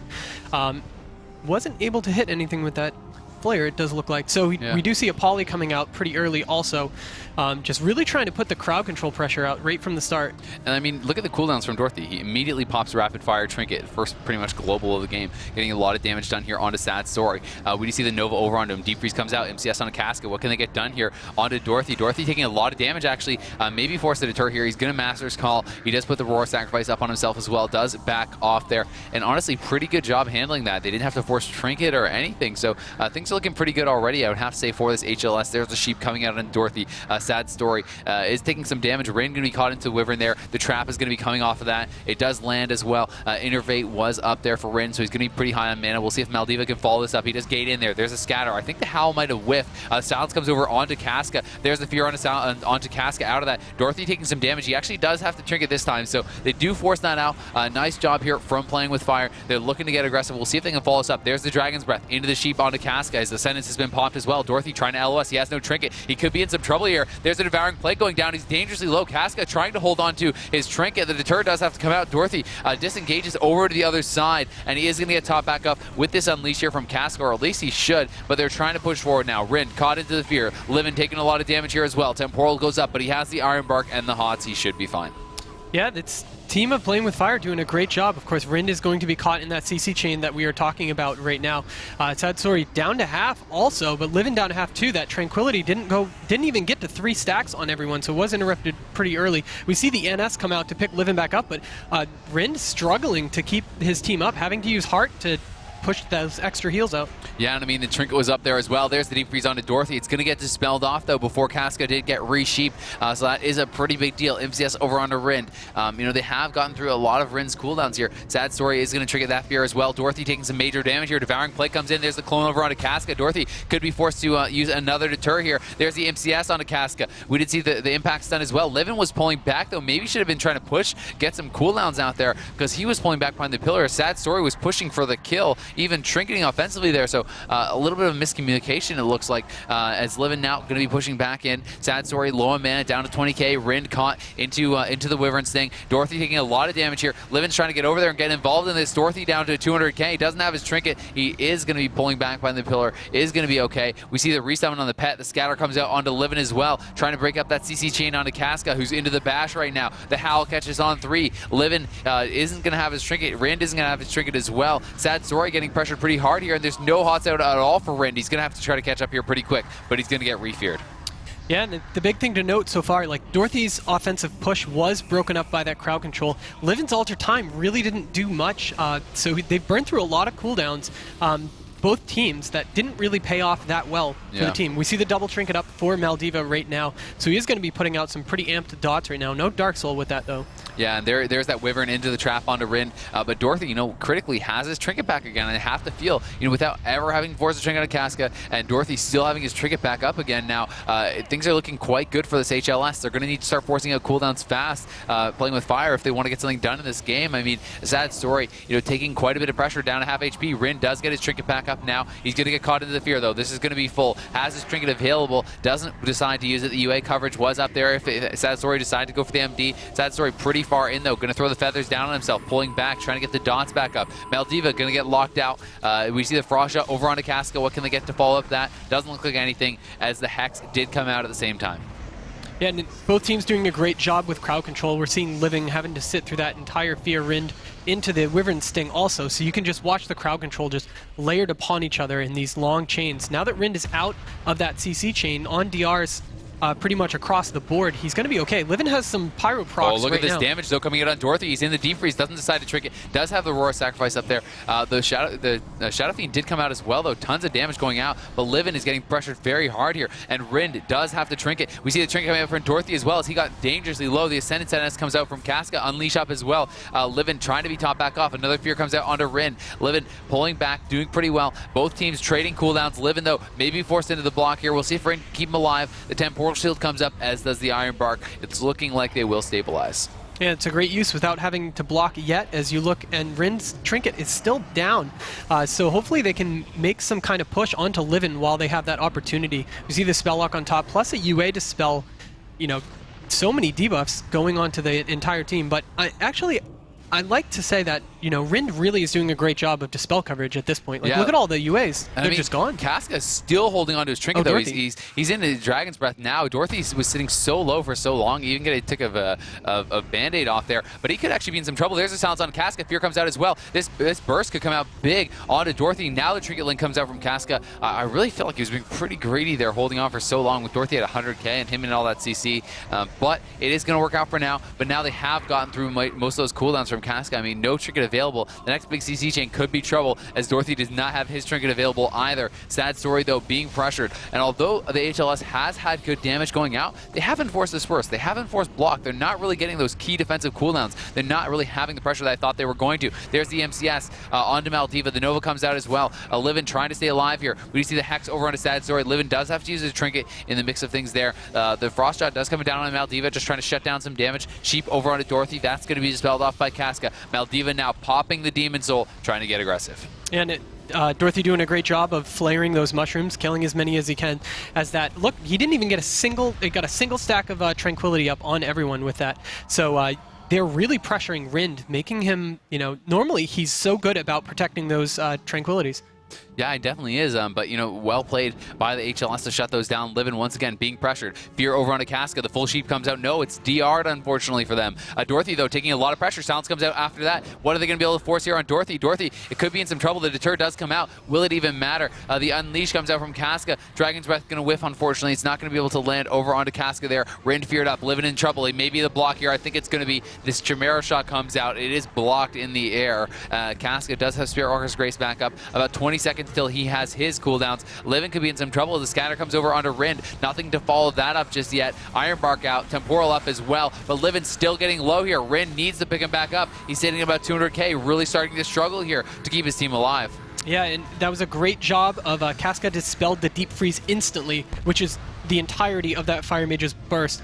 We do see the Poly come out on Casca again. Livin doing a great job of keeping CC pressure out on the enemy team, but Dorothy's getting quite low right now. May actually go down here, 25k. I think he will. All the death comes in. It's not going to be enough. He gets a big heal there from Casca. The Unleash is up. The Deter comes out just in time. He's going to be feared up on it, though. He has no trinket. He has no tremor. Can they continue the damage? The Deter does end. What do they have to follow this up? Maldiva is in the clone. He's going to trinket that. Sheep comes over onto Casca. He actually gets feared into the Stealth Seer debuff. He's going to take even more damage now. What do they have for Casca? The MCS comes out. He does get the Dispel, though, and I think that was the Deep Freeze that got dispelled off there. We do see Devouring Plague up, though. Pyroblast come crashing in on Dorothy. He's sitting at half HP. Dragon's Breath over on Casca, and he is going to get out.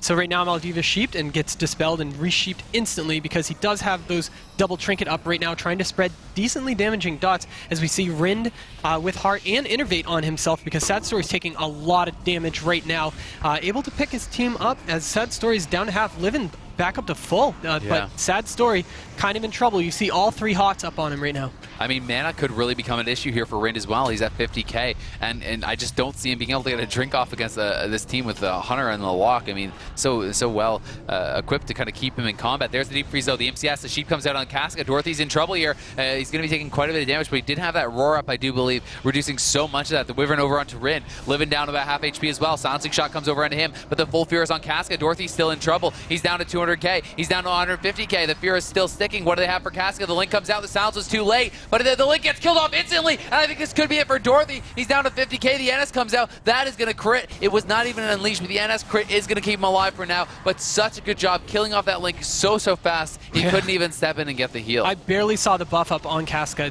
for a split second, so that was a great job of knowing that he was going to have to link there. Living down pretty low right now. He did snap earlier, so I do believe he's going to have that second block available for him. Haven't had to use it yet. Sad Story also kind of in the same boat. You know, he's in trouble. Like, look at the spread pressure. He doesn't have the mana to heal them back up. He's going for the Tranquility now. Maldiva in some trouble as well, though. Getting burst pretty hard here. We did see that the heals did come out. I mean, we're almost at 30% dampening. Pretty hard to heal through this stuff at this point. We did see the Fear coming out onto Rind after that. The block has to be forced onto Livin, but can Rind even top him back off after this? He's sitting through the full block. Very intelligent there. The Hex came out on Sad Story. Scatter onto Rind. He has his trinket back in about 1 second. We did see that Livin gets out. He gets a full sheep on a Casca. Casca just didn't ground it, didn't shear it. Must not have seen it coming out. Will they be able to get something set up here? They really need to. Rind is just not going to be able to keep him alive for much longer. The Temporal Shield comes out. Sad Story sitting low on HP though as well. Casca high on mana. His entire team high on health. They're going to go on Maldiva. He's going to trinket that immediately. I think it was the right choice as they're just so close to securing this victory. Now the Resheep comes off for that. It's going to be swapped over on Dorothy. Neither DPS has their trinket, but Casca still has his, and he has more than enough mana to secure this game. He does. But we do see Rind sitting down. But he was immediately interrupted. He got not even a tick of mana off during that. Sad Story taking so much damage right now, using that Disperse to keep himself alive. But look at Livin too, also low. Not looking good for playing with fire. Yeah, and Rind did have to trinket there. He has 3k mana. Maldiva very low as well, though. Casca, he did have to trinket. He's silenced. He's into the sheep. He could actually go down here. Can you believe it? I think Maldiva will. He does fall, but can they actually finish them off? Livin just needs to get out of there. They need to CC Dorothy. Nope, Casca's not even going to play it out. Leaves instantly. I mean, maybe should have played it out with Livin at half HP and Rind at 5k Rind mana. has no mana. Like, this is Dorothy. Yeah. I don't know about that one. I think he should have played it out. I think he should have played that out, man. I think that was a bit of a rage quit. I think that was, one of those things where it's, they thought they had the game in the bag. He had to trinket. He got CC'd right off his trinket. Yeah, the silence just it was frustrating to see, even as a healer myself, watching that. Even though the silence doesn't last that long, it just felt like it was on for an eternity. Yeah. While Maldiva was just getting chunked down. Yeah, I mean, when you're sitting there just staring at the HP, it feels like forever. Mm-hmm. But once again, it's surprising. Is it surprising to you that Maldiva isn't playing Bargain? I mean, same thing when earlier with Thugonomics and stuff. It's like when you're playing when you're playing against a team that's like 100% burst based. It feels like, Bargain is such a big out. Yeah, they can MD it and stuff. I think that's it. I think the big deal is that whether they're overthinking it or not, they're like, well, I can't run Bargain because they can MD it. Yeah, I mean, maybe I'm wrong, but I just have to feel like, when it's against a team where it's like the only way they're going to win is if they blow you up, right? In some small CC chain. Bargain is so big, and there's the trinket coming out from Casca there. We do see Maldiva taking a lot of damage. He got silenced right off on that trinket and just not able to get anything off that. And he was into the sheep right after. Fear comes out as well. I mean, just so much CC. Well played there to turn that around. And honestly, pretty impressive to have kind of the mental fortitude to stay alive there, and also to recognize their opportunity to get the kill. I mean, it was like they were looking so on the back foot. Casca had all his cooldowns. Had so much mana, Rind was tapped, and then all of a sudden they force a trinket, they follow up the CC so well, and they're able to turn around and kill on Maldiva out of almost nowhere. Yeah, I think that is really what separates some of the players that are, decently high caliber for high caliber, that even though they were in a tough situation, I mean, we were saying constantly that this doesn't look good, it doesn't look good. Everyone on Rind's team was low. Rind wasn't able to pick them up, and then they saw that one opportunity, and they got the trinket out of Casca and was able to score a kill off of the silence. It was kind of like, reminds me of the Monk game last time, the Monk going offensive on Nuvos and catching that one kind of opportunity, it's like victory out of the jaws of defeat, or whatever you want to say. Definitely, like you said, it's kind of a hallmark of some of these best players. They still find the times to go offensive even when they're under so much pressure, because they know that if they don't, the game's over. They're going to lose on mana. They're just going to rot out. So they do kind of take the risk and just go offensive, and it definitely paid off big time for them there. You can see, HLS, they're looking okay. They're not looking like they're too stressed out. Looks like Casca maybe is feeling a little bit worried there. But they're talking it out. We'll see what they can figure out, and if they're going to change anything up. But overall, I mean, I think the game looked pretty darn good for them. It did. I mean, it's throughout the whole game, they were doing a great job of putting so much pressure onto both the mage and the Shadow Priest, just back and forth. Yeah. It seemed like Rind was constantly having to swap his hots constantly. They were being purged off. Like, just mana-wise, the teams were just completely in trouble. Like, Rind's mana, I mean, even straight from the start, we did see a couple matches earlier today where, healer manas were emptied really fast, but with Rind, it was just a constant drain, like nonstop. But he was never going to have a chance to drink. It wasn't like the same with like, Talby Tree was blowing all his mana, but he was able to get chances to drink. Against this, you're not. So this will be interesting, though. I mean, it's going to be hard for Livin, I think, to survive on this one. Where do you LOS as the Shadow Priest or the Mage? The Hunter can kind of just tee off on you pretty much anywhere you stand on this map. So definitely going to be scary for them. But at the same time, I think Casca is a lot more exposed to swaps and to CC as well. Yeah, they definitely are. This map is rough as a healer because either your team is dominant and you have the positioning you want, or there's almost no recovering positioning-wise. And I mean, there is the Tremor already forced out on Casca instantly at the start of the game. Rin going to be put into that Wyvern, though. Look at the dots being spread out everywhere onto this team. We see the Dragon's Breath going to catch Maldiva. It caught Dorothy as well briefly. Impact stun over onto Maldiva. They're trying to get the damage rolling onto him. And he's, playing Pet Sack this time around, has the extra HP. I do believe he played Observer last time, but it could be just completely spacing out on that. But anyway, Bad Story taking a fair bit of damage here himself. Dots are just everywhere. Rin going to be popping up the Innervate immediately this game, and I think that's definitely the right choice considering how much of a mana issues he had last game, and he's going to be able to get basically back to full coming out of this sphere. Casca so far, holding on to his trinket. His Tremor is going to be back up in 15, and things are looking pretty good. They are. We already saw the Alter Time at Livin, who didn't do anything with it, unfortunately. Yeah.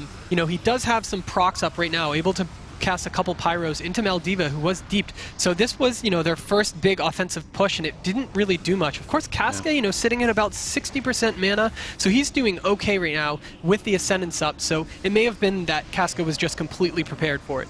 Yeah, and I mean, they obviously like the success they got at Maldiva in the end of the game. I mean, they forced the trinket on Maldiva. They do get a sentence out of Casca, so not bad. And Casca is the one behind on mana this game. Part of the while going up for Rind, and Maldiva, if he gets split, next deep could be trouble. I mean, Casca's into the Sheep. They have the fear to follow that up. Do they have a silence to cover that? There's a deep freeze onto Maldiva. He does pre-heal that very nicely from him. That could have been the trinket from Casca, if not his death. The MCS comes out onto Casca now, and Maldiva still is staying alive. He's at 200k, though, with a full pre-heal, so well played. It's still going to be the Link and the trinket, though, from Casca. I don't know if he needed to do that at the end. That was such a short CC at the end that did come out, and I mean, that's a pretty key moment. Casca going to be put into the bash there. Can they follow up with that? We do see Rin going to be caught into the Wyvern. He is trinketed in the midst of things as well. So did Sad Story. Livin going to be in trouble. He's down quite low here, and we do see Rin going to be sitting through this full trap. Capstone out of that. Nicely played by Casca, following up the CC chain, but a full fear caught in everyone. Full Sheep onto Casca, and now they're going hard on Maldiva. He's into the deep freeze. He has nothing left here. He could be in a lot of trouble. What do they have for Casca? The silence does follow it up.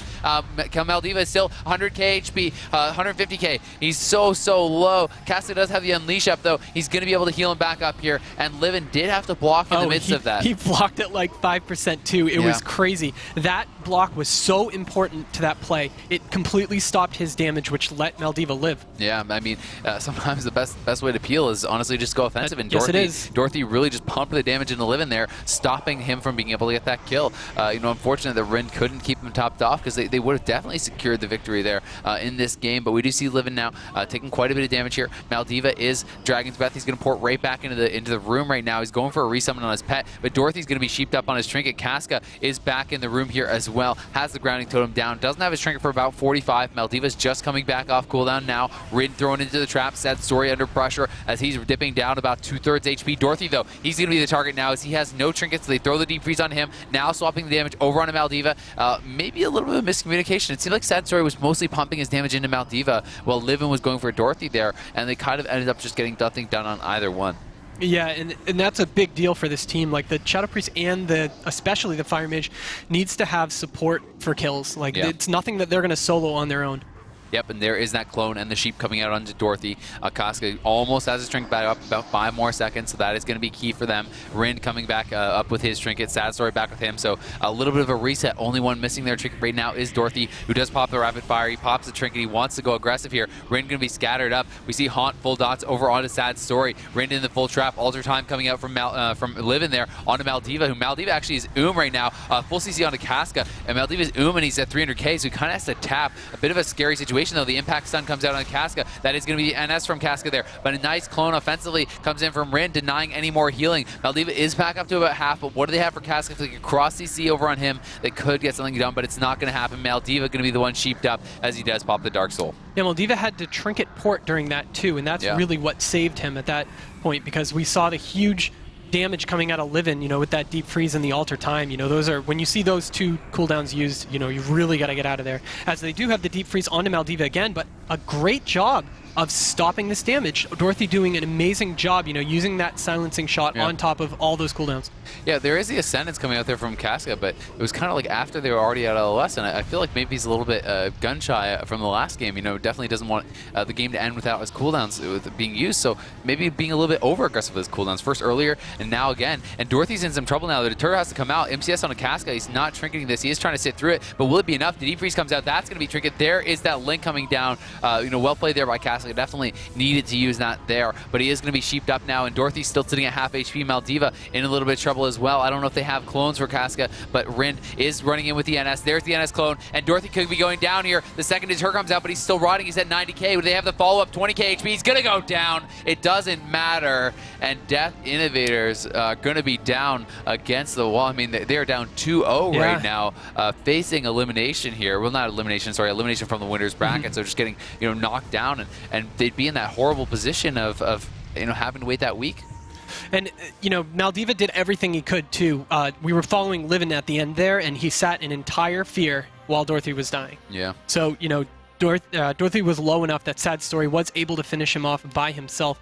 I was hoping for Rind to get a dispel on it, but he chose to clone instead, and that was just the great decision. Yeah, it definitely worked out. I mean, he displaced her forward with that NS clone, was able to get that off, and that definitely was key. I mean, a huge play from him at the end. And honestly, the deters came out. It was double deter, all that being used, but at the same time, it's like Dorothy used that, and when he was already so low, so it's like it just kind of like was delaying the inevitable. It wasn't really stopping damage as much as it was just keeping him at the same HP. So Casca just never had a chance to actually top him back off. And you'll see here in this replay, by the time actually Dorothy gets the deter off, he's already so low. And I mean, he's still casting steady shots at this point. Now he deters. And it's one of those things where when CC's coming in, you have to see the players use their defensives earlier.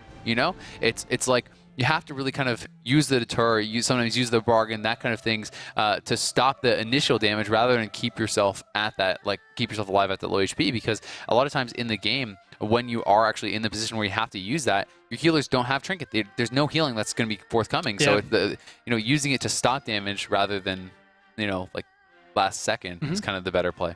Yeah, I mean, this team playing with fire is doing a great job. Yep. That HLS team sounded very, very, very confident coming into this tournament. Yeah. Just from talking to other teams, talking to them, they were coming into this, only fearing one or two teams out of everyone, and I don't think playing with fire was the one that they were worried about. No, I mean, I know that they were saying that they were really worried about Three Amigos, I think. I don't know who else they were saying they were worried about, but I know that was the one that they talked about in NA regionals. That was the only team they said they were worried about from North America. I'm not sure who they were worried about from the other regions, but either way, playing with fire looking fantastic, and the Europeans really coming out strong here today. It could be another 3-0 for Europe over North America, which is definitely an impressive result for their region. And I mean, now you can see it looks like they really are kind of getting into it a bit. And we talked about kind of inexperience on land and sometimes nerves and getting frustrated with each other and all that kind of stuff. And keeping positive and not getting down on your teammates is extremely important, because if you're not able to do that, things really do start to just fall apart. They do, and we've seen it. I mean, over the many, many years of WoW tournaments, we've seen it happen to so many great teams that where, it may have just been that unlucky first match, and then throughout the entire tournament, that's it. Yeah, exactly, man. It definitely can happen. But either way, we're just going to be waiting for that map pick, and I do believe we have it now. Yeah, so it's we're going to be Dalaran. So I think this is a good choice for them. Ruins really didn't pay off for them that well. They were kind of struggling to get their damage coordinated together most of the matchup. But Rind just did such a great job. Played Ruins very well. Livin' and Sad Story really dominated the positioning in that map. They forced the enemy team back into the starting pen so many times. Yeah, I mean, Rind was really the one. It was the other team's map pick, but Rind was the one that got the advantage of having the tomb, which is so big. So definitely one of those things that was not really how they wanted it to play out, or at least not how they thought it playing out in their heads. But anyway, here we go. Maldiva going to be able to get this gateway off, and that's one of the best things about Dalaran is you have such a fantastic long distance gateway. It's max range. It's to the pillars. You can't get anything better than that. Cask going to be feared up. He looks like he doesn't want to tremor this though. We'll see if that's going to work out. Nice port from Maldiva. Comes in on the deep freeze. The damage not going to be able to really land as a result of that silencing shot over on Livin. So really well played there by Maldiva. NS clone onto Casca, using that NS nice and early so they can get the damage onto Dorothy, which is quite a lot of damage. That combustion ticking on him, plus all the dots from the Shadow Priest. Yeah, and now the silence out on Casca. MCS off of that, they're really chaining this together. Now the full sheep comes out, and Dorothy waiting so long. He didn't deter. The Trinket Link had to come out. He was at 20k HP there and did not deter. Very close to being the end of their series. I don't know, Death Innovators have used a number of very important cooldowns this early into the match. Yeah, I just can't understand prioritizing your deterrence over your Shaman's Trinket and Link. And I mean, Dorothy in trouble once again here. And now, next CC chain for Casca could be the same thing. We talked about it last series. You know, deter does not save you if your healer is not going to get out of the CC chain. And now there's a full fear, the full sheep as well. And Dorothy could be in some trouble. It looks like that did get broken, unfortunately, for them onto Casca. Definitely a big deal there. I'm not sure how it got broken. Maybe a living bomb explosion or something like that did pop it out. But anyway, sad story, the one under pressure. Rin going to be caught into the Fury. Has the Heart of the Wild pop. Going to be Shadow Furied off of that. Maldiva now sheeped up as he has his double trinkets up. Demon Soul active as well. He's going to unbound Will the clone, but he's put right back into a DR sheep. Silence onto Casca. Dorothy under pressure again. Dragon's Breath going to catch both. This could be the end for them. He's going to get deep frozen. He has to trinket it as well. He got deep on his deter. It was the same time kind of thing and had to trinket anyway. So nothing left for Casca. Nothing left for Dorothy. I think next CC chain is the end of the game, and there's the MCS onto Casca. He has the Unleash up. What is he going to be able to get done with it, though? There's a sheep over on a Casca. It's a full sheep. Dorothy's running away, but he has nothing. He has no deter. He has no trinket. He's going to be able to disengage right back over. He's trying to stop the CC. There's a Psychic Horror, though. Living in a lot of trouble as well, and Maldiva getting a ton of damage out on him. The clone comes in, though. Dorothy down to 100k. He's getting down to 90k, 80k, 40k. He is going to get feared up. He's still so low. The MCS comes over onto Casca. I think this surely has to be it. No, deter comes up just again. Last second, 40k, but the silence is still there. The CC is not going to end. Dorothy's going to fall in a Queen's Sleep. Oh, that CC chain. That was rough. Yeah, man, Casca just did not get to play. And, I mean, for that game, I have to look back to the early play by Dorothy. Just at the start. Dorothy needed to deter a higher HP, man. He's all his deterrences this series were like at 0 HP. And, I mean, it's kind of strange. It was like, you know, he was getting low. There was a full CC on a Casca. And Dorothy just didn't want to deter there. And, you know, he had his trinket, he had both deters, but it ended up costing Casca his trinket and his link, and just really not a good trade for them. You know, if he just deterred at full HP, I think they could have held on to the trinket, the link, and only cost them one deter. So just the defensive play from Death Innovators was just not really on point there. And, I mean, that series kind of got, like, more and more one-sided as it went on, and here is the end of that. Once again, we'll see this kind of never-ending CC chain, the fear onto Casca. We can see the deter comes right back off cooldown right there from Dorothy. Casca still feared. Now the silence comes in. You can see everyone stacking up, and that was the end of it. But yeah, I mean, the first game looked like HLS really was the one in control, and it kind of was like, oh, well, there was just like a good turnaround. That's how they won. The second game was pretty well in control from playing with fire, and the third one was kind of just ugly. It was one-sided. Yeah. It was, I mean, Livin just doing a great job of just prioritizing damage over everything else. You know, tossing out those fears when he needed, sorry, those polymorphs when he needed to, but just so much damage. Yeah, I mean, he got really like all the CC he needed to. Honestly, it was very impressive. This is the team that, like I was talking about, when they're playing well, they're really damn good. They honestly looked extremely impressive, and you know, if they can keep playing at that level and stay positive and not get on each other's case and stuff like that, then I think they have potential to go really far in this tournament. But I believe we do have Sad Story, so let's hear his thoughts on the series. Thank you. Yes, well done. Very. I said to you before when you came over, was that really easy? And you were like, yeah, not too easy. Explain why. Because like they have the ability to put our Druid into a big CC chain, which they did quite a lot, but they let us play a bit too offensive, and which really favored us, because once we start getting that CC chain rolling, we just do so much damage, so much CC all at once, and we can cross CC, like we can put their entire team in a CC. It's really retarded. Is the group that you're in, is it the easier group of the two, do you think? I don't think, like, I think both groups are hard. Like, the other group has like the Shadow Priest, Windwalker, Resto Shaman, and it's not a main comp, it's not a good comp, like it's not great, and it's also a new player, so they don't have synergy. So like a lot of teams are happy that are in that bracket. So because like it's not a free win, but it's easier. What about this group? You've got the Korean team in there as well. I think many people are looking them as the underdog in the group. So you're now through safely. Have you got a preference of who you play in the winners game? I think I would rather meet the LSD2, but we practiced against the WMD. We played some games, like 4 games. We lost 2 games, we won 2 games. like I feel like if we play good, we're gonna beat them, but we have to play good like we did now. So Definitely play good here, 3-0 in that game. How much pressure is on you guys to perform really well and go through the bracket and get to the semi-finals? I can. I was the only guy of my team that actually like shakes a lot. I'm nervous, but like not when I'm off the stage, but when I'm playing like in the booth. Like It's only going to get harder as well because BlizzCon's going to be on big stage in front of lots of people. It's going to be tough. How are you going to cope? The thing is, when like I only shake when I'm outside of the game, but when the game starts, then like I'm focused. It's all or nothing, and I know what I have to do. So. Okay. Well, very good luck in the next game. You're going to be playing in the winners' game for a place in the semi-final. $120,000 for the winners, $250,000. Can you even believe how good that is? That's insane, right? So I'm happy. Oh, you should be. Great win from you. Congratulations on your 3-0 victory. We're headed towards another break, but we do have 3 matches left to go. That's the good news. The bad news is we're coming to the end of the first round of the group play, so we're about to find out who goes through to the winners bracket in Group B. That'll be followed up by 2 more matches today, with all 8 teams heading to BlizzCon next Friday. But 2 of them will be more happy than the other 6. We'll see you after the break.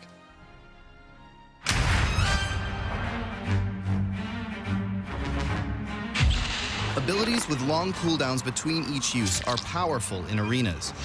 Lining up offensive cooldowns can lead to a large burst of damage on an enemy, to score a kill, or force them to use defensive cooldowns. For that reason, the strategic use of defensive cooldowns can often be the deciding factor in a match. If the player uses too many defensive abilities too early, they'll leave themselves vulnerable to heavy burst damage afterward. If they don't use enough, they could die before their team has a chance to save them. Keeping track of the timers on cooldowns and taking note of which tools the opposing team has used is a skill you'll see regularly from the best players in the arena. For more examples of team compositions and strategies, visit worldofwarcraft.com and navigate over to the arena forums. The top 16 Hearthstone players from around the world have put their decks to the test. Only one will walk away with the prize. This is so close right now. Oh my god, this is brutal. Oh, picks up Conceal. Consecration. Oh, you kidding me? No, it is. 14 damage. He can do it. Man, Second Doom Guard. Yes. Oh, he can't use Blizzard. He can't use Blizzard. He can't do it. It will kill him. He has gotten his ticket to BlizzCon.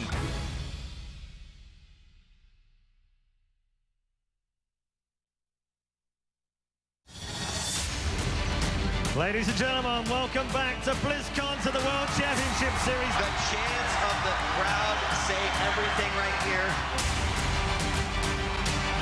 And this is starting up. This is it. This is looking absolutely fantastic. This is the biggest StarCraft 2 tournament of all time. Absolutely amazing. Fast is going to flank you with 2 high tempo. I think this is the tipping point.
slaves, but we will be conquerors.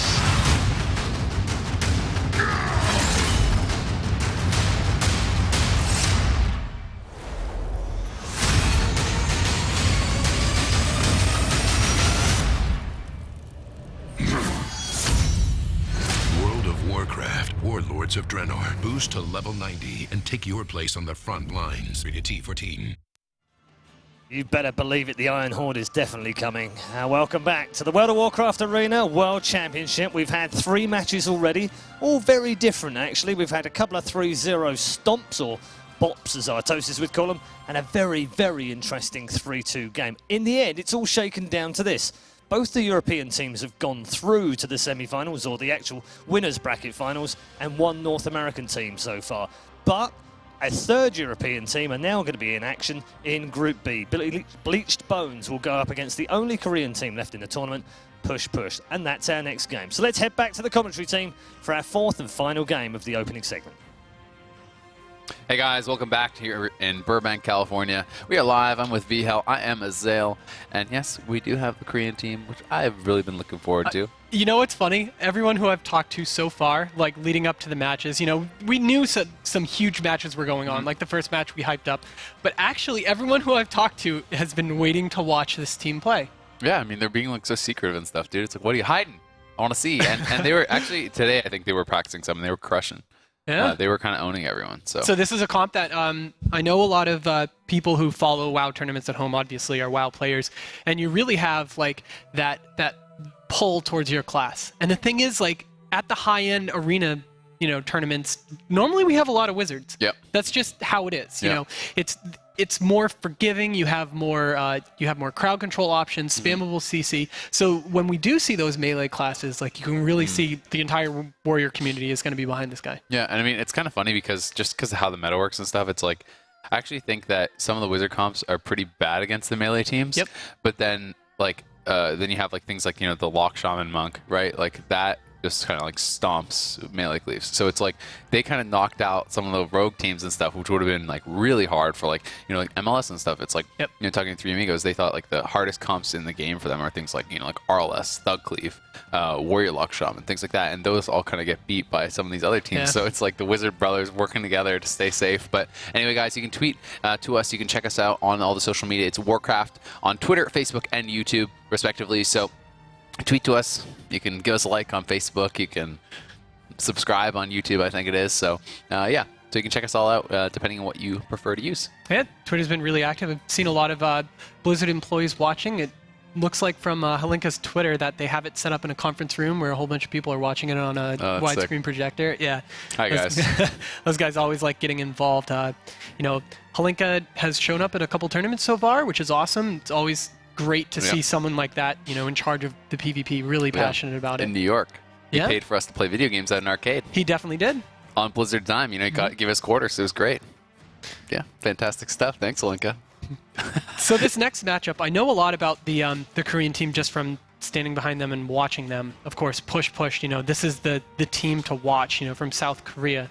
Of course, that Warrior Mage Druid is just like, it's a curveball, you know, to these other teams. You know, whether they practice for it. We haven't seen too many like really high-ranked WMDs playing on the US ladder, but of course Bleached Bones from Europe, you know, well-known team. And I mean, WMD is a pretty like normal comp. It's not like anything crazy, but one of the things with these guys is that they kind of play it differently. Everyone says they play, you know, kind of off the beaten path, like specs. They play, you know, double blink. I heard the mage was playing like for a while. I've heard about different glyphs and things like that, different kind of gear sets that they're using. So it is, although it is, you know, comp that I think most people will have experience with, it's not something that they're maybe like super ready for, because even if it's the same comp, they can play it very differently. But I mean, when you think about like No Lifer and stuff, No Lifer's played so much of this comp on European ladder and whatever. Like a WMD, he used to play that all the time with, you know, like Trillian, and then those guys played. So all kinds of different good teams play that, and these guys also play on the North American ladder. So you know, there are chances to see these teams in action, but as far as what they're going to bring out against this LSD2, it's going to be very interesting. But let's go ahead and hear what the two teams had to say about this matchup. Our team name is Bleached Bones. I'm from Sweden. I'm from Sweden as well. I'm from Mother Russia. We're running LSD2. as a Moonkin Warlock Resto Shaman. We're excited to kill some people. 저희 팀의 이름은 푸시푸시이고 여기는 전사, 저는 드루이드, 여기는 법사, 마법사 있습니다. 저희 팀은 한 3달? 4달 정도 됐고요. It's the first time we're like playing together as a team, so we haven't been playing that long together. Our opponents, I think we know pretty much everything. We know what to expect out of every team, so we're not really scared of anyone. I think people are a bit scared of us, and they underestimate us as well. 한 달이나 투기장 안 한 지 한 달 정도 돼서 감이 좀 떨어졌을 것 같고, 그 다음에 저희가 북미에서 연습을 많이 했는데, US 서버에서 연습을 많이 했는데 거기서 이제 핑이 아주 높으니까, 근데 여기서 이제 낮으니까, 그래서 아마 좀 첫 경기에 뭐 긴장 안 하고 잘만 한다면 뭐 다음 경기 계속 더 잘할 수 있을 것 같아요. I will say I am the boss. Yeah, The balance. He's kind of the one leading the team, you know. It's like in the actual game. Talking much. It's like he's just sitting quiet. I'm just going with the flow. I'm just there. We are Bleach Bones and we're going to everyone up.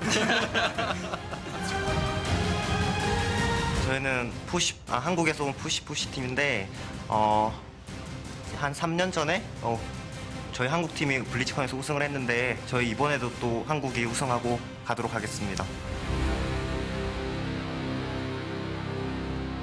I love Bleach Bones, man. Those guys are hilarious. Yeah, they Suge and the rest of them pretty funny stuff. But yeah, so it's gonna be LSD2 versus WMD. Both teams confident once again. No surprise there. Every team here definitely really confident, and we do see that.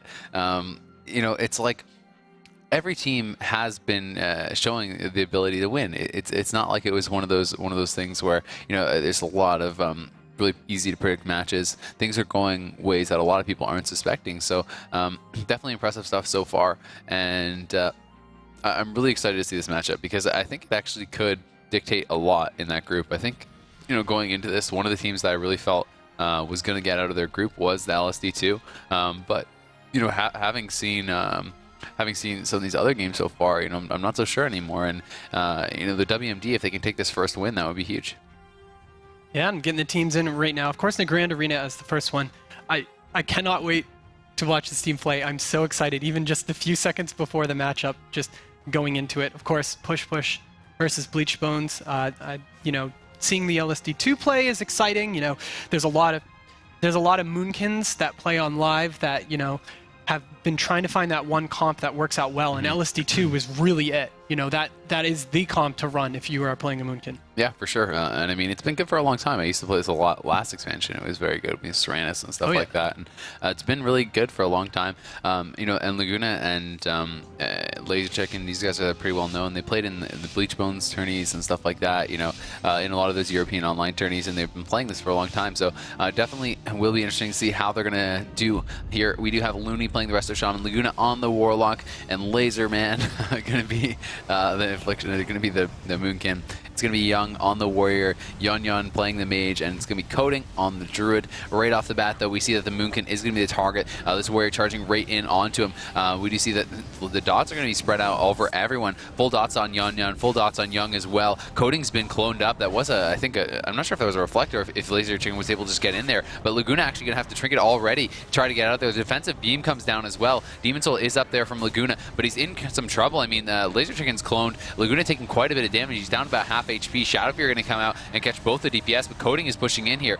We do see that Heart of the Wild has been popped here by Laser Chicken, trying to help heal a little bit if he can, and now Laguna has been topped back off as the Ascendants and the Heart do come out. Yeah, but the Heart coming out this early when the enemy team hasn't used any cooldowns whatsoever is kind of scary late game for them. I definitely agree.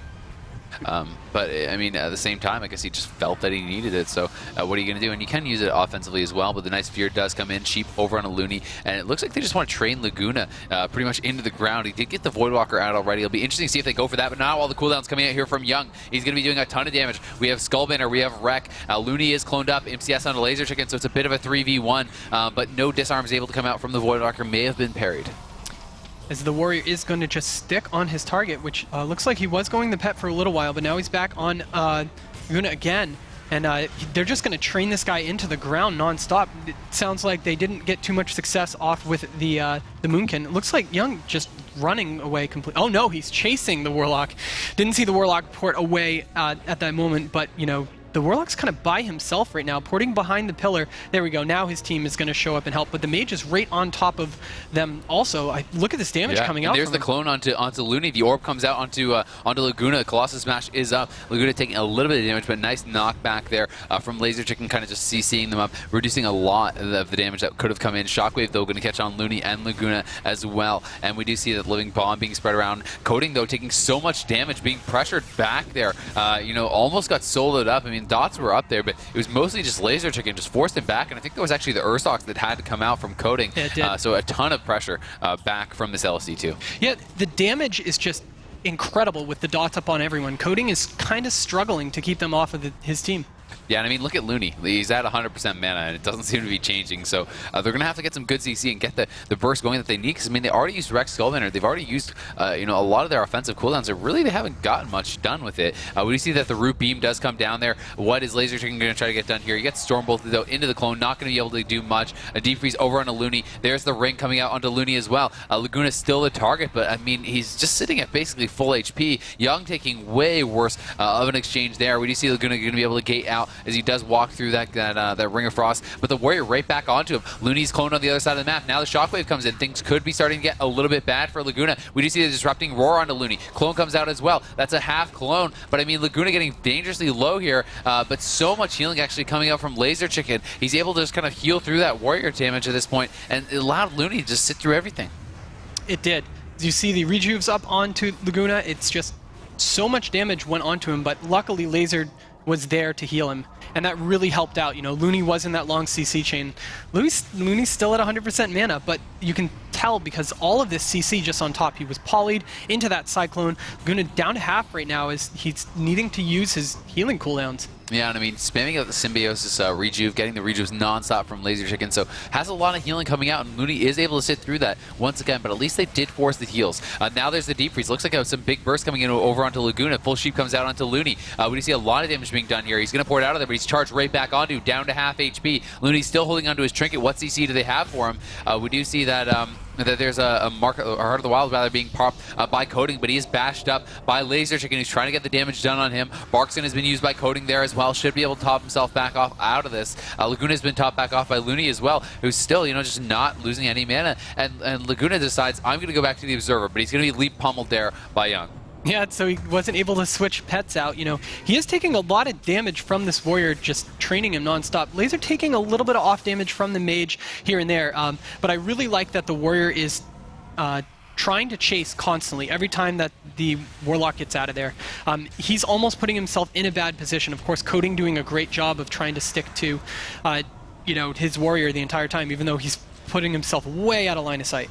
Yeah, it'll be interesting to see how this Observer is going to work out for them, if they're going to try to kill off that pet or not, because, you know, they did attack that first pet, and that's what prompted him to get the Voidwalker. He decided to go back to it, maybe just didn't feel that they could get a kill without it. Yeah, I mean, the Observer does fall, so he has to go back right to the Voidwalker, so really not too effective. Looney going to get deep frozen, Full Sheep comes out on him. There's a Trinket from Laguna. As the Skull Banner Wreck does come out, it's going to be quite a bit of damage being done here, but Looney just decides to sit through it once again. As we can see, you know, the port sprint coming out from Laguna there. He's sitting pretty low. Young getting pressured back as well, as he was in the battle stance, trying to get as much damage out as possible, but he's fully hotted up. Now, these dots coming out of Bleach Bone right now are going to be massive because we did have the Dark Soul and the Celestial Alignment come out from the Moonkin, so it's just putting a lot of pressure out with these dots. Yeah, definitely. Coding going to be popping the Innervate. He had the Tranquility out to help deal with that as well, and that Tranquility Hot was so key in healing through that damage. Young right back into the battle stance, wants to keep this pressure rolling. Laguna going to pour it out of there. Healing cooldown's coming up in 2 seconds.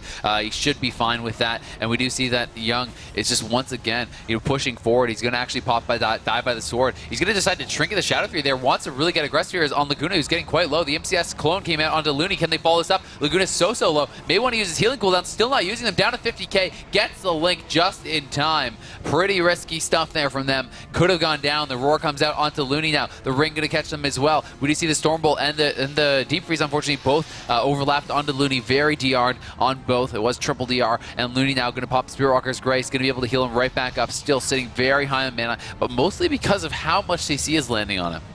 And look at the damage going out onto the team of Push Push. Now, this is the scary point of the match for the team of Push Push, where we start going into dampening. About 10% in right now, since this has gone for so long, as we see the Dark Soul dots just starting to be reapplied everywhere. Coding needs to keep on top of those. Yeah, definitely. And Looney now into the deep freeze. The Sheep comes out as well. There's a shockwave over onto Looney, and finally, he does have to actually trinket. He finally uses his trinket there. A clone comes over onto the Warrior. Laser Chicken's cloned up as well. He has no trinket. Laguna taking some pressure. And although the spread damage is very hard to deal with in dampening, you also have to remember it's Mortal Strike plus plus the dampening on Laguna that Looney has to heal through, and that's going to be very difficult as well. And you can see the results of that as Laguna is down very low. He's already at half HP, and Looney has no PvP trinket if they could get any CC on him. A Reflect comes out on the Fear. He's down to 200k. He's going to pop his offensive cooldowns, try to turn it around. The beam goes down. Pretty ineffective, though. Looney's going to be deep frozen. What do they have after that? If they can land some CC, it could be huge. He's going to be caught into the ring. Can they get back to him? Yun is going to be charged up. He's knocked back by Laser Chicken as well. Young got knocked back as well. Nicely played there by Laser Chicken, who's doing a fantastic job defensively, keeping his Warlock alive. Yeah, it's incredible that they're not trying to kill the Warrior every time he pushes in like this. I guess most of the time is when Laguna's in trouble, is when he's running, as you can see right there, having to trinket down really low with the heart heals coming out. That NS actually did land, the heal did land with the heart up, so those are some massive heals. We see the Colossus Smash go back on to Laguna, and it's just so much damage. That Soul Link and the healing cooldowns right there are helping him out. Yeah, I mean, he had the Dark Regen up for that hard NS, so it was definitely a massive heal with that extra multiplier as well. We do see the MCS over on a Looney. Can they follow that up? Heart of the Wild still active here for Laser Chicken. The orb comes out. Laguna's in some trouble. He's definitely dipping down pretty quickly. The Ascendants immediately popped by Looney as he saw the orb. The damage being spread around on the other team as well, though. Coding pretty low on mana. Catches Ueda spell off Yon. Yon down to half HP. Coding at half HP as well. Young starting to rot down. Looney's Ascendant's about to expire here. Laguna being trained away on heavily still, but he is alive and he's doing well. The Tranquility's going to come out from Coding, though. It looks like that's going to spark an offensive push here onto Laser Chicken. Laser Chicken getting a little bit low. He's down to 200k. Looney's MCS, his trinket's almost back up. They need to continue to get that CC on him constantly. Yeah, and that was just a large number of offensive cooldowns out of Bleach Bones. We did see the Celestial Alignment out of the Moonkin, plus another round of Dark Soul dots. So that it's a lot of damage that they're putting out, but look at Coding just handling it.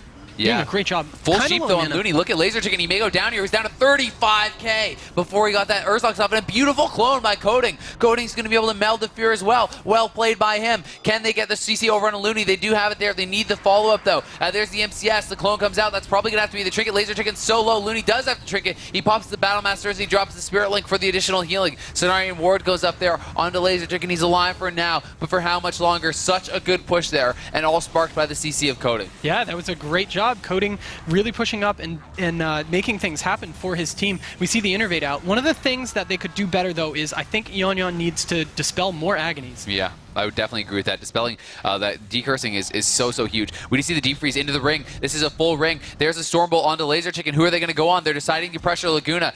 Coding's very low. So Young is taking some pressure as well, but Laguna is the one in the most trouble right now. He does have another Voidwalker's Observer died yet again. Every time he gets one, they kill it off. They're very diligent about it. Looney has topped his team back off. Mana pretty much even on both sides, but the pressure really is rolling for the LSD2 now. They're all topped off, and they're trying to force Coding back. They're really making it hard for him to heal his team back up. Yon down to 200k. Laguna taking some damage as well. Heart of the Wild comes back up here for Coding. This could be key as the Shockwave comes down onto Laguna. Young very low as well, though. The Cenarian Ward is up there. Deep freeze over on a Looney. Young going to catch a regrowth there from Coding, and it's allowing him to stay aggressive still. Looney into the full sheep. Laguna's just trying to LOS as best he can, reduce so much damage. We see the clone over onto Laser Chicken. No follow-up just yet onto the Looney, but another clone comes over onto Laser Chicken. Now the MCS onto Looney. There's a Roar coming out. Laguna going to gate out of there. Yon down to 200k still. Laguna sitting up at about 350k, constantly spamming out those Symbiosis rejuves, catching them from Laser Chicken as well. And this WMD looks like they're going to swap it back over onto the Moonkin. They just cannot catch this Warlock. He's being too evasive. Yeah, the Heart of the Wild used by Coding to try to help, because look at his mana pool. He's in trouble right now.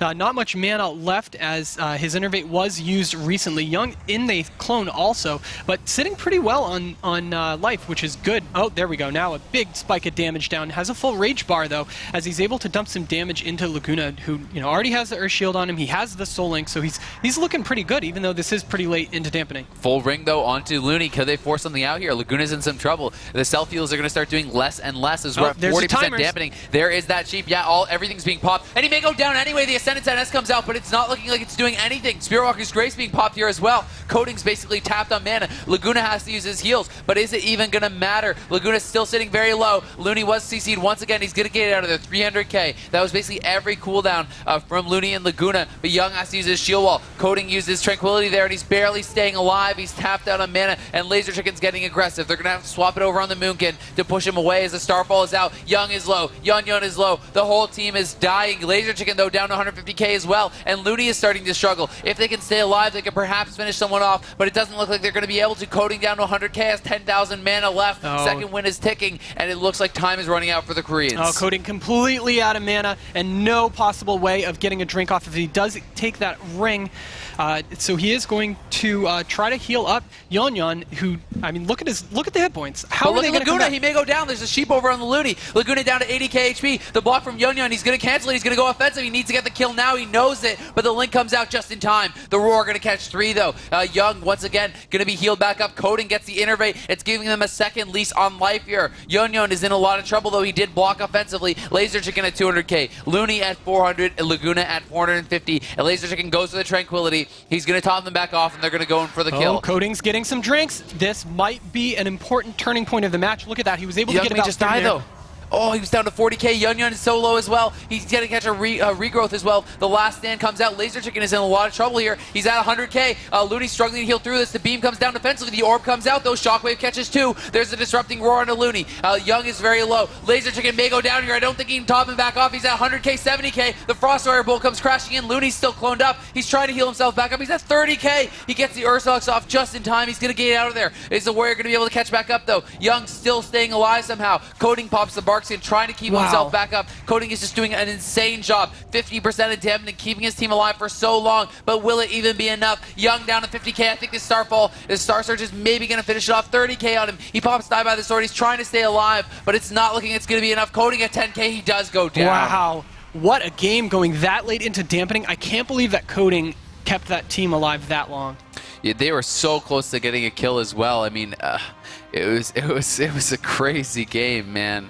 Honestly, I thought they were going to be able to finish off Laser Chicken. Laser Chicken was at like 70k. Both his Ursox, one came at 20k HP, the other came at 30k HP. And he blinked. Basically, what happened was, he completely clutched it for his team. Laserman blinked away behind the pillar. Yeah. We saw some roots come out on to Young, which means that he wasn't able to get to him, and he eventually, all those timers that he had up for that push, he just walked around with at that point. Yeah. Holy crap, look at the healing done. 43 million, I believe, by Coding. Compared to 43 million, yeah. Yeah, compared to 24 million from Looney. That's pretty insane, man. So wow, well, that's a lot of healing. I mean, he literally did like almost double the healing of the other team. But the thing is, look at the self heals coming out from this team, because with Symbiosis Rejuve constantly being spammed by Laguna, plus you have this like Siphon Life from the Corruption Glyph and stuff, and then you have Laser Chicken spamming Rejuves as well. The amount of self healing and off healing and stuff that these guys are doing, I mean, the Looney did 24 million, but his teammates did 12 million. It's like, they're doing a ton of healing as well to help out. And honestly, that's one of the biggest things, because it was like that allowed Looney to sit through so much CC earlier in the game. Yeah, I'm interested to see their map choice too. I'm thinking it's gonna be runes, but maybe not. Yeah, it would be a good choice for the WMD. I mean, it's pretty standard. There was a good choice. If they decide to choose that, we'll have to see what they want to go with.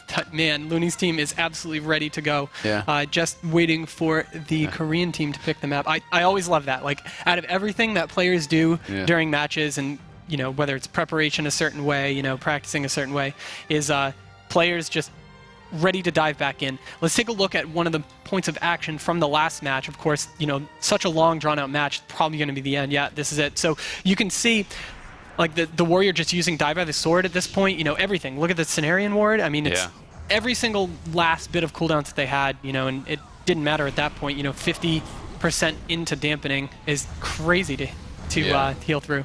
Yeah, I mean, honestly, Coding, the fact that he could heal through that for that long in dampening is incredible to me. Like, Druids are one of the classes that really start to struggle in dampening. Their HOTS just become less and less effective. They have to get a lot of actual hard casts off. And we saw that, from Coding. He was constantly getting those regrowths off, which was allowing his team to stay alive, and he really needed to.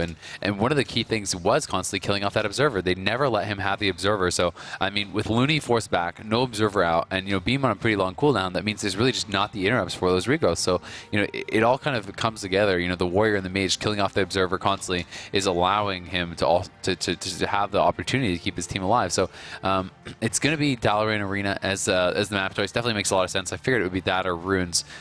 Usually those teams kind of want the melee teams will want the really kind of close quarters maps and stuff. And Gateway was massive. Laguna used Gateway so well. It was so good. And but I did like that Young put himself way out of position to keep the pressure onto him, even after he ported. Yeah, well, I mean, they obviously know that they have the communication to do that, and also it's like, with a couple hots up on you, plus second wind and D-stance and stuff, it's very hard to ever get finished off by just the Warlock. So it's like you can afford to chase at low HP because of that. It kind of gives you that safety net. And we are into the game now, so it should be a good one. Will WMD be able to tie it back up? Push is definitely not going to want to fall down 2 games because you have to remember, we still have all the map choices from this LSD2, and you have to know that Blade's Edge is coming, and Blade's Edge against LSD2 is just like... Especially as man. WMD, that is a nightmare. It's a total everything. Nightmare. So that's the whole point of this when we talk about how if you win the first map, you're only going to have to keep winning on your map picks to make it through, and that's what's going to happen in this. As the gates are about to open, of course, we are going to have the team of Bleached Bones doing such a great job in the first map. There's so much damage coming out from this team late into dampening that, Coding, while doing his best, and definitely did a great job of keeping Hots up on his team, just push really fell to that in the end. Yep, definitely. But we see the defreeze onto Looney right off the bat. Cooldown's being popped by Laguna. He's taking quite a bit of damage. He does have the Observer out. We'll see if they're going to kill it off. It is parked back behind the pillar. The Orb coming out now onto Laser Chicken. They're doing a lot of damage over onto him. Trinkets have been procced for him. Now they're going to clone him offensively as the Sheep comes over onto Looney. Not sure if that was a mistake by cloning. Yeah, that clone right on top of the Orb probably wasn't the greatest idea for Yonyon's procs at that point. But look at the damage onto Laguna all of a sudden. Yeah, they did have the NS clone over on Looney. He does pop the Ascendance. It's going to be a reclone out of that, though. Healing cooldown is going to be popped here by Laguna. He's going to get cloned up on those now. Young being the one pressured. Coding going to get cloned up by Laser Chicken. Starfall being popped. Root Beam goes down on Yonyon. They're trying to get the damage rolling here and doing a pretty damn good job at it. We do see the Howl of Terror comes over onto Coding. That's going to be immediate Trinket. The Meld is used as well. Heart of the Wild is going to be popped. Looney is into the Sheep, and I mean, it seems like so far this map is kind of backfiring on them. We'll see if they can really just stick to Laguna enough to make it pay off, because he has to use his healing cooldowns, and the Gateway is not going to be nearly as effective. The Roar comes over onto Looney. He drops the grounding, though. Spirit Archer's Grace goes up. No clone able to come in there from Coding just yet. He's trying to keep his team topped off so they can stay aggressive. Now the clone does land on a Looney. Can they follow it up with a Sheep? We'll have to see. Laguna down to 200k. He's catching the heals, though, from Laser Chicken, who has popped his Heart of the Wild. Yeah, look at Laser Chicken plus the Celestial Alignment 2 and a Trinket proc, and Stormlash goes down too. They are serious about this. Look at all those cooldowns.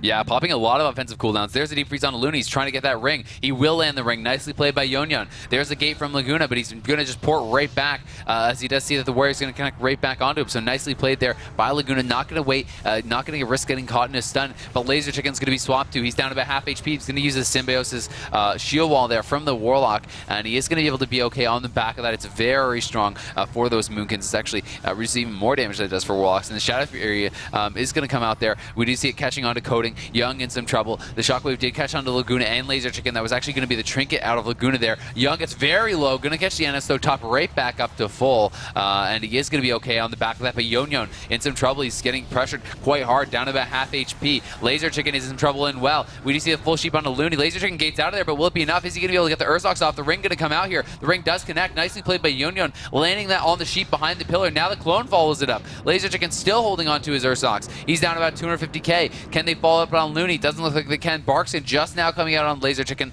The NS crits from Looney, and they are going to be fine.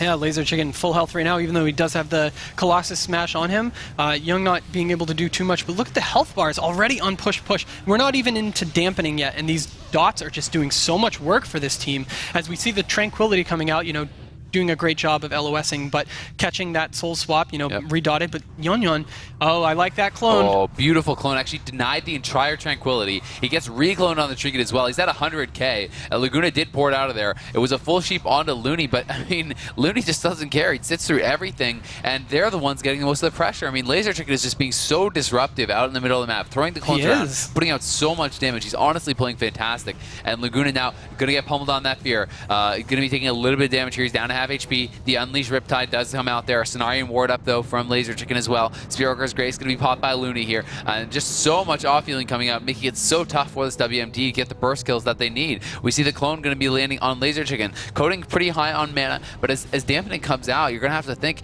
when they were struggling so hard before dampening, it could be really rough now. But they do actually force a Trinket on Looney at very high HP on Laguna, so I guess he must have, kind of been worried about Laguna's lack of defensive cooldowns or lack of mobility at that point, because that was pretty preemptive. I mean, Laguna was up at about 500k. Yeah, the team was completely on top of them. As you see, Laser Chicken taking a shockwave right now down to half, but big heals because of that Ascendance out of Looney. So they're forcing a lot of cooldowns. That Trinket, that Ascendance are very important things to get done. But as we see some Trinket procs onto Laser. And the wall has to come out from Young as this pressure is just huge coming back. We do see a full sheep, though, onto Looney. He has no Trinket for this. Laguna could be in some trouble now as he's at half HP catching the heals, though. Port's out of there. Looks like he's okay. Young trying to get up there, trying to follow up the CC, but not able to do it just yet. Looney doesn't have his Trinket, but still, Yon is very low. Coding's very low as well. They're in a lot of trouble here. Coding gets hit by a Star Surge. He's down to 200k. He's going to have to pop the Ursox there. Yon may have to block. Last Stand comes out. The block comes out. Ursox comes out. Barkson comes out. Everything being popped, and just now does Laser Chicken pop a Starfall. Laguna has that Demon Salt Dots running as well. The Iron Bar comes out, and they're falling so far behind, but they do get the sheep onto Looney. It's just,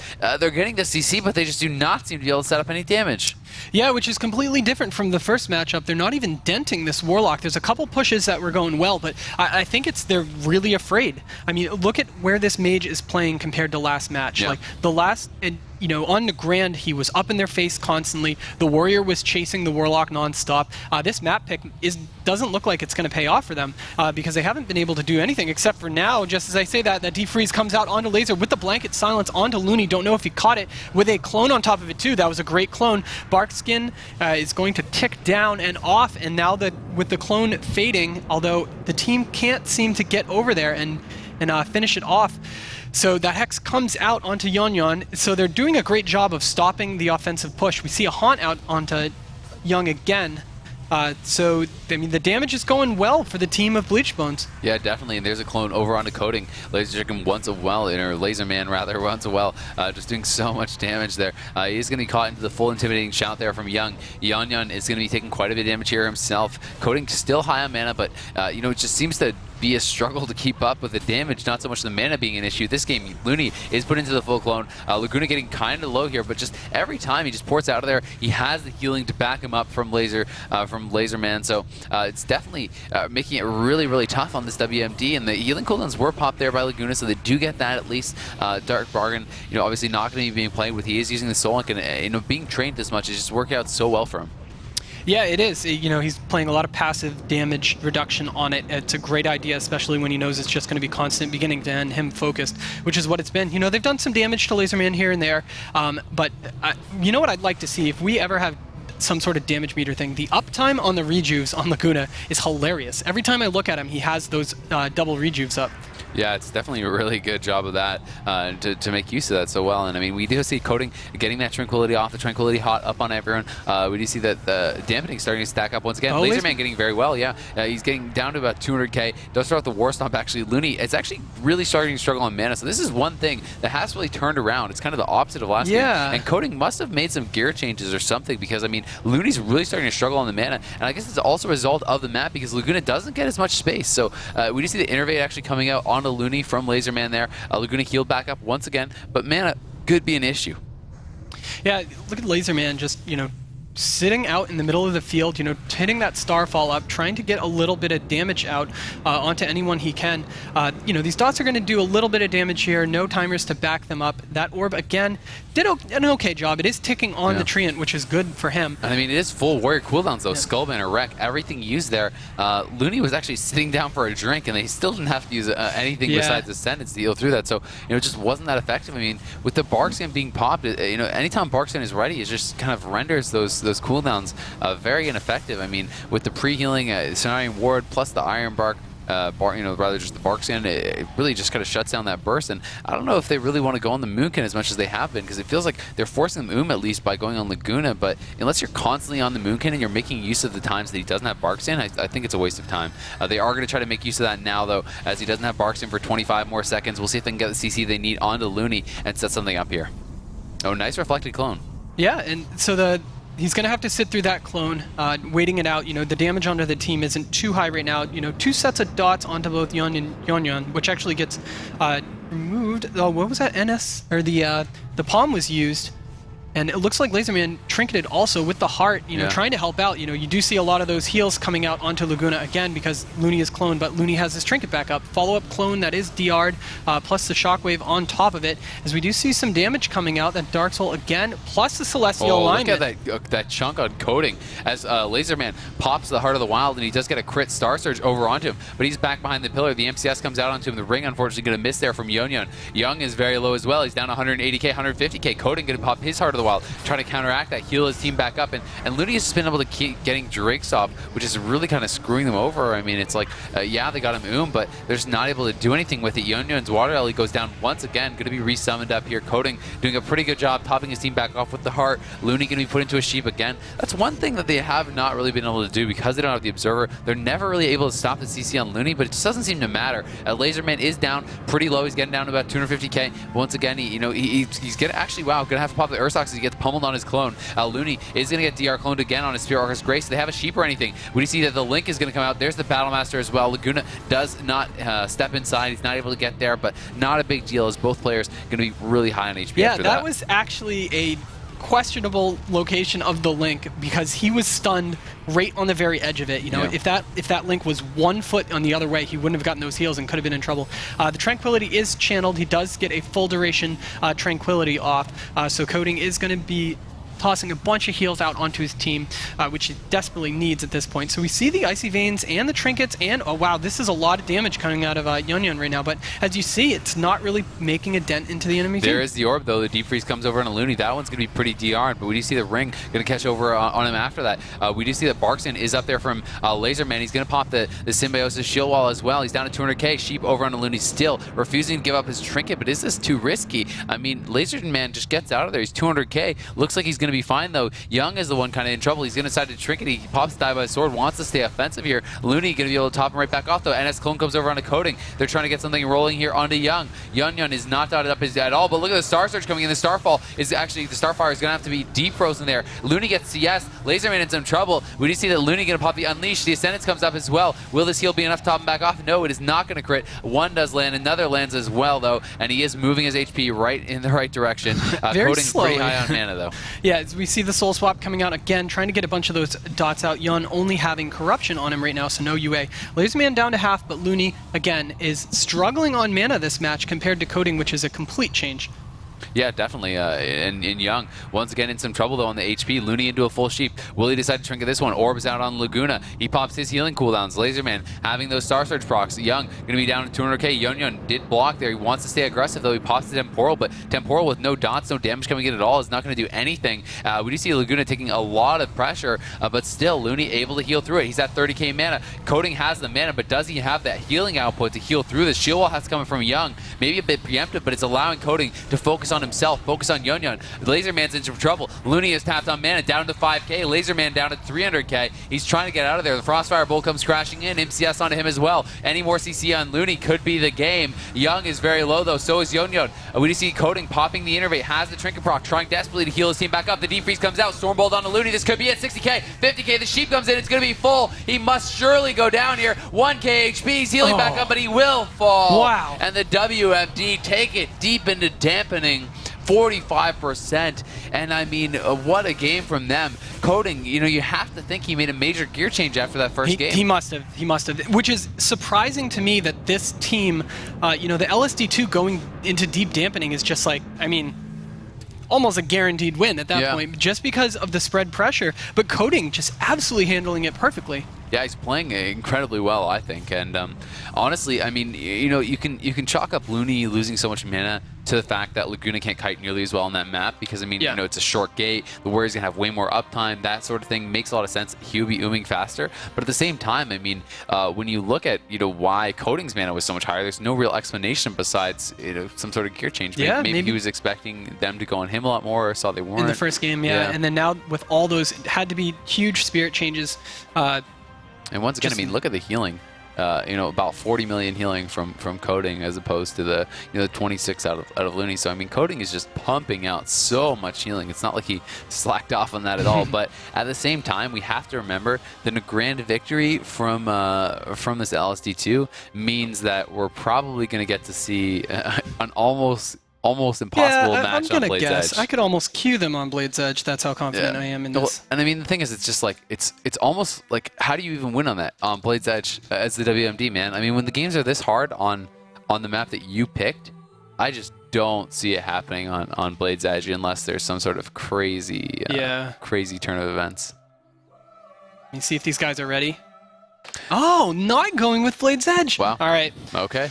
Well, don't we feel silly? Yeah. Wait. No. Oh, all right. I was right. Okay. He's just trolling us at his blades. But anyway, so I mean that would have been definitely a bit surprising.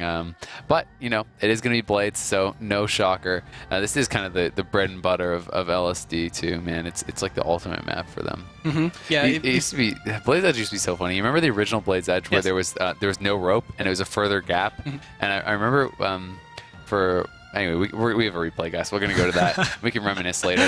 But we're going to show you, I think, probably just the killing blow here. As we do see Laserman taking quite a bit of damage here. He's trying to get those clones out. Does get interrupted there by Young. But just, Looney was pretty much 0 mana at this point. You can see his mana bar is just like non-existent.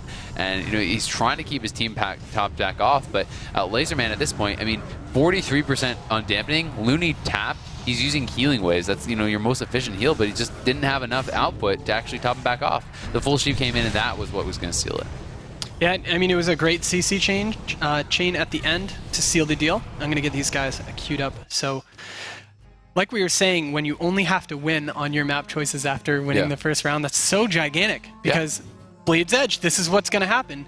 Yeah, it's definitely huge, man. It's but yeah, we are going to be queued up into the game, so we are going to be able to hop back in. And if the Korean team could pull a win, pull a rabbit out of the hat on Blades, that would be sick. But I think it's going to be really hard for them, just based on the games we've had so far and what I know about this map. But Young and Coding, if anyone can do it, it's going to be them. So we'll see. I mean, they said they want to win one for Korea, win another BlizzCon. It's been a while since Korea's gotten a world championship, and maybe they'll be able to be the ones to bring it home.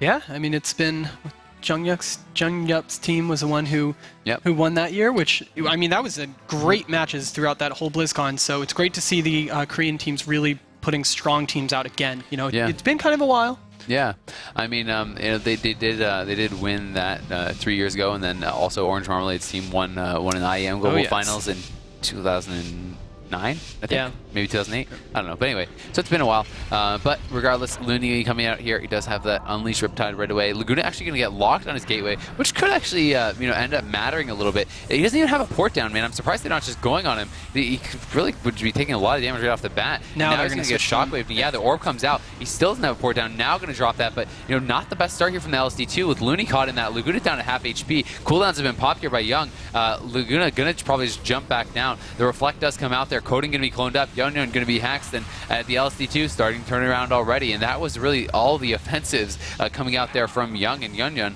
and honestly, they didn't get that much done.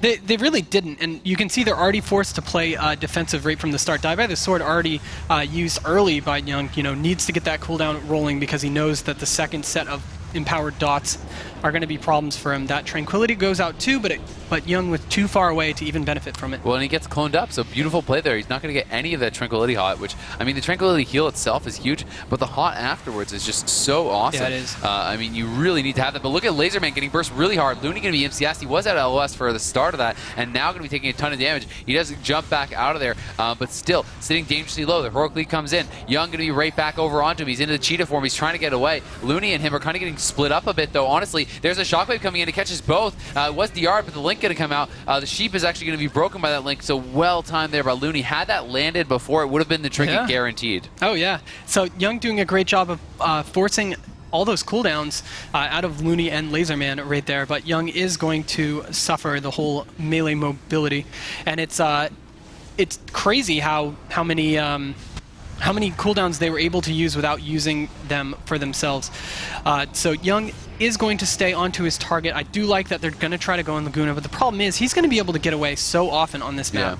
I really actually think the Moonkin is their best chance here. I mean, you can pressure the Warlock a bit, but there's the deep freeze onto Looney. That's going to be followed up by the ring. They want to go hard on Laguna. The orb does come out, but he's just going to jump right back down. Now they're going to be going over onto him, and yep, there's the jump off, and he can port right back up. They have the MCS over onto him. Laserman now the target. Great CC onto Looney, though, and they are starting to force him into an awkward position where you kind of have to port back up to help your team, and he does actually port back up to help his team, and now he could be susceptible to the swap. Clone on Laguna. He actually decides to unbound Will that at 20% HP. Very risky stuff from him. Ooh. He's as well. He needs to tap, and I mean, if they can get interrupts on Looney, it could be bad. The triple DR Sheep comes in, but he actually taps down to 100k. He could actually have gone down there. Very scary stuff. He's still sitting low. MCS over on Looney. The Storm Bolt comes out. We see Starfall coming out. Heart of the Wild coming out as well, trying to heal him back up. Coding, struggling to keep his team topped off and keep them offensive. There's the deep freeze on Looney. Do they have anything to follow that up? No, not just yet, unfortunately for them. That could have been a huge Sheep had they gotten it. The knockback onto Young. He's going to be on the bottom, and he's going to have to use his shield wall. Yeah, shield wall, the haunt on top of it too, as he's going to sit in the clone too.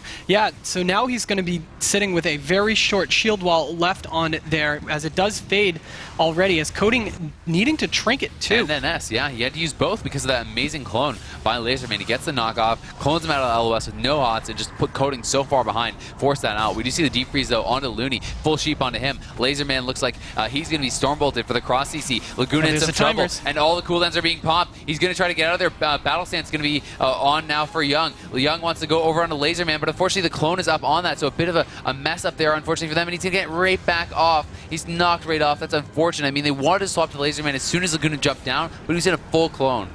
Yeah, which means those cooldowns didn't do anything. Laguna was able to get a disarm off on him too immediately when he hit those cooldowns, so that was a great use of that pet. Laserman getting kind of low, which forces the Ascendance too, and the Spirit Walker's Grace. Nice deep. He could actually go down here. He's in a lot of trouble. He does have both up, but very low there briefly. We do see that the Sheep comes out. There was an offensive beam onto Yun Yun. He's going to just block that. He wanted to stay offensive and try to get as much damage out as possible. Full ring now onto Looney. Do they have any follow-up for it? Doesn't look like they do just yet. The gateway comes out from Laserman, but Young is right back onto him with the Heroic Leap, back in battle stance, down to 200k, 150k, 100k HP, he may go down, 10k HP, gets off the Ursogs. So close to falling there was Laserman. He's going to be cloned up offensively. Like beautiful play from Coding. Can they change it over, get that CC onto Looney? But no, the Link actually gets dropped. So Link is going to bring him back up. That was really scary for the team of Bleached Bones. Looney was in a bunch of CC right there. Laserman got so low that the Ursak was the only thing that saved him at that point. As we do see Celestial Alignment and the Dark Soul coming out, so these dots are going to be scary for the team of Push Push. Even though we haven't hit Dampening yet, these still are going to make a huge difference. Yeah. Coding doing a great job on mana again, but of course, Looney completely full mana. Yeah, look at Laguna though, man. I mean, it's like, you know, they force him back. They're doing a great job pushing him away and forcing him to come back up. But look at the Stormbolt onto Laserman. He's in a lot of trouble. MCS on Looney, that has to be trinketed. 200k HP there onto Laserman. He's going to get healed back up as Looney does trinket, but they have forced that now. And things are starting to look scary. I mean, this WMD against all the odds is really playing it damn well on Blade's Edge here. They're looking great. Starfall comes up from Laserman. Will that be enough to force him back? He's getting pretty low, down to 200k. Catches a big heal though from Looney. The clone going to expire there onto Young. Coding pops the Innervate. He's going to be back to almost full mana. Deep freeze onto Looney. Will the ring land? It does. Great play from Yun this whole series, getting that CC out. We do see the Symbiosis shield wall from Laserman, but isn't even enough. The beam goes down defensively on Yun. He's going to block it for the Ice Block. If he wants to stay offensive, he gets a resheep with that. Brilliant play from Yun. He's going to get knocked back off, though. Cloning gets the clone onto Laserman, denying those heals right before he gets feared up, but it looks like they have stabilized. Yeah, Laserman is just surviving barely during all these offensive onslaughts, but Young's cooldowns must be coming up pretty soon. You know, it was a little while ago that he was completely nullified on those, so hopefully he can make something happen. We see the Tranquility come out from Coding, that fast Tranquility due to Soul of the Forest. Yeah, only 15 seconds, 10 seconds now until he has that Skull Banner ready, and that's going to be a scary time. Looney is sheeped up. They're forcing Laguna back. Laguna's in some trouble. Laserman's into the Shockwave, though. He may go down here. Clone onto Looney. He's in so much trouble. The Barkskin goes up. Will they continue to train away on him? They did get the War Stomp clone, though. Looney's going to be roared up now, and he does have the cooldowns. They're active now. Is he going to be able to pop them? He has the Skull Banner ready. He should just use them. He maybe could have got a kill there, but he's still deciding to hold on to it. They want to wait for the perfect CC chain. We'll see if that's going to pay off for them. Die by the sword being popped by Young.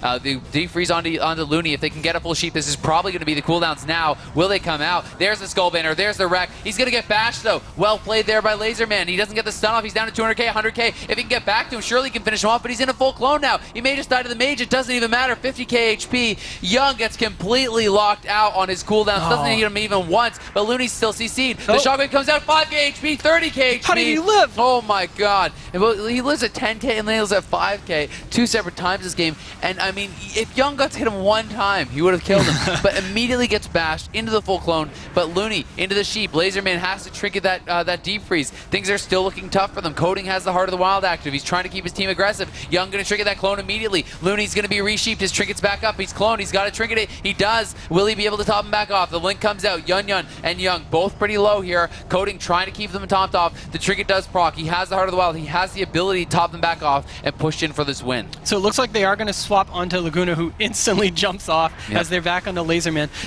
Interesting choice. I mean, they do enough damage to force a little bit of healing out of Looney, and then it gives them time to get back onto Laserman, who's down to half at this point.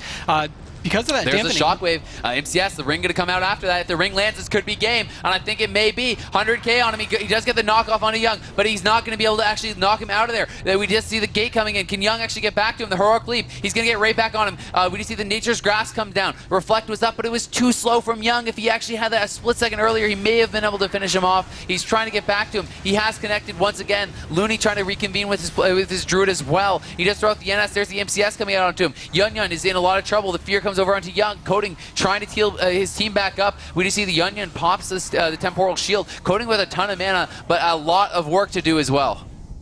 As you see Young pulling it back right there, so low that his second wind is healing him right now. We see only a little bit of hots up onto Young right now, as Yun is going to need a lot of heals also as he tries to get a polyoff. Full ring. This is going to be a lot of trouble. Once again, though, the Symbiosis shield wall does come out from Laserman. If they can follow up the CC on Looney, still has no trinket. Young in some trouble as well. They do get the follow-up sheep. If they can get the clone, this will be the game. Will they be able to land it? It does look like they have the MCS, and I think Laserman may go down. The Heart of the Wild comes out. Will it be enough? The clone is going to be overlapped, unfortunately. He's trying desperately to stay alive. Any more damage could be the end. The healing time comes out. Looney almost has his trinket pack up. Spiritwalker's Grace comes out. A beautiful clone from Coding is going to deny that heal. What do they have for Looney, though? The Unleash is up. They need to deny this heal, and they're not going to be able to. A huge heal comes in from Looney, and it's going to top his Moonkin right back off. Yeah, and the Moonkin is going to survive for a bit right now. Young, as you can see, is down to half right now, as he does only have that Life Bloom ticking on him. Coding caught in that Shadow Fury too.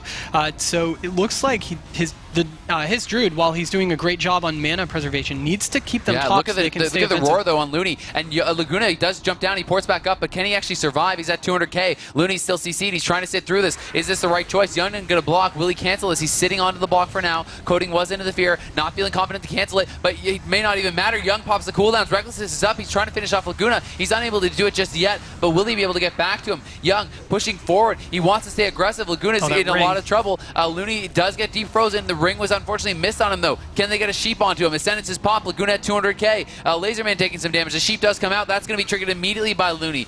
We do see Yun had to block as well. Coding still high on mana, but low on healing to top his team back off. Battle Stance comes out from Young. He wants to get aggressive. Barkskin pop here by Laserman. Can he get back onto him? Not just yet, but he's hitting Laguna now. He knows he just needs to keep the pressure up and wait for the CC on Looney from his team. Coding's trinket is coming back up in a few seconds, but with Laguna and Laserman pretty low, Looney is needing to spam spam those healing surges to pick his team back up. Not able to quite heal Laguna up quite yet, as we do see the deep and the roar and the sheep. And this is trouble for Laguna. He's at 200k. He's at 100k. He pops the demon soul. He jumps back down, but he has no port. He's going to go down here, I think. If they have any more CC for Looney, even an MCS could do it. 100k, 80k HP. He gets to 50k before the link comes down. Once again, bailing them out. Oh, the link. That was a great play by Looney. Great communication, knowing exactly where he was down below.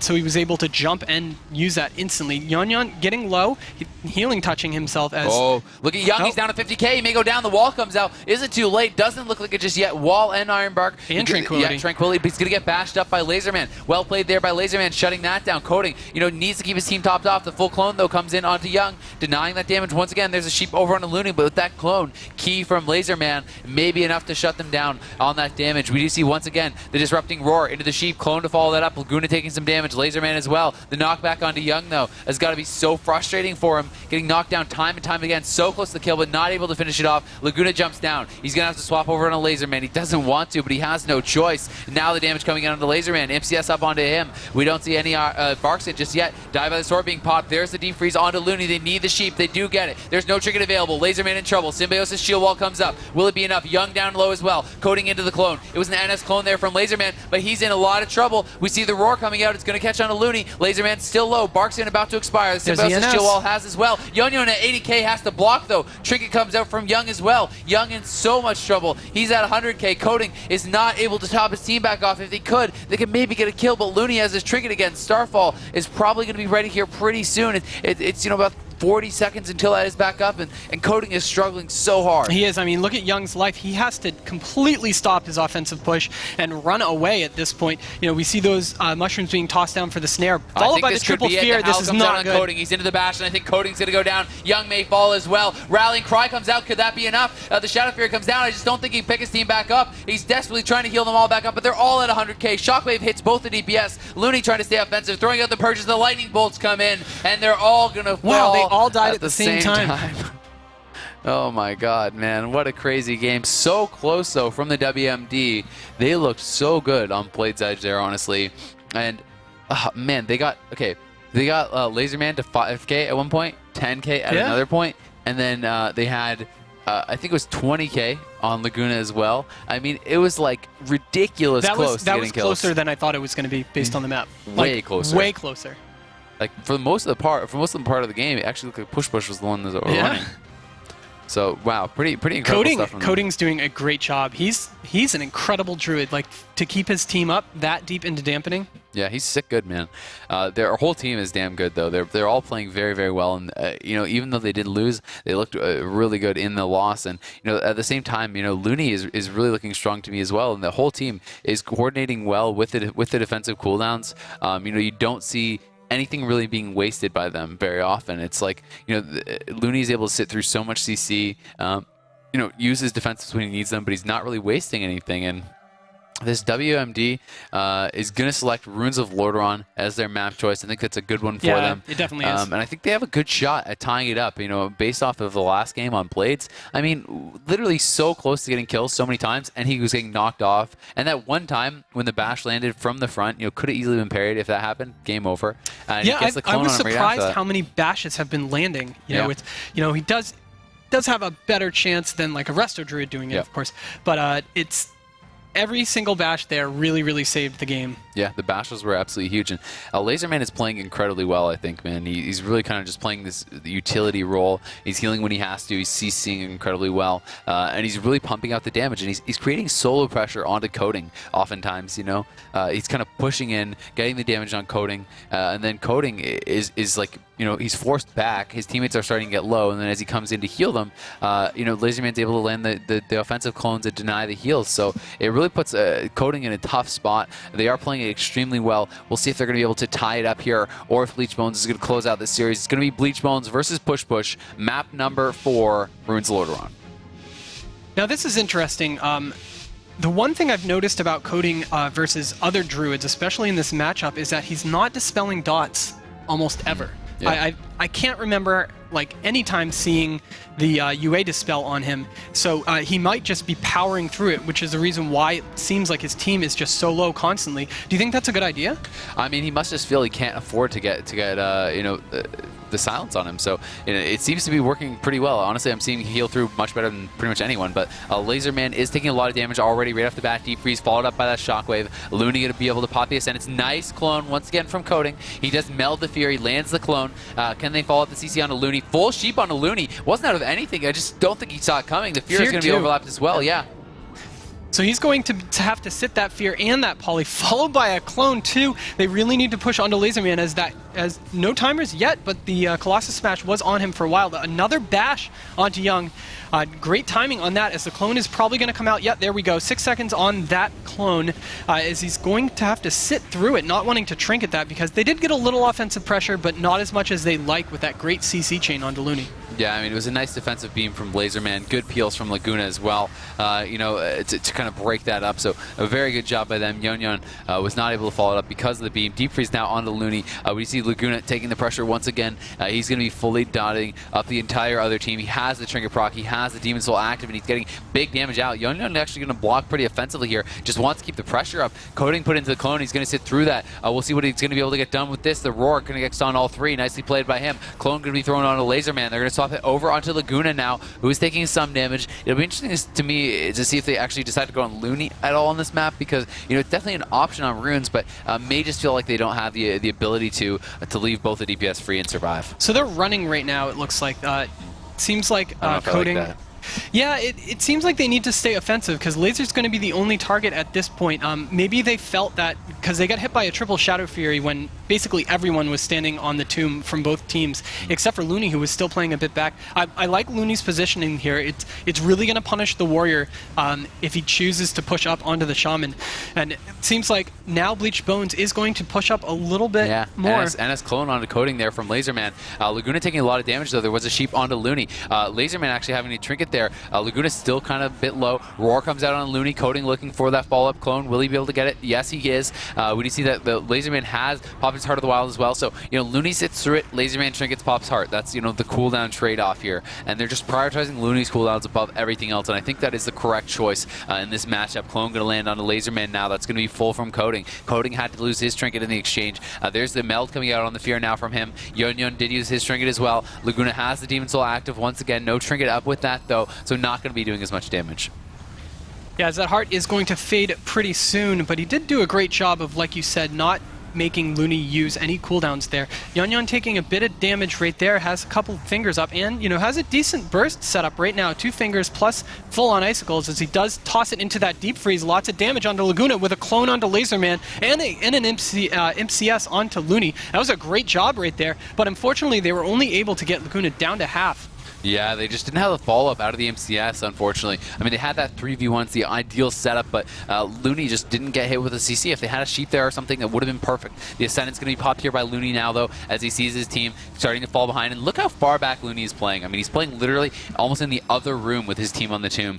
He just wants them to control the tomb for him. There's the deep freeze zone and Laserman. Stormbolt over onto Looney. A lot of damage coming out. Do they have any follow-up? Yes, the sheep does land. It's not actually going to be grounded there. Laserman in some trouble. He gates out of there. He's down 100k briefly. Now topping himself back off. Going for the healing touch is going to be okay. Laguna now the target. Clone over onto Looney. Laguna is having trouble getting to the gateway. He's down to 200k. He gets Nova. That may have actually bugged the gate. No, it did not. He gets the gateway out of there. Pops the Dark Regen. Pops the Hellstone as well. He's going to be okay. So well played there by them. But at the same time, the Koreans pushing forward. Shockwave over onto Laserman. Can they get the follow-up CC onto Looney? Not just yet, but he's sitting at 300k. When you see a Stormbolt now, followed up by that deep freeze onto Laserman. He's down very, very low. 45k HP. The link comes out every time. They get so low and barely get that off, but they do get it off every time.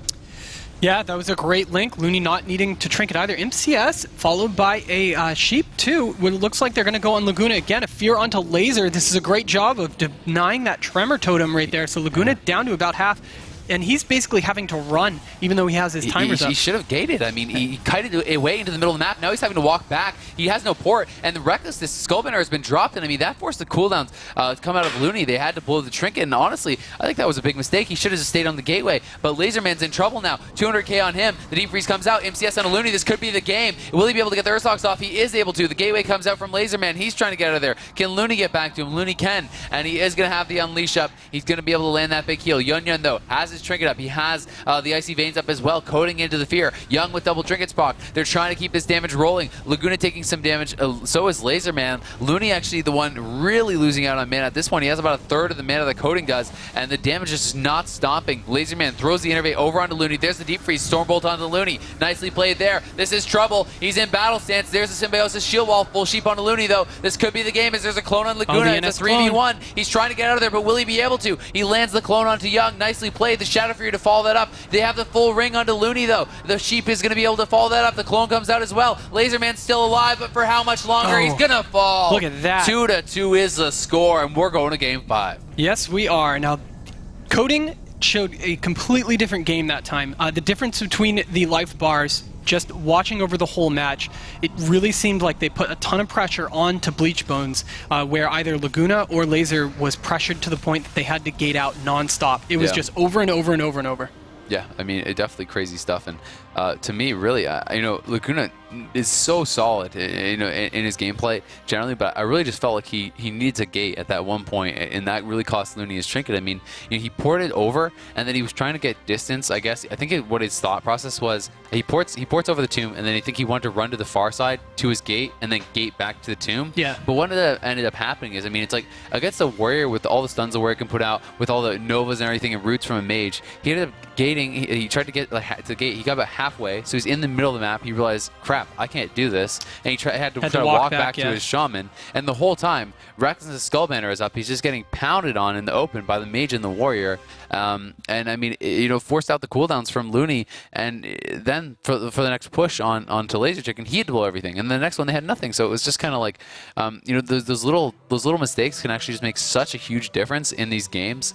We can see the replay at the end there. It's just such incredible CC onto Looney, honestly, to finish this game off. It just didn't end. The Deep Freeze there onto Laser Chicken. We could see the Stormbolt followed by the MCS onto Looney, and then the Sheep onto Looney as well. And I mean, the CC was just not going away on him. I mean, now he's into the ring out of the Sheep. Then the clone was able to follow that up, and it's Laser Chicken's living forever. But I mean, look at the CC, and there's still more follow-up to come. It's like there was still more clones coming after that. So it's like, what do you do against that, man? Once you get caught by one, you're caught by all of them. Yeah, and that's so many teams that can set up like this, especially this one. You do have the ring, you have the clone, you have the warrior fear if needed also. Yep. So they had so many ways of just layering that CC over and over and over. Yep. Yeah, exactly, man. It's definitely really well played there. And I mean, it's just such a big deal because Laguna can't stop CC with his pet because he can't play with the Observer, because his Observer, anytime he gets an Observer, they kill it off instantly. So he has to play Voidwalker, and Voidwalker puts out actually more damage than Observer. So it's a respectable pet. It's not horrible, but the thing is, they can't stop clones, they can't stop Sheeps, and they don't have the Devourer as well. So it's just so much less effective than the Observer is in this matchup. But it's just, there's no way Looney can keep it alive. Against a warrior and a mage determined to kill your Observer, it's dead. There's nothing you can do. All right, so 2-2. It comes down to Tolvaron as our deciding round. This has got to be so nerve-wracking for both of these teams because they've done such a great job on their respective maps. Yeah, and I mean, it's such a massive game to win here. The loser going to be forced to wait an entire week before they get to play another game, already knocked into the loser bracket. The winner has to win one more, and they can potentially be all the way to the semifinals. So this is a must-win for both teams. They stopped the gateway. Yeah, they did lock out him on the gateway. Wow. Laserman did not knock them back. Looney into the ring already. Laguna doesn't even have a port down, and he's walking away from the pillar. He's in some trouble now. He's kind of stuck on his port. He did get it down now. He gets sucked right back onto it, actually, and he's just trying to kite out of there. He's having to fell out another pet. He does get out that Voidwalker, and now Laserman into the clone, and I mean, a pretty darn good start. He does get the gateway off, though, with the Demon Soul. As we do see Bleached Bones, trying to recover from that initial gateway stop. They does get one out after the Warlock was able to hide out of line of sight and finally get one. As we do see the Shadow Fury on top of Young and Yun, which was good to hit both of them. As Yun down to half right now, taking a bunch of damage with the Voidwalker pet on his back. Of course, Laguna trying to gate out Rio, and with Celestial Alignment up also onto the Moonkin, they are doing a bunch of damage. I mean, look at the mage's health. Yeah, Yun definitely being pressured hard. So is Young. Coding already blew his innervate very early, knowing that mana can be an issue, keeping his team topped off, being very liberal spending it, and doing a great job at that. We see that Laserman, has the Colossus Smash up on him. He's going to be the target for now, taking a fair bit of damage here, from the Warrior. But, the Iron Bark goes up onto Young. There's the Deep Freeze onto Laguna. They're going to swap it over onto him. Stormbolt onto Looney. Laguna getting chunked down very hard there. I believe that wasn't an NS coming out from Laserman. Laserman dropping the Heart of the Wild. He drops the NS as well to top him back off. Once again, just holding on to the cooldowns is Looney, because Laserman was able to heal right through it, and Young now down to about half HP. Yun is sitting about half as well, but Coding is okay to heal through this. Full sheep onto Looney. There's the Fear coming over onto Laguna. That's going to be actually a clone to follow that up. That's a trinket coming out from him. Laserman being forced back. Pompoli onto Looney right there by Yun, who's going to try to set something up, but unfortunately no damage coming out. It's tough when you're fighting against the Heart of the Wild Druid, who knows what he's doing with it. Just so many heals get pumped out constantly. Laguna is going to be the target, tossing out a Haunt too onto Young, so he's going to be taking a bunch of damage, as he is going to have to force to be played a little bit defensive. Although, no, looks like he's just going to stay right on his target out in the middle. And this is a pretty good situation for Coding healing-wise, because he knows he has to just stay in range of his Warrior, as long as the Warrior doesn't run too far away, which, as you can see, he's doing a great job of staying within that 40 yards. Yeah, definitely doing a really good job at that. And Coding doing a pretty good job, I have to say, just kind of making it hard for the other team to dot him a lot. He doesn't have too many dots on him very often. Laserman dipping down pretty low here. Looney going to get the innervate there from Laserman. We see that the defensive beam comes over on a Yun, denying the CC. Stormbolt out there. There's the MCS now. The orb comes over on a Laserman, taking a lot of damage, but Looney unable to be sheep because of that defensive beam. So, we do see the Symbiosis shield wall coming out there from Laserman, but nothing else. No trinkets coming out, so that's really the important part, that they were able to hold on to those. We do see that Looney's down to about half mana. The clone did land onto Coding. Young in some trouble. Haunt everything up onto him. He's going to be forced back in defensive stance. Trinket does proc from him. He was disarmed by the Voidwalker there briefly as well. Laguna going to be put into a sheep. It's very DR though. Already out of that is Laguna. And now we have the clone coming out. It's going to be reflected by Young. Nicely played. And they're going to swap the damage over onto Laguna. Yeah, it's tough for this Warrior to get anything done because of how defensive they are playing. But it looks like the team of Push is going to push up to the pillar. And which is going to make a big difference here. I think that they were playing too passively. Even though he was doing a great job of LOSing, it means that Yun was having a lot of problems trying to connect to his target. Yeah, definitely. Laserman, though, into the Deep Freeze. That is DR'd. Looney did get a big drink off a little bit ago. Back to full mana for him, and we do see the Fear going to sit through. That's Ring of Frost to follow that up. Sheep not going to come out. It's going to be a clone. After that, Laserman still taking some damage, but just so annoying for Young. He just gets War Stomped. He gets cloned up. Now the clone comes out from Coding over onto Laserman, and as Coding's trinket comes back up. Looney's still holding onto his, so is Laserman. Orb comes out. There's the MCS onto Looney. They're getting the damage going onto Laserman. At least they're trying to. Do they have any follow-up? There's the Ascendant NS Unleash as well. Defensive beam onto Yun. They're trying to force him back. We do see the Deep Freeze onto Looney. Can they get the follow-up CC? Looks like they want to, but it's going to be a nice knockback from Laserman once again on the sheep, shutting that down. Yeah, you see Young sitting at about half right now. Has some hots on him. Coding's doing a great job. I mean, look at his mana. He's been keeping his team up pretty much non-stop, having great positioning during this map, playing the max range, as it's tough for both Laserman and Laguna to push up and put any CC onto Coding. I can't even remember the last time he was CC'd in this match. Yeah, he really has not been CC for a very long time. I mean, he blew his trick early in the game, but that's about it. Laserman into the clone there. Looney still holding on to his, though. Everyone actually on this LSD2 Bleach Bones has their trinkets. There's the MCS on the Looney. Laserman in a lot of trouble, down to 200k, 150k. The Healing Tide does get dropped, I do believe. We see him going to get right out of there. Now we have the Warrior in hot pursuit. He's going to leap after him, trying to get right back to him. Coding, looking for the CC as Looney does get sheeped up. The sheep about to expire there. He's going to be out of it now. The resheep does come out. Now the clone. Laserman still in trouble. May have to cost him his Ursox or something here if they can get back to him. The Healing Touch coming out. A second one as well. Full Fear onto Coding. Coding decides to actually trinket that. Doesn't want to fall behind. Going to stay aggressive here. Laguna was caught in the orb. And when you see the Deep Freeze on a Looney, what do they have out of that? Do they have a full sheep again? Doesn't look like it just yet. Now the sheep does land. It is full. And Laguna's in some trouble as it is a 3v1 setup if they can get back to him. Laserman and the clone still sheeps out onto Looney. Resheep does come out, but Young not even able to get there. Now the Ring going to come out. The Roar over onto Looney. Laserman low, Laguna low and cloned. Full clone over onto Looney. Now Coding playing this masterfully, and he's down to 50k. The Ursox comes out just in time. The trinket comes out from Looney, but he's holding on to his Link. He pops Spearwalker's Grace. Is this going to be enough? Well, to seize MCS, the Link comes down just in time. Wow, barely makes again. it into the Link. As that was a great job. Young hesitating a little bit on that trinket, though. He might have been able to score a kill on Laserman if he would have trinketed faster. That clone was extremely important at that point. Laguna down to half right now with those 2 rejuve hots on him rolling. Young gets Cyclone again. Coding down to about half himself, just rotting from the dots, trying to switch those life blooms back onto himself. As you see, he's picked back up to full, which is perfect because now we can continue to support Young. Oh, the Shockwave actually catches Looney on his gate. Can they CC off of that? Laguna in some trouble. No CC just yet. The Unleash comes out. They did force Young into a block not too long ago, just coming off that, the cooldown, so he can block again. But we do see that the MCS now over onto Laserman. Laguna getting healed back up here by Looney, but Looney doesn't have his trinket for still over a minute, so it's definitely going to be tough for him. Young is pretty low as well. Catches a big regrowth there from Coding, though. We just see the root over onto Coding, maybe looking for the beam as Laserman, but he's being forced back. Looney is sitting in a really nice position back behind the pillar, healing as much as he possibly can. The next push, though, from this team could be very scary. I mean, Looney doesn't have Link. He's going to get Storm Bolted. There's the MCS. Are they going to have the Deep Freeze coming out? We'll see. Doesn't look like it just yet. Now the Deep Freeze comes out. It could be dispelled, actually, by Looney, but he's not going for it. The MCS was already used. The beam goes down defensively onto Yonyon, but Yonyon didn't actually even use his Icicles, so he's still sitting on 5 Icicles. They did get the beam, but Looney now critically about 20 seconds until he has that trinket back up, and that's really what they need. Yeah, and he really needs to hold on to that as long as he can, because the big pushes that they've done have been that triple CC setup, going to CC both Looney and Laguna, and then just going on Laserman. So we'll have to see if they can do that again. Of course, the Gateway in a decent position defensively at this point, not choosing to set up an offensive Gateway quite yet. Maybe putting it on top of the enemy team might be a good idea at this point.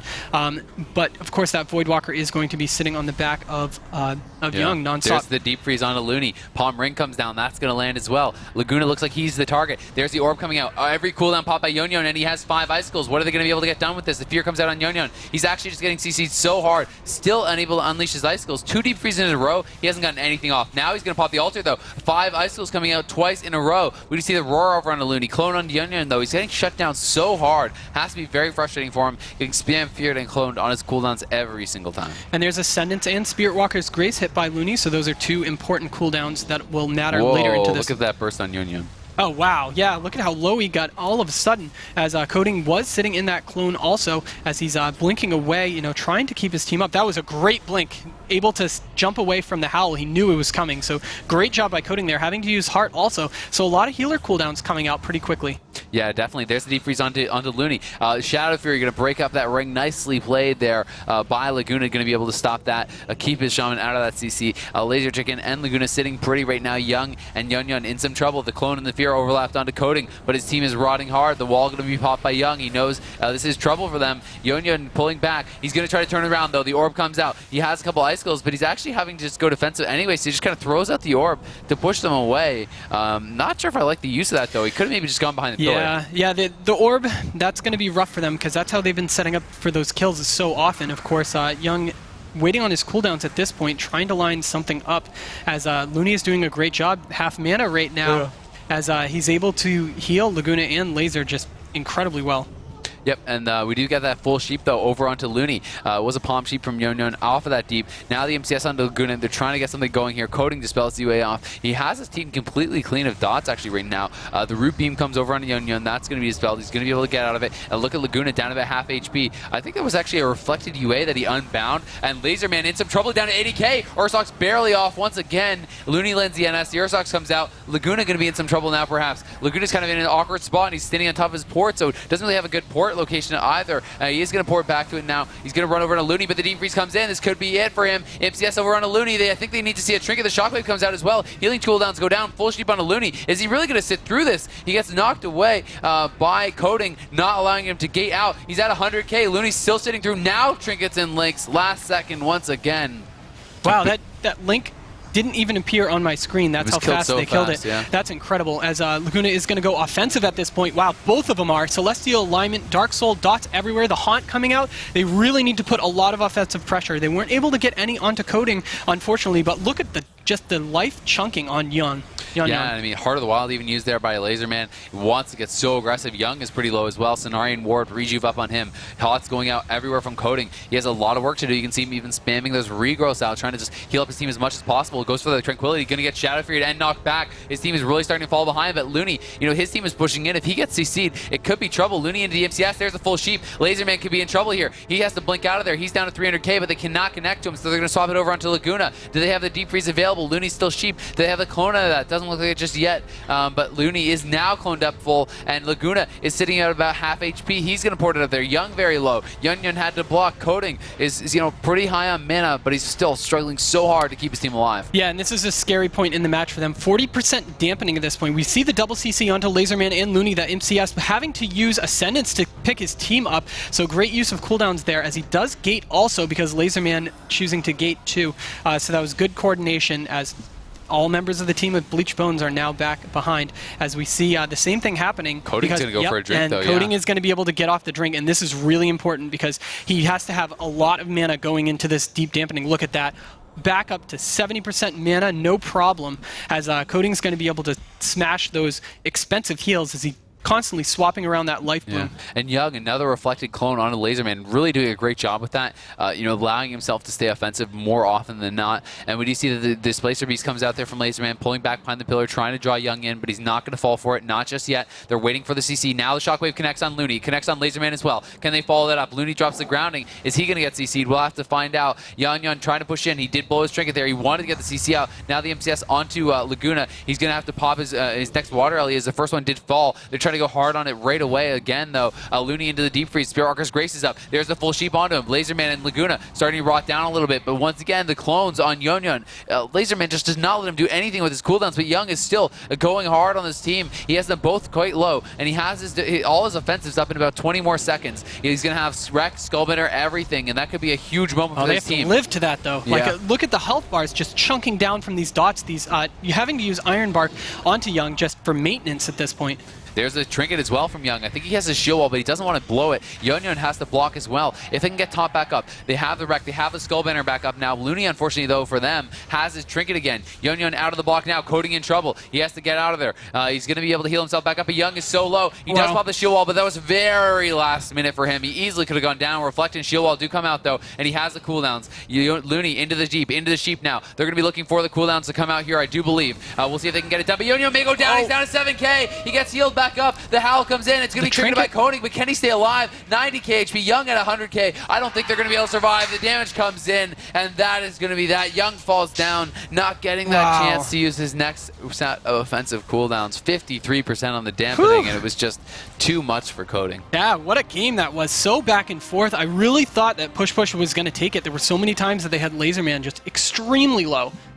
Yeah, extremely low indeed, man, and really good game, honestly, back and forth. But Laserman, he was just shutting down Yun on his cooldown so much, and Yun every time it seemed like he would use the MCS to try to get the CC over onto Looney, and then as soon as he would blow that MCS, Laserman just starts going nuts with the clones, and they just start spamming out fears and clones, and it's looking like the Korean team's still in pretty good spirits there, but they did just fall down, and it's got to be disappointing for them. They played excellent matches. There wasn't any one point in that match that I thought that they really messed up on anything that they did. They played it really well. They had an excellent map on Blade's Edge, which I didn't expect to happen.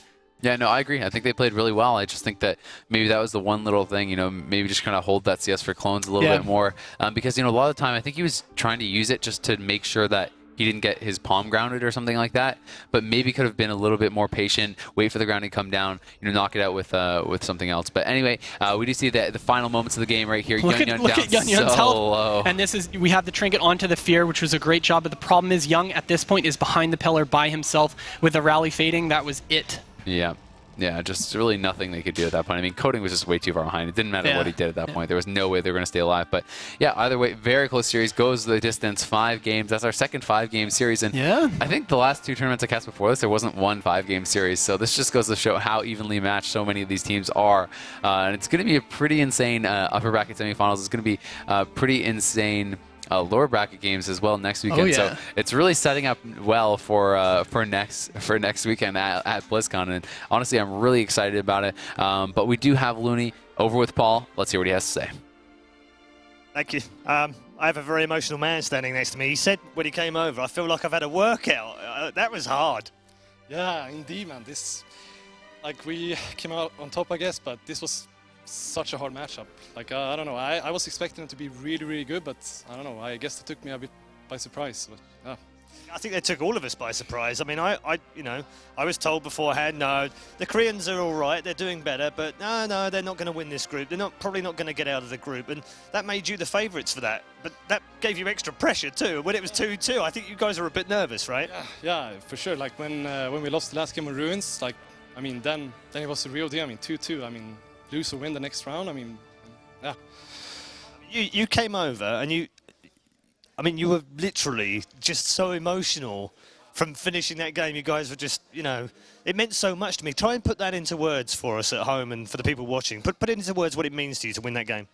I mean, it's everything. I mean, we came here to win, right? So winning means everything. So it feels so good winning, especially the first round. I mean, it's great. I don't know. I don't know what to say. It just feels so good, man. I mean, it's such an important match to win in that first round, isn't it? Because of the way it's set up. Some of the guys now have to wait a week before they get to play again. That would be horrible. I feel for the Korean guys because they now have to think about that now for a whole week, go to BlizzCon, and then they're on their last life. You guys now get a second chance to go through today and go to the semi-final. Yeah, I know. Another hard matchup awaits, so I don't know. We'll see. But we're hoping to win. We're going to play our best like we did now, but it's going to be a hard matchup for sure. I mean, you said you felt like you'd had a workout, but now you've got to rest now because you've got to play another game. So have you got some left in the tank? Yeah, for sure, man, for sure. Okay. All right, well, best of luck with that, and great game again, and congratulations on the win. Okay, that is the group stage done as far as Group A and Group B is concerned in terms of the opening matches. Now, what does that mean to you guys at home? How does it work in terms of BlizzCon? Well, right now, we're still on the road to BlizzCon. 7 days from now, on Friday next week, we'll be live from the Anaheim Convention Center for BlizzCon. It's going to be amazing. You don't want to miss it. Make sure you get your virtual ticket. But in terms of World of Warcraft, what it now means is that the teams that have lost today already don't get a second chance until Friday of next week in the losers games. Today, however, we're going to continue after the break with our first of the 2 winners matches where the teams will be playing for a semi-final spot at BlizzCon. We'll see you in a few.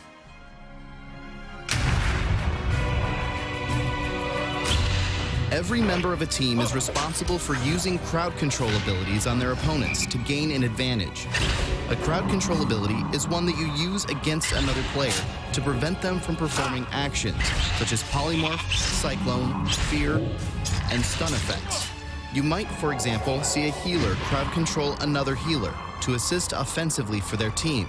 Then, as a response, you might see the other team's damage dealer crowd control one of the attacking damage dealers to lower the incoming damage. For more examples of team compositions and strategies, visit worldofwarcraft.com and navigate over to the Arena forums. Ladies and gentlemen, welcome back to BlizzCon to the World Championship Series. The chants of the crowd say everything right here. This is starting up. This is it. This is looking absolutely fantastic. This is the biggest StarCraft 2 tournament of all time. Absolutely amazing. Stress is going to flank you into High Templar. I think this is the tipping point.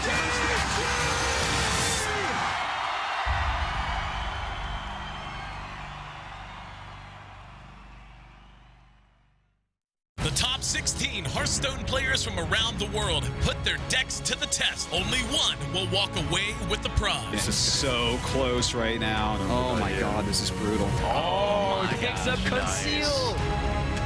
Consecration! Are you kidding me? No, it is! 14 damage, he can do it. Man, second Doomguard. Oh, he can't use use Blizzard. He can't use Blizzard. He can't do it. It will kill him. He has gotten his ticket to BlizzCon.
Warcraft, Warlords of Draenor. Boost to level 90 and take your place on the front lines. Rated T for teen.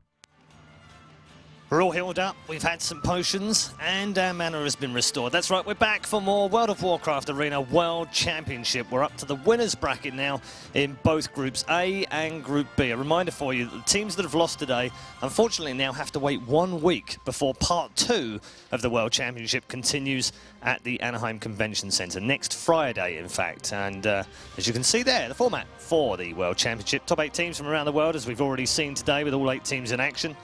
2 dual tournament groups of 4 teams each, which now means we are back to the winners' finals in both of those groups. So time to head back to the commentary team for game number 1, and it's a big one because the winners go to the semi-finals at BlizzCon. What's up, guys? Welcome back. We're here live in Burbank, California. I'm Azael, and I'm joined by Lore. And man, are you excited for these games? Yes. That's the right answer. Congratulations. That's actually a bit of an understatement. I am absolutely stoked for these games. This has been just an amazing tournament so far. We've seen such high-level play from every single one of these players, and it's only going to get better from here. Yeah, it's been honestly amazing stuff.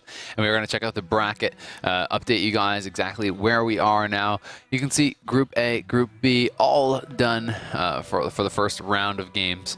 We do have skill-capped EU taking down 3 Amigos. That was a 3-0, I do believe. Penny for Your Thought took down Pop CD No Skill. That was a 3-2. Playing with Fire was able to 3-0 Death Innovators. And then Push Push just fell to Bleach Bones. That was a 3-2. Mm-hmm.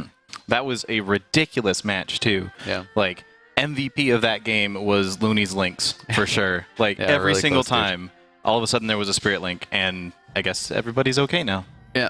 And I mean, honestly, it's like Laserman lived with 5K, 10K, and 20K in the same game in 3 separate times. Like, that's pretty crazy. One more crit, one more anything, you're dead. We can also, guys, check it out on all the social media here. It's Warcraft on Twitter, Facebook, as well as YouTube. So you can get involved on that, whichever is your preferred method. Definitely hit us up, check it out. There's going to be stuff uploaded on YouTube, probably VODs, and so on and so forth. Twitter, you can tweet to us your predictions. Facebook, you can tell us your predictions, favorite teams, pictures, whatever. We're happy to have it. And favorite flavor of ice cream? What's your favorite flavor? Plain vanilla. Okay, that's the wrong answer. We're just going to move on. But anyway, yeah, definitely, guys, let us know. Maybe you'll have a better favorite flavor than Laura over here. Like something amazing, like peanut butter cup ice cream. It's good, but... People, come on here. Yeah. Yeah. It's peanut butter cups in ice cream, man. Are you kidding me? Plain vanilla. Yeah, I mean, it's okay. I like vanilla milkshakes. They're good.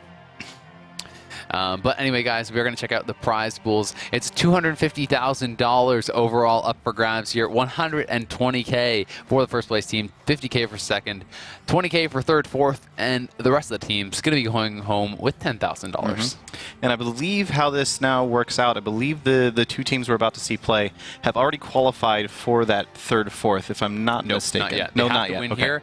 Whoever wins if they here, win here, yeah. then. If they win here, Okay. they're on to the semifinals of the. They're out of the group stage. They're on to the semifinals, which is going to be a single limb format. So they will be guaranteed that 20K plus, which is pretty sweet. So basically, you could say this is a $10,000 match. Yeah. So it's pretty incredible. At the very least. Yeah. $10,000 minimum. $10,000 guaranteed with a potential for, $110,000 additional dollars, which is pretty incredible. But enough of that. Let's see who the teams are. It's going to be skill-capped EU going up against Penny for Your Thought. It's going to be Europe versus North America. Once again, Europe has been pretty dominant so far in this tournament. All 3 teams making it through, the last one just by the skin of their teeth. But still, all 3 teams still alive in that upper bracket. Penny for Your Thought, they're going to be playing that Warlock Monk Shaman as their regular comp. Skill-capped EU going to be playing the Druid Priest Mage here as their comp as well. Penny for Your Thought kind of barely squeaked by that Chinese team. 3-2, extremely close. Definitely could have gone either way. Whereas skill-capped EU, I have to say, turned in by far the most dominant performance of the tournament so far, 3-0ing 3 Amigos. Yeah, for sure. I do think it's worth mentioning that in the last game that Penny for Thought played against, they were playing against a comp that's very, very unusual on the North American ladders. It's probably not something that they would have had a lot of experience playing against. They still did manage to take the win in that series up against Skill-Capped here, playing a much more familiar comp to them, someone they've probably got a lot more practice with. Could see something even more convincing coming out of Penny for Your Thought, but of course Skill-Capped have been dominating for years. would not be surprised to see a repeat performance here. Yeah, I mean, honestly, I think that this is maybe the first time we're going to see the alternate comps come out, because I just feel that the monk against a druid priest mage of this caliber will not play the game. Like, he will actually just not do anything. He'll just be CC'd start to finish. And I know that, you know, Novos does play mage, and Sharpstorm plays shaman as well. And I know that they've been, you know, practicing that comp and stuff. So that could be something that we see busted out here. Thugonomics playing Destro. You know, but at the same time, it's like, after you just saw 3 amigos get slapped down, and MLS is their main comp, do you really want to play the same comp playing alts against that? I mean, it is different, obviously, because, you know, Thugonomics is Destro lock, so that is, you know, pretty significant difference, especially because of how heavily Snuts was targeted in some of the games, and they were kind of able to keep Snuts from pushing in and getting those Shadow Fury Fears because of all their damage that was going into him. You know, Destro lock is a lot harder to do that, so. And they may still decide to do that, but that's something I'm definitely looking out for, and kind of looking forward to see if that is what happens, because, you know, it would be pretty interesting. But, you know, just being totally honest, I just don't see a Monk Lock Shaman beating a Shatter play of this caliber. Yeah, it's definitely an interesting sort of conundrum for Penny for Your Thought in this case. I believe they did break out the MLS comp in the qualifiers, if I remember correctly. Yeah, I think in the qualifiers, not in the regionals tournament, but I think on the online qualifiers they did. And Novos plays mage a lot, you know, and Sharpstorm is definitely, he was known originally for his shaman play and stuff, not his monk. Yeah. You know, he picked up monk more recently. He's obviously an incredible monk, but I'm not sure how good he is at shaman. I'm sure he's, you know, pretty damn good if they're going to be considering playing that and everything, and he probably is practicing it a lot and so on and so forth. But it'll just be interesting to see how that does work out, because I mean, it's like monks, they can look downright abusive versus some comps. It's like, you know, an undead monk versus a fear reliant comp. It's just, you know, I mean, they have Tremor Totem with them, plus they have all their own breaks, you know, Nimble, Will, Trinket, like, they have so much. That's 4 breaks. How do you actually fear that? Yeah, you don't. That's the answer. So I mean, it's like, versus something like that, they look insane. But when they start fighting mages, then they start really starting to struggle, because they get caught in the CCs, and it's like a lot more often they're getting caught in CC. And if you're having to blow the Trinket, then fear can actually start to matter as well, because it's a shared cooldown with your will and stuff. So.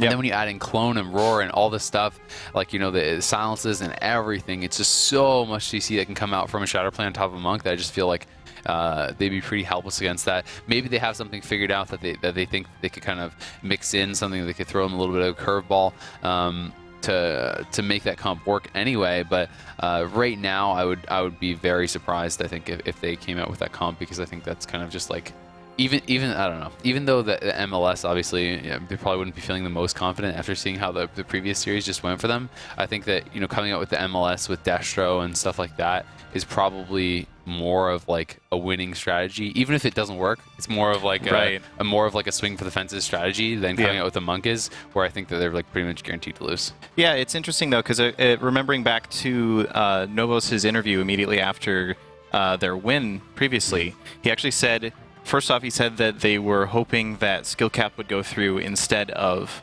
3 amigos. They actually prefer to play against skill capped. And the other thing he said was that they have some surprises in store for the fans. So maybe that does mean a comp switch. Yeah. Maybe that means they won't switch comps, because that would be kind of surprising as well. Like, I'm very curious to see what we're going to see happening here as soon as they are still setting up. So we will be getting into this game shortly. But yeah, very, very excited to see where things actually go from here. Yeah, I definitely think it'll be pretty interesting. But I think they are going to need a couple more minutes, guys. So maybe you can run and grab a snack. I think I'm going to run and use the washroom. We're going to be back in a couple of minutes. Stick with us.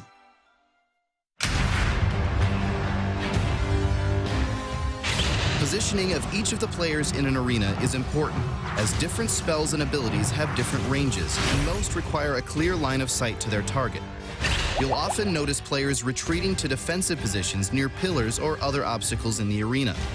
This allows them to break line of sight from enemy casters and pull enemy melee characters into positions where they may be out of line of sight from their healers or other team members. For more examples of team compositions and strategies, visit worldofwarcraft.com and navigate over to the arena forums.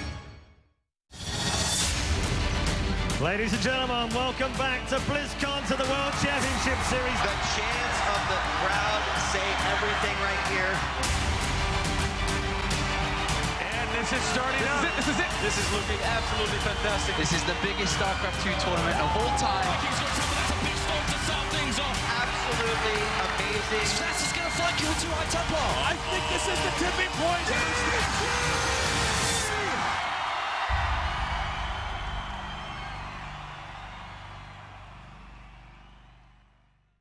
The top 16 Hearthstone players from around the world have put their decks to the test. Only one will walk away with the prize. This is so close right now. Oh my god, this is brutal. Oh, he picks up Conceal. Consecration! Are you kidding me? No, it is! 14 damage, he can do it. Man, second Doomguard. Yes. Oh, he can't use Blizzard. He can't use Blizzard. He can't do it, it will kill him. He has gotten his ticket to BlizzCon.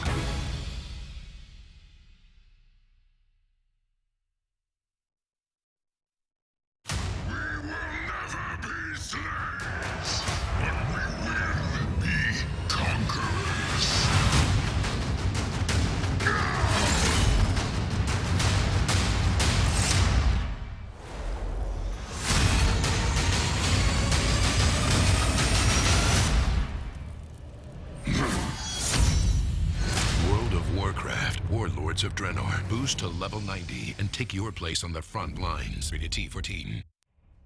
Hey guys, what's up? Welcome back. We're here live in Burbank, California. I am Isaac Azale Cummings Bentley, and I'm here with Josh Allen. How you doing, man? I'm doing pretty good.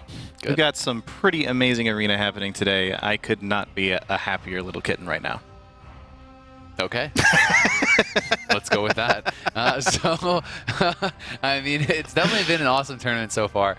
No complaints from my side either. I don't know if I'm a happy little kitten, but, you know, I'm a happy Isaac. So definitely been pretty awesome, man. Definitely a lot of exciting games. 2 Game 5 series, which is really the most that you can ask for. Yeah. And those series came down right to the wire in the final games as well. So we've had some incredibly close competition. A lot of players saying this is, you know, one of the toughest BlizzCons ever. Oh, yeah. I think it's probably the toughest to predict. I think that, you know, last year, for example, was a lot more clear cut. You know, it's like to most of the people, it's pretty obvious who's going to be in the finals and stuff right off the bat. This one, I think, is extremely hard to predict. You know, Group B, especially to me, was like such a toss-up. Group A, I still think it's going to be the same 2 teams getting through, but who knows? I mean, you know, after seeing some of the upsets, it's pretty up in the air. Yeah, and none of the teams that have played today have actually been eliminated. We are still going with all 8 teams into BlizzCon next weekend.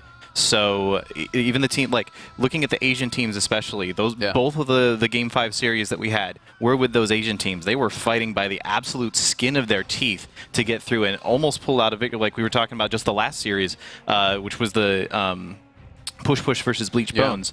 There were so many moments as Bleach Bones that they could have lost that match. They were able, they just barely hung on, and we're still able to get through it. And and I mean, honestly, it's like you have to be damn good to win those series, but also you do need a little bit of luck.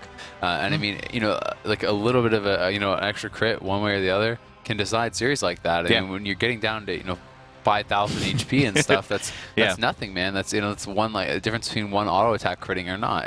It's not even like a major spellastic crit or anything. It's just the tiniest little difference. So pretty insane how close some of these series have been. And you know, it's sometimes that can kind of like stick in your mind, and it's kind of like really frustrating just to think like, you know, oh god, if I just like crit that, or if this happened or that happened, whatever, you know what I mean?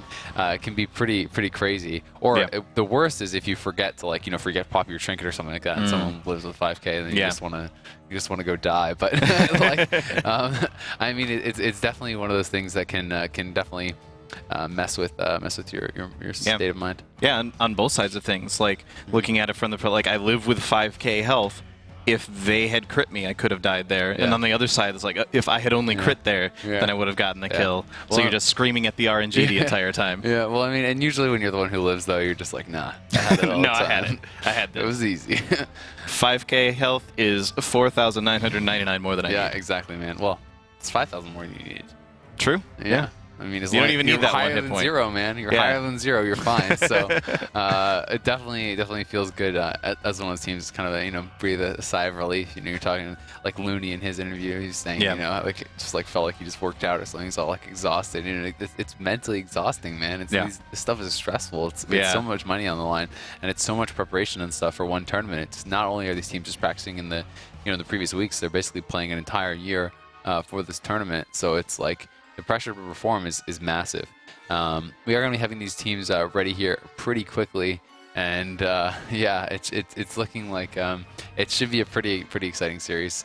I mean, do you have any predictions going into this? I mean, you have I think you have to bet on SkillCap EU. Yeah, I mean, like we were talking about before, the Mistweaver Monk into the Shatterplay comp that SkillCap is playing, it is very, very difficult for that Mistweaver to really do anything. It's much easier for the Shatterplay to actually lock them down.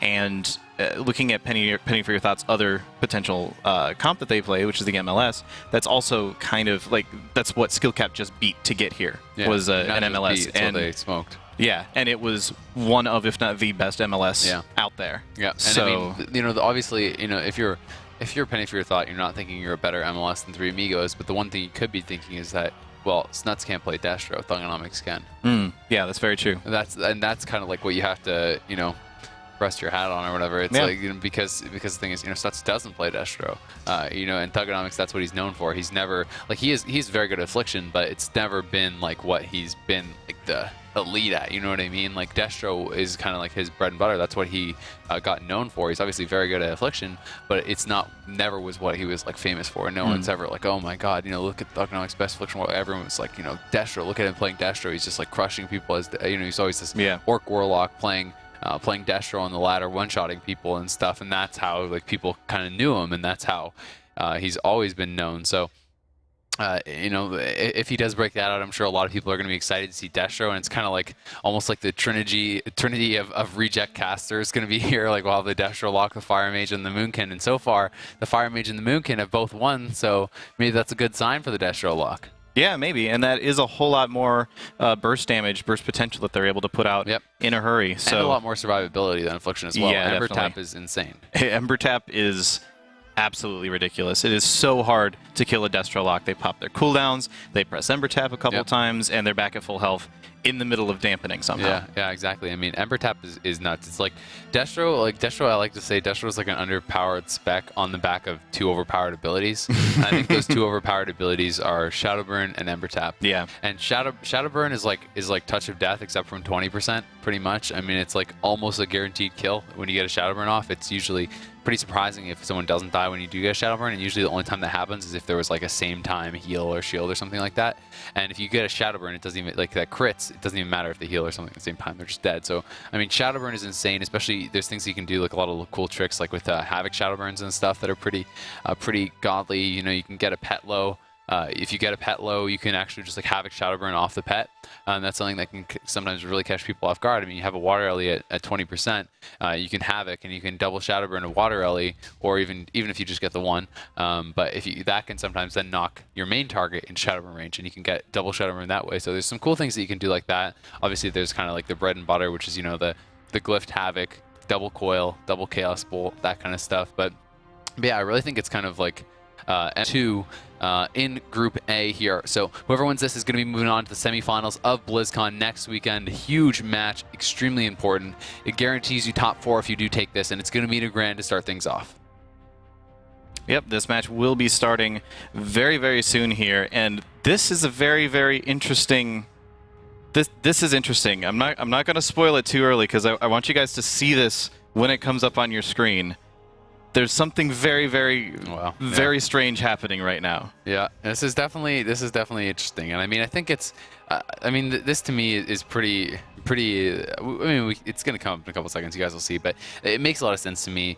They're not going MLS because they they saw 3 Amigos just kind of get slapped down, but at the same time, they're like, no, we can't win with Monk, so we're not going to do that either. So they're kind of just going halfway, and it's going to be double Shaman Warlock to actually start things off here in this series. Should be pretty interesting, and it looks like he is going to be playing Affliction. So it's going to be Affliction, Ellie, Resto. And how this will work out is your guess is as good as mine.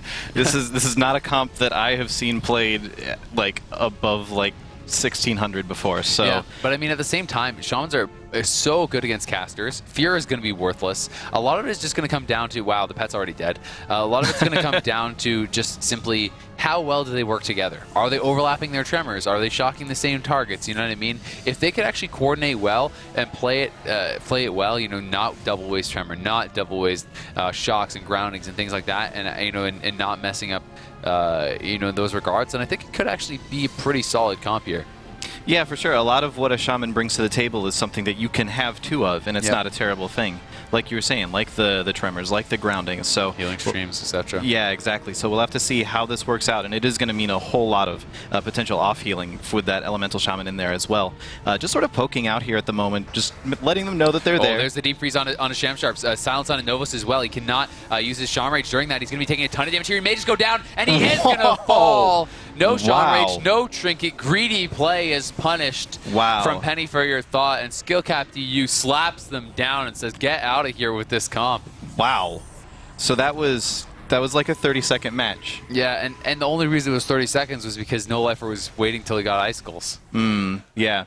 Yeah, they were definitely just sort of poking at them there for a second, and it was in a way that, I mean, you kind of have to be ready for them to turn around and just decide to do a whole bunch of damage to you in a hurry in that state. You're letting the Shadow Priest sit there. He's getting 3 orbs. You're letting the Mage get 5 Icicles. Yeah. You know, you have to know the burst is coming. All their cooldowns are up at the start. And I mean, to me, that's like exactly what we were talking about just a second before they lost. Was, you know, they have to be on the same page, rotating their cooldowns properly, and both of them used nothing against full cooldowns from the other team with full Icicles and everything being popped. It's like, you know, maybe we can get a replay on that, you know, after the series or something like that. I'm not even sure. I mean, we don't even have a replay screen up right now, so I guess we couldn't even see it if a replay is playing right now. Who knows? But it would be interesting to actually see that if we could maybe later on.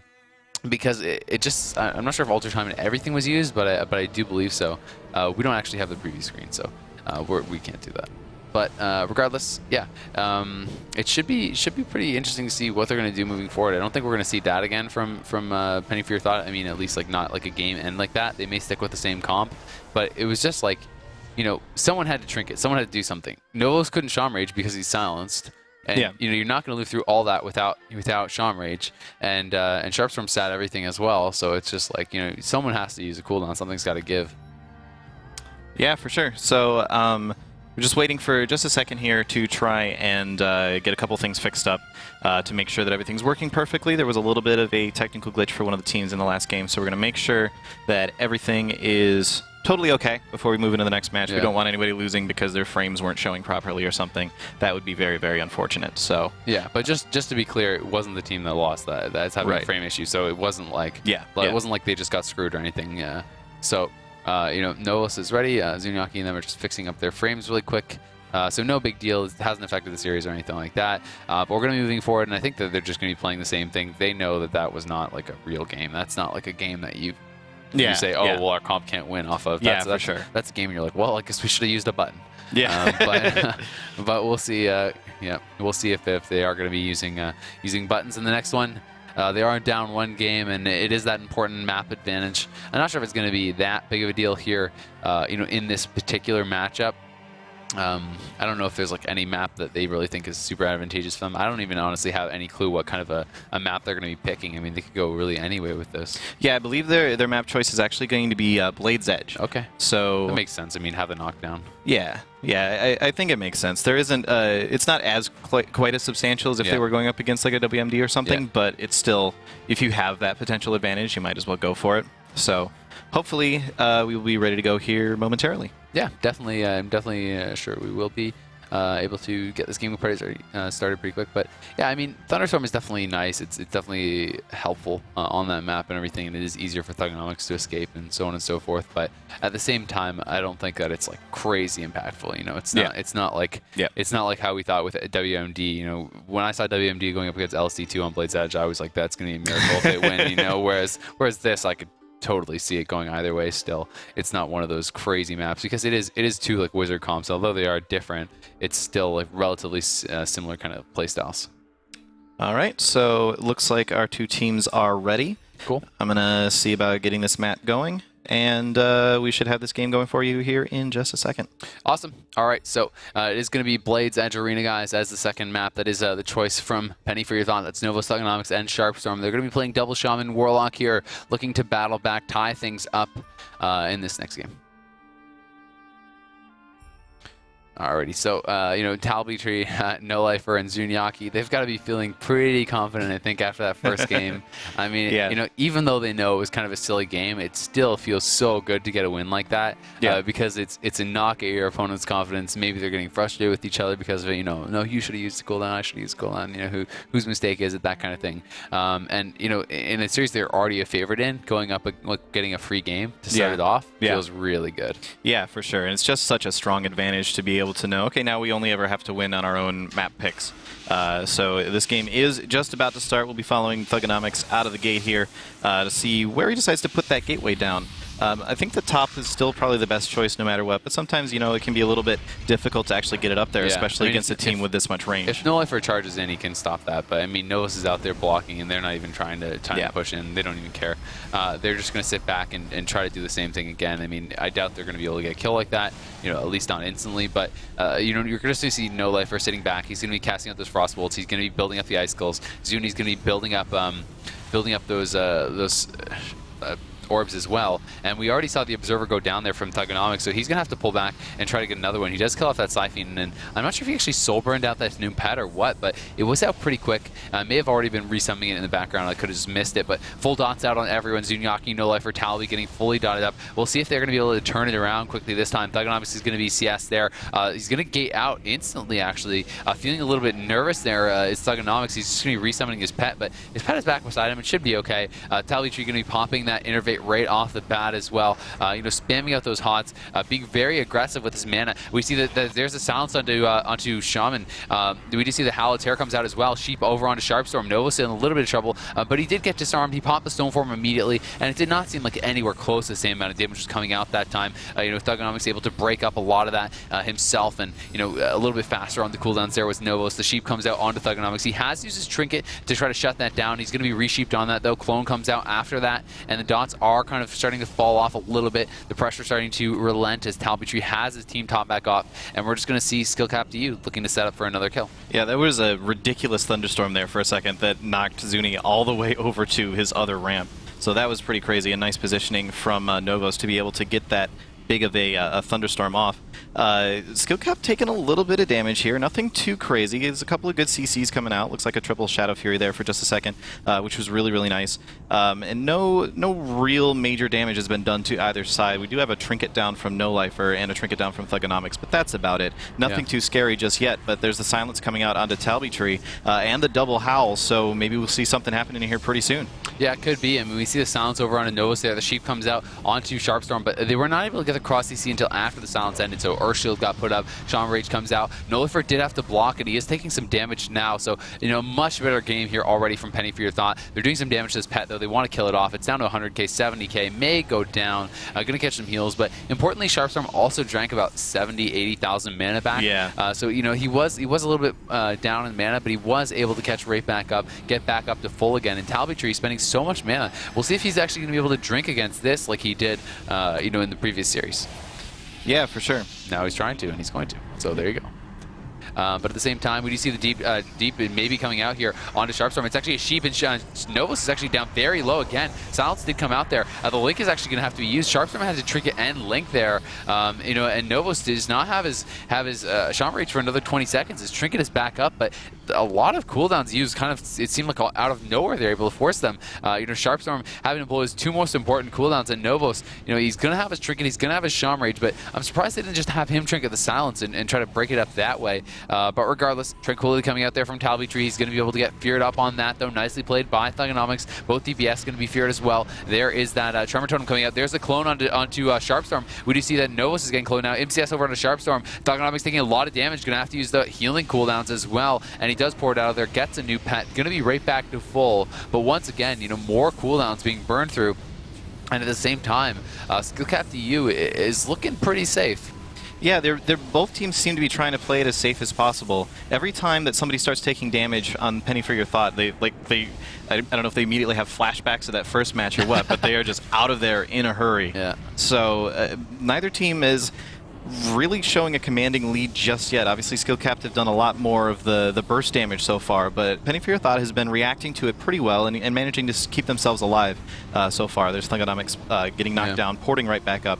No problem whatsoever. Yeah, I mean, No Lifer has been building up the icicles. He was up to 5. He did just kind of shoot them out. He's trying to build them right back up now, and we'll see how good of a job he's going to be able to do with that. Talby Tree, has no dots on him. He's going to get hexed up. We'll see if No Lifer can actually decurse that. He does get the decurse now, but the Fear was overlapped with that. No Lifer actually had to Trinket. He's going to block offensively. He's going to go hard here onto Sharpstorm. It actually looks like Thugonomics taking some damage, but Sharpstorm is the one that is the main target. He's down to 190k HP. The Silence comes out a little bit late, but will it even matter? Battlemaster goes out. I don't know if he's going to be able to survive. We see him down so low, 100k HP. Is he going to be able to get the heals off? He's nobody on the far side. The Life Lances are coming crashing in. Spiritworker's Grace comes out. He's going to get cloned up, though. Battlemaster, NS, Spiritworker's Grace, all of those cooldowns being used. Talby Tree taking some damage here on the other side of things. Sharpstorm does get himself top back off, and his cooldowns are starting to come back up. He has his Trinket again. He's going to have the Link at 45, so things aren't looking so bad. At the same time, Talby being forced down to the bottom. He's down to about half HP, but he is okay. Most of the damage had already been expired there,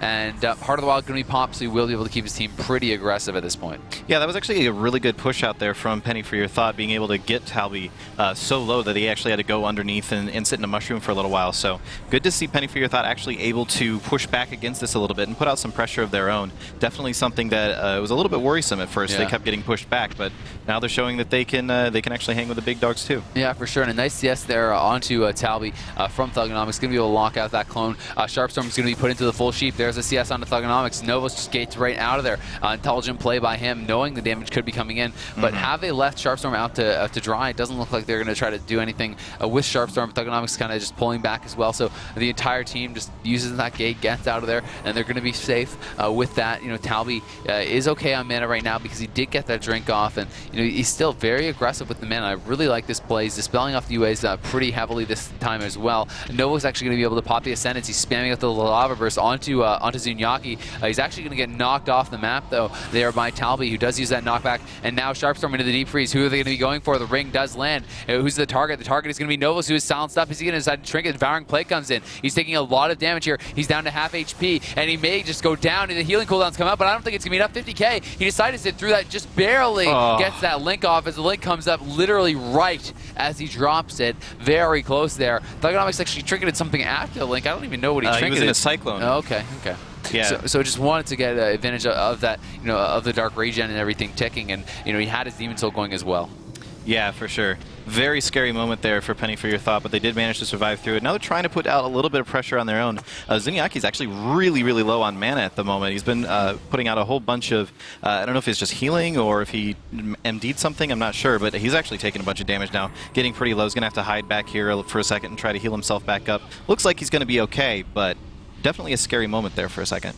Yeah, for sure. And I mean, Talby sitting at 250k, Sharpstorm 150k. No one really in mana trouble just yet. And I mean, Zunyaki, his Fury can pretty much just throw it out whenever he wants. It doesn't really matter. Thugonomic's going to be in the Deep Freeze. There's the CS onto Novos. Sheep onto Sharpstorm. Fear onto Novos now. It's a 3v1. Thugonomics does get out of there. He jumps down. He ports back up. Going to be able to land the Fear onto Talby, who was looking for the clone. He's not able to get it, and it does cost him his Trinket as a result. He's going to get refeared as well. Well played there by Thugonomics.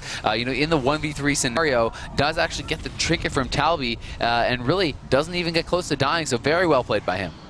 Yeah, for sure. Things are, again, just starting to stabilize here for a little bit.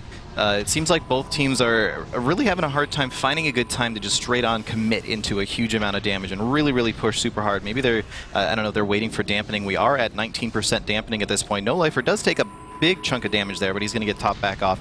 No problem. Talby is fine on mana. Sharpstorm is doing pretty good himself. So I really think this is just a matter of waiting until that right moment to say, now is when we're going to go for it, now is when we're going to get that kill. Maybe Thugonomics can get off a big Chaos Bolt or something, which would be huge right now.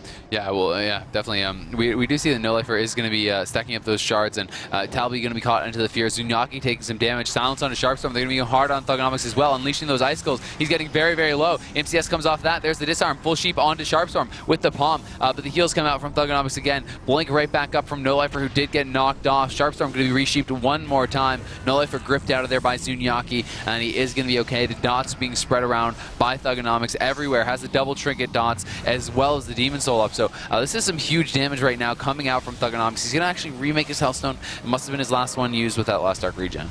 Yeah, for sure, and that's sort of what we were talking about before this match started with that Destro Warlock. Like, they're just so hard to kill. You get that the glyph for the Hellstone. You get so much healing coming out. It's very difficult to actually kill them, which makes me wonder if Thugonomics is really the best target for them to be focusing on here. Well, he is playing Affliction in this one. Oh, sorry, he is playing Affliction. But yeah, definitely Destrolocks are very difficult to kill. But we do see the fear coming out onto Novus. There's the Deep Freeze onto Sharpstorm. It looks like they want to go on Novus. Novus actually did trinket a fear, I do believe. Must not have had his Tremor. Silence now comes out onto Sharpstorm. We do see that there's the Stoneform coming out from Novus as well, still taking a lot of pressure. The Sheep trying to come out from No Lifer. He's going to get hexed up. He's going to get dispelled by that as well. He was able to fake the CS at the same time. Novos did actually trinket that fear though, and now they're going to go hard on Talby Tree. He's in some trouble. He has popped the Barks in. He's down 100k though. The NS comes out. Will it even be enough? Full dots haunt, and he's being spammed on there by Novos. He's in a lot of trouble. He's low on mana. The Iron Bark has to be used as well. So Barkskin, Iron Bark, as well as NS, all used there by Talby, and No Lifer now being pressured pretty hard. Sharpstorm, Thugonomics, and Novos looking to be in a good position, but Talby is going to be throwing out that Tranquility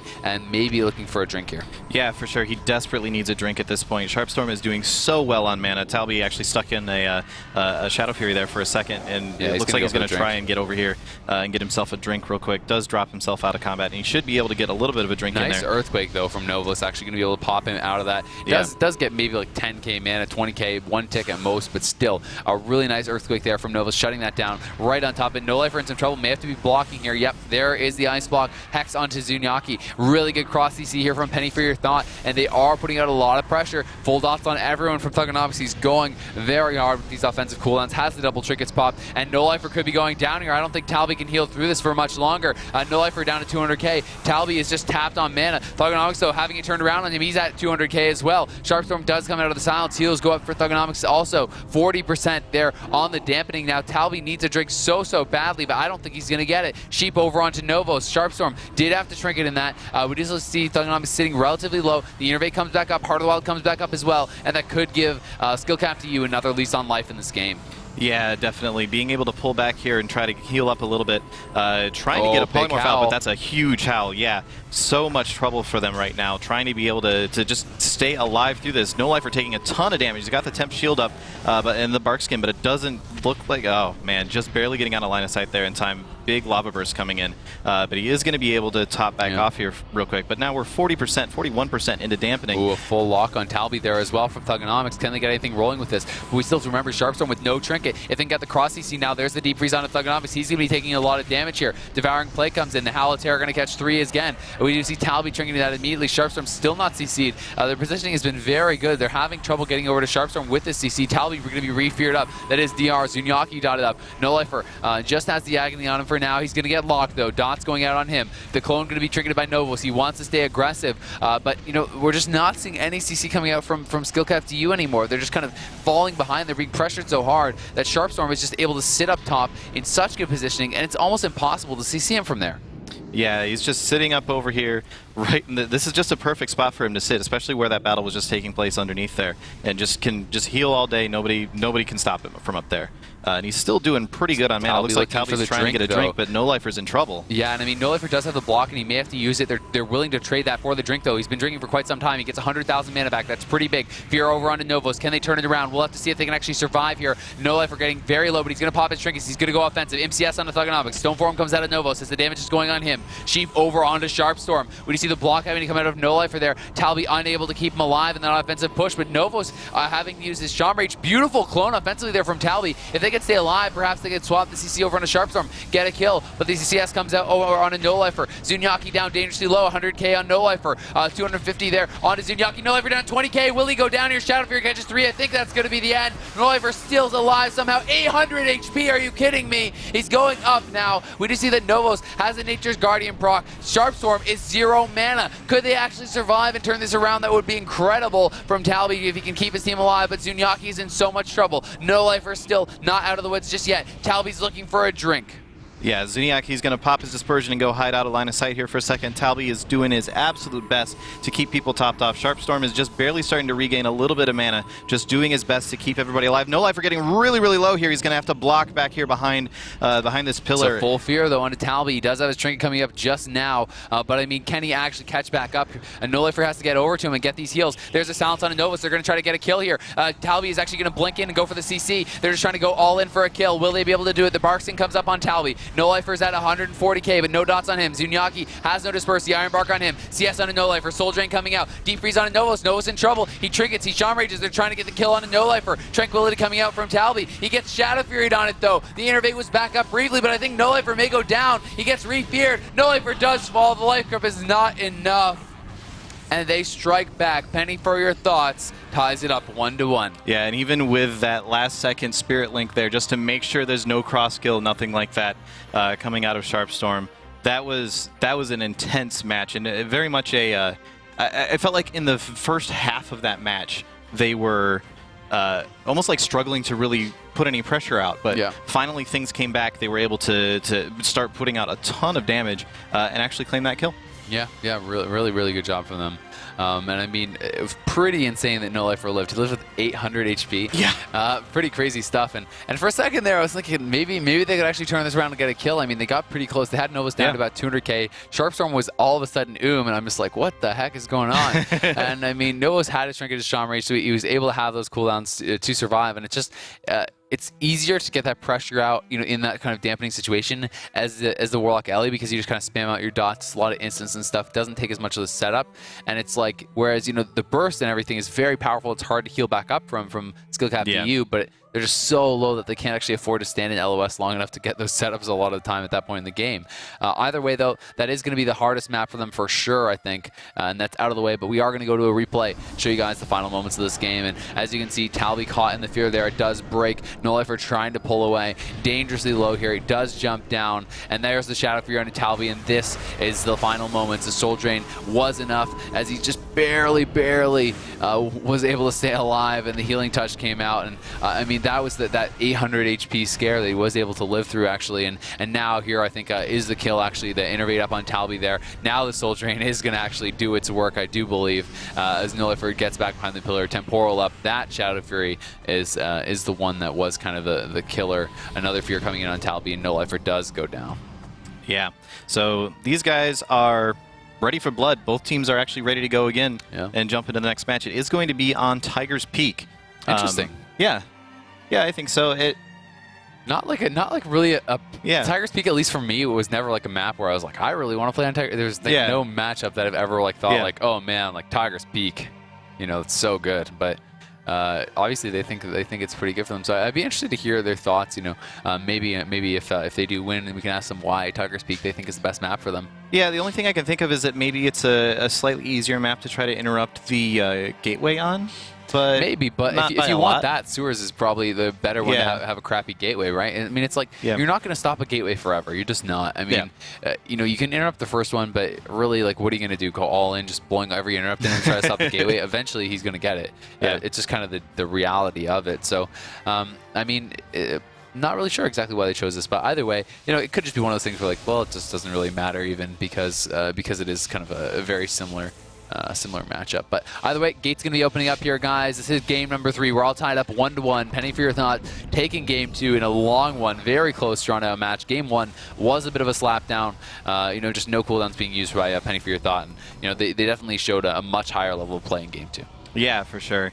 And already in this match, we're seeing them kind of go at it a little bit here. Both teams out for a little bit more blood than the previous games. Not doing a ton of damage just yet, but still just out here, out in the middle, mixing it up, trying to build up those orbs. In fact, No Lifer is actually going to blink all the way over in here to get that sheep onto Sharpstorm. So much more aggressive play out of Skillcat this time. Yeah, there's the deep freeze on a Sharpstorm. They're actually going hard onto him. Oh my god, he almost goes down. He has to trinket the shots. He's actually just going to die, I think. Yeah, he goes down. He trinkets, he Healing Tides, does not use the link, and just gets erased by No Lifer and Zuniaki. And I just do not think he fully respected the burst there. I mean, he was trying to heal through it, but with the amount of damage that was coming out, I think he either had to gate instantly or just drop the link. Yeah, definitely. It's sort of, and it's almost a mirror of the first match where just all of a sudden a whole bunch of damage out of nowhere, and they just get completely annihilated. Like even looking at the scoreboard here, there was so much damage. That was 2.1 million damage out of No Lifer and 1.1 million out of Zuniaki in no time at all. Yeah, exactly. I mean, the orb hitting on everything is just nuts, dude. It does so much damage. You get infinity procs, and you just kind of basically shoot out a million ice lances to do a lot of damage. So mages are pretty good, but definitely some insane bursts coming out there. And it's just one of those things where it's like this is kind of the games that you have to sometimes deal with when you are going to be playing these kind of alternate comps and stuff. It's one of those things that it's like you're not as experienced on it, so you don't know exactly what you have to trade cooldown wise on, and you just don't know exactly how to handle all the matchups and how to handle all the damage that's coming in. When we see him playing on his monk, he obviously has it so well mapped out, and everything is very kind of according to plan. It's like seems like they rotate through their cooldowns very well and so on and so forth. But definitely feeling like between the first game and the third game, it's looking a lot less polished on the Shaman. Yeah, definitely. And I'm starting to, like, I get the idea behind the comp that they're running, but I'm still sort of starting to wonder about it a little bit. Like, would it be better with Novos on a mage? I'm not really sure. I don't know. I mean, I just think it's like one of those things where they're trying to swap as little as possible. Probably. They're saying like these guys are too good. We can't just all play alts and stuff. Novo stays on his main. Thugonomics stays on his main. Sharpstorm plays an alt. So it's like at least only one person swapping. Yeah. And they're saying the monk is really the key weakness. It's not really so much about the Ellie Shaman and stuff, which I can understand for sure. And also it's like the way that they've lost those 2 games. It's really hard to judge anything. I mean, they did win on Blades, which is definitely their best map, but it was also like it was a hard game and everything. But I mean, those 2 games really weren't indicative of anything, I don't think, other than just like, I mean, the first one they didn't use a single button, and then that one I think it was just like, I mean, he used a lot of cooldowns. He definitely trinketed, he dropped his Healing Tide and stuff, but I just don't think he realized just how much damage was coming in. And it's like one of those situations where when you've played 20,000 games on a Shaman and stuff, like, I mean, he's played a lot in the past, but you have to be used to the exact damage in this season, in this gear, in this expansion and everything, and know when you have to use what. Yeah, for sure. So this is going to now be 2-1 for Skillcat DU. Yep. So match point. Match point for them. Or we could see... Is going to be on Tiger's Peak, by the way. I feel like I should mention that.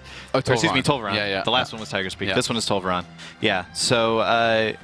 I don't know, maybe we could see another Game 5 here, or maybe Skillcap's just going to take this. I mean, we'll have to see, man. We'll have to see if they can live through the opener. Yeah.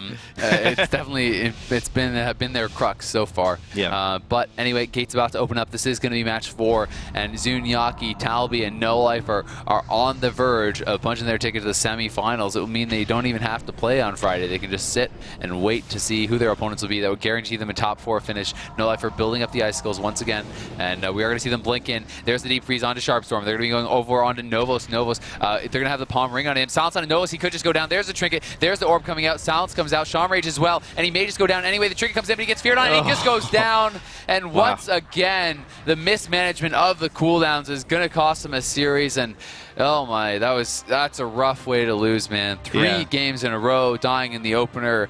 And it's just, I mean, we talked about it a bit before the game, and like I said, I think it was one of those things where they're just kind of try to swing for the fences. They know, okay, if it works out, maybe we could win. If we play our other classes, maybe we'll play them better.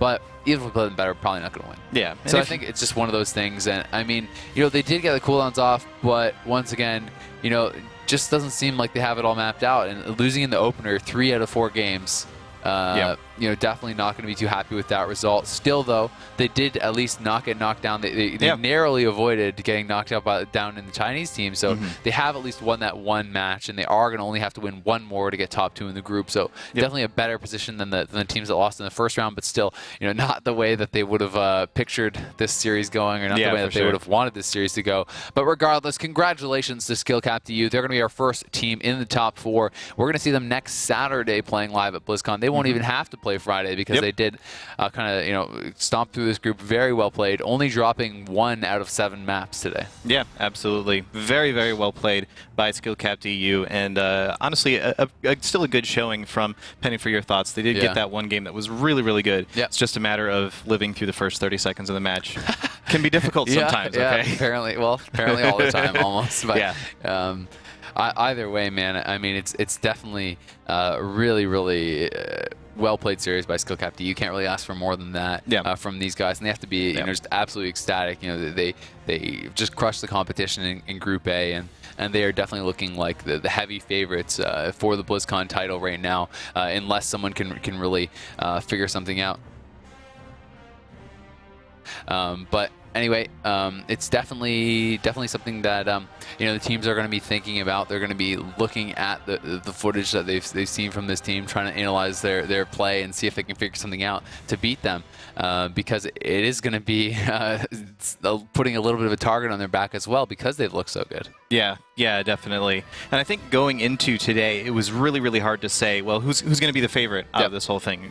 SkillCap was definitely one of them that I would have pegged as at least a contender for the favorite. But after watching both series that they've played today, absolutely, I would say they are the favorite going into next weekend. For me, it was definitely going to be 3 Amigos and these guys, but they have just crushed the competition. I think they're the clear favorite for the tournament now. And we do have Paul with Zunyaki. Let's hear his thoughts on getting the semifinals. Yeah, thank you very much, James. Yes, with our winner. It's such a bizarre kind of game to watch in the way that it worked in terms of map 1, let's get it done, finish it. Map 3, let's get it done. Map 2, why did it take so long to finish the game, and how did you end up losing it?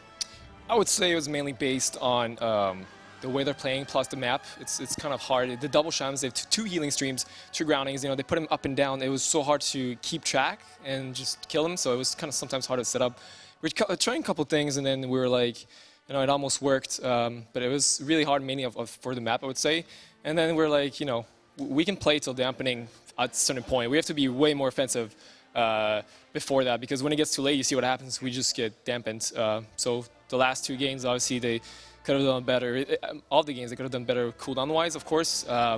But you just gotta be confident, and that's it.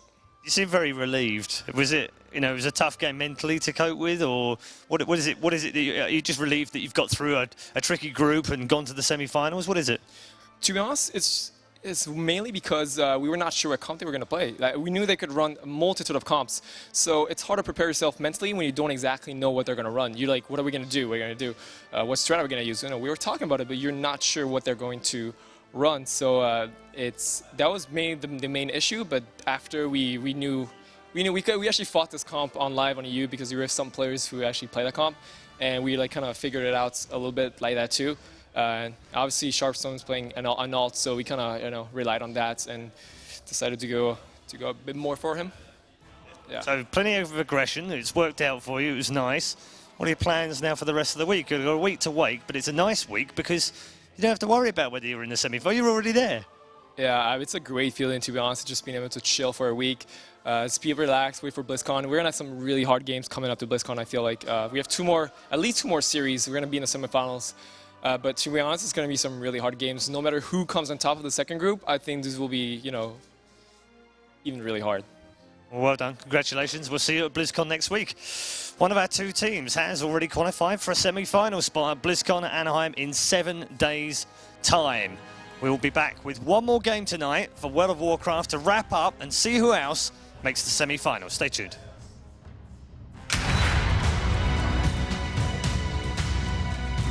often see players focusing their attacks into one member of an enemy team, only to change their target to a different player as soon as the enemy team uses defensive cooldowns to keep the first target alive.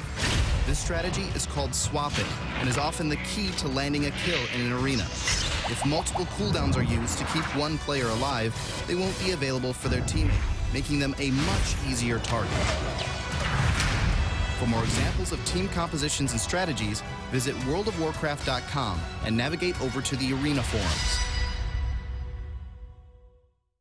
The top 16 Hearthstone players from around the world have put their decks to the test. Only one will walk away with the prize. This is so close right now. Oh my god, this is brutal. Oh, picks up Conceal. Consecration!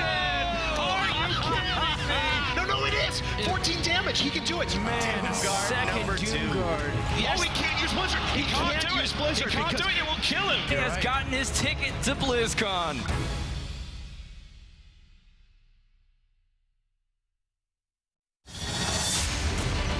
Ladies and gentlemen, welcome back to BlizzCon, to the World Championship Series. The chants of the crowd say everything right here. And this is starting up. This is it. This is looking absolutely fantastic. This is the biggest StarCraft 2 tournament of all time. That's a big start to start things off. Absolutely amazing. Fast is going to fly kill 2 High Templar. I think this is the tipping point.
Lords of Draenor. Boost to level 90 and take your place on the front lines. Rated T for teen. Blizzard animations, they still get me. They're great, aren't they? Welcome back to the World of Warcraft Arena World Championship. Final match of the day. After a terrific day of World of Warcraft through Groups A and Group B, we're down to the final game of the day. But don't forget, it's not the end of the World Championship, of course. We've got the World Championship to finish at BlizzCon in just 7 days' time. Friday and Saturday of next week. Make sure you get your tickets. And make sure you get your tickets to watch the World of Warcraft. It's going to be spectacular. In the group so far, we've had a terrific day, as you can see in Group A. All done and dusted for what we've got right now. Skill-capped EU making it through to the semi-finals straight away. Those other three teams still have an opportunity of getting out of the groups. We're going to move on to our final game now in Group B for today. The winner of this one also makes the semi-final directly as well. It's time to see which is best, EU or NA. With your commentary team, Josh is with Azael. What's up, guys? Welcome back. We are live in Burbank, California. I'm with Lore once again to finish off the day, and I'm pretty excited for this game. It is going to be a battle of Europe. It's going to be the LSD2 going up against that Fire Shatter play. So yeah. I believe it is playing with Fire versus Bleach Bones. Yep. Should be pretty awesome. We've had a great day of games so far. You know, the last series, probably the most one-sided that we've had so far. Yeah. But, you know, I mean, they had to try something, right? Yeah, for sure. And I think in that situation, when you're not super confident with your normal comp going up against something like that, and it's also, I mean, skill cap, they've been playing brilliantly all day. Yeah. You just got to try something at that point. You got to just do what you can. Go with whatever you think is going to give you the best option. And if you don't expect to, like, absolutely dominate it, that's still fine. They're still obviously in the tournament. They still have a chance to win the entire thing.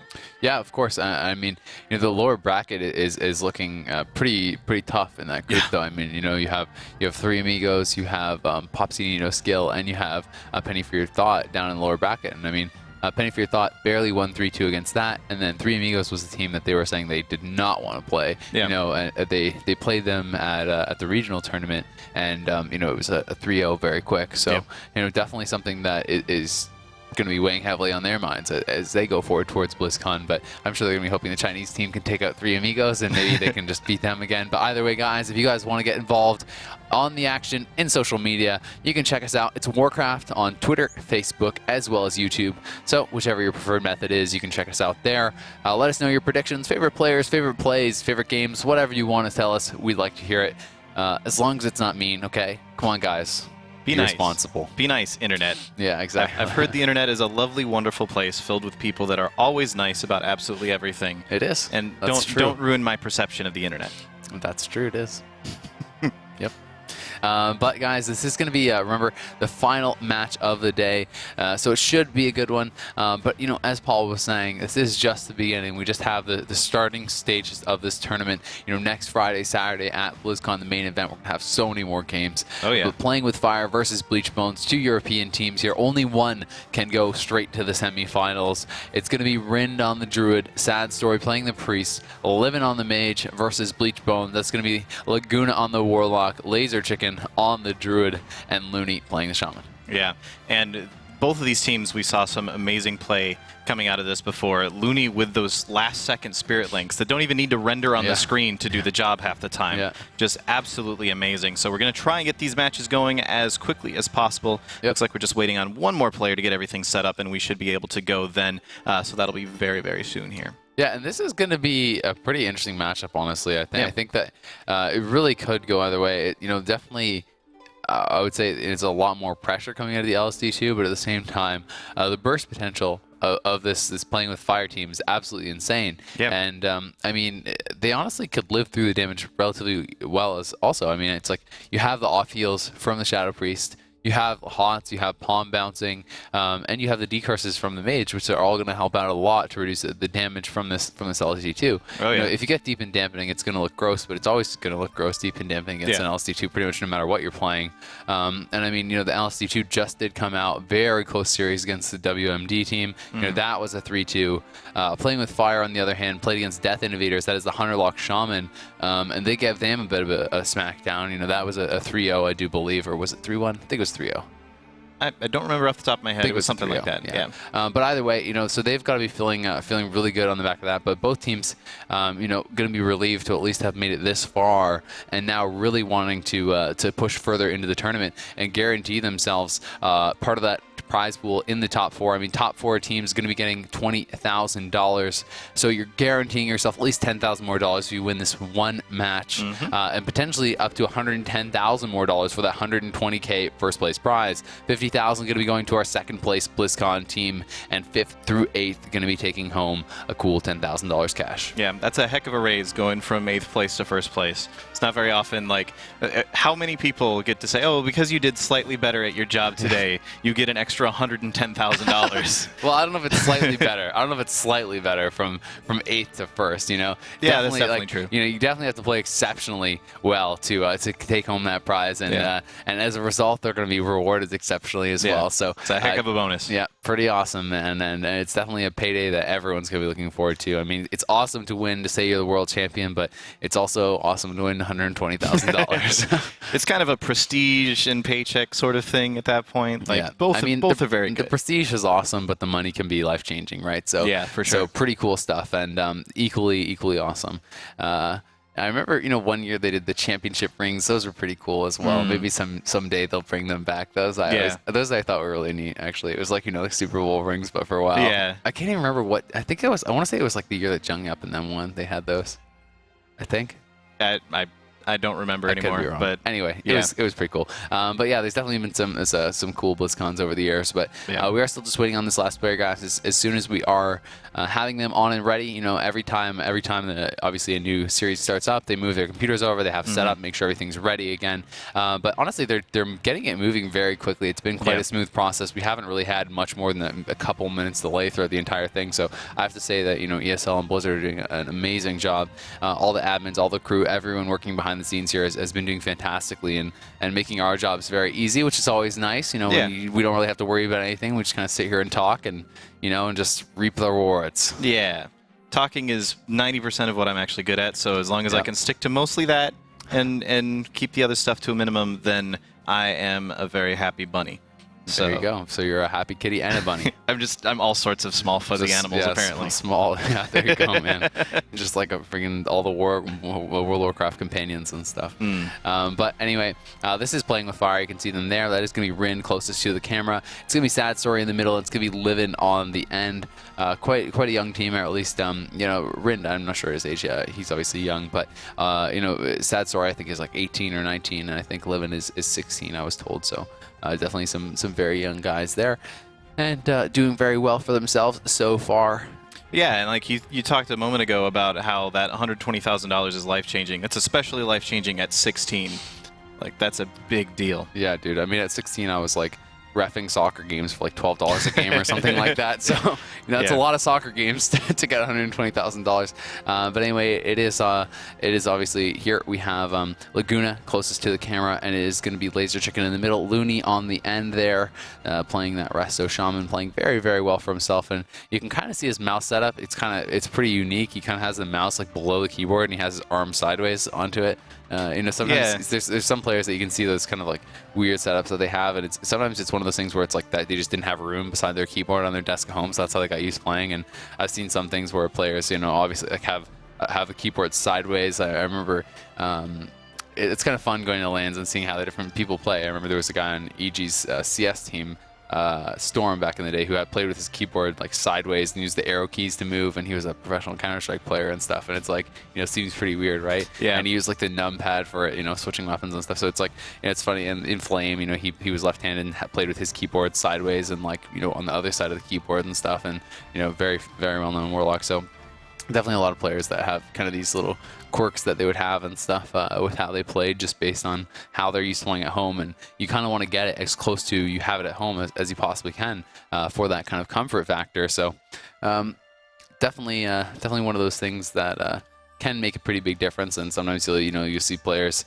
playing with their shoes off and listening to music or doing whatever, because it's just, you just want to basically have it as close to you have it at home as possible. Absolutely. So this match is just about to get underway. We're just joining into it right now, and it should be good to go here very, very shortly. It is, of course, going to be on Nagarin Arena. Just a nice, well-balanced, all-around arena to start things on for each of these matches here. So yeah, going to be very, very shortly underway here, and we will get this series underway. Yep, should be pretty awesome. Going to be starting off on the Grand Arena, as you said, best of 5. Losers pick format, as always. It's going to be best of 5s all the way through to the Grand Finals, which then are going to be best of 7. That should be awesome. Hopefully it's not a 4-0. Hopefully it's a 4-3 right down to the wire. Yeah. Alrighty, guys, so the gate's about to open up here, and we do see that it is going to be Looney playing the Resto Shaman, Laser Chicken on that Moonkin, Laguna playing the Affliction Warlock. They're going up against Rind on the Resto Shaman, Livin playing the Fire Mage, Sad Story on the Shadow Priest. Yep, no comp surprises here, going exactly with what they've played with so far, and they've been playing both of these comps very, very well, so should not be surprising at all to see them sticking with it, especially for this first match here. Yep, there's the clone on the Laser Chicken right on that Starfall, so well played by Rin, shutting down that damage coming out. Rin going to get feared, but that is quickly MD'd by Sad Story. Good job by him. Livin going to actually trinket immediately. He threw the Dragon's Breath over on a Looney, going to be able to get the sheep off of that. Taking a lot of damage though. Temporal Shield goes up from him. MCS and the clone onto Rin. We just see Livin actually getting dangerously low. He may actually have to block here. Yes, the Heart of the Wild, and as the block comes out, there's the deep onto Laguna though. Silence over onto Looney. Fear follows that up. Laguna has to trinket. He's still down quite low. Healing cooldowns came out as well. He's down 150k. Looney sitting through the fear. Is this really the right choice here? Dragon's Breath comes out. Bash over on a Looney on his trinket. This could be the end for Laguna if they can continue the damage. We'll see if they have enough. Laser Chicken has to pop his trinket as well as the Heart of the Wild, and oh my god, basically everything was just forced there from this LC2. Yeah, very, very good opening there for playing with fire. Just showing the raw benefit, especially of that Fire Mage, just being able to put out so much damage there. Of course, Sad Story putting out tons of pressure as well with all of his dots. So nice triple. Another deep freeze, as well as the impact on the Looney, denying that Dispel, but no real damage coming out that time. I think Laguna actually was able to perhaps port out of there, and Sad Story just trying to dot everyone up right now. We can see Livin looking like he's caught in the sphere. He's fully dotted up. He has his Trinket proc going, but they're going to have to wait a little bit, try to set right back up, and go for that again. If they can get the CC out of her on the Looney and the proper setup with the Deep Freeze Burst on Laguna, could just be the end of the game. Now the Dragon's Breath comes in. It's going to catch both the DPS. He's looking for the sheep. He's going to get it onto Looney. There's the Deep Freeze onto Laser Chicken. Going to decide to swap it over onto the Moonkin with the clone onto Laguna. Laser Chicken pops to the Barkskin. Bash onto Looney out of that. Do they have any follow-up? Not just yet. Laser Chicken being chased after though. Rin going to get bashed as well. The Root Beam comes over onto Livin. That should shut things down. Pretty surprising that they went over onto Laser Chicken, who had Barks and everything available when Laguna had nothing. I think that could have been a kill.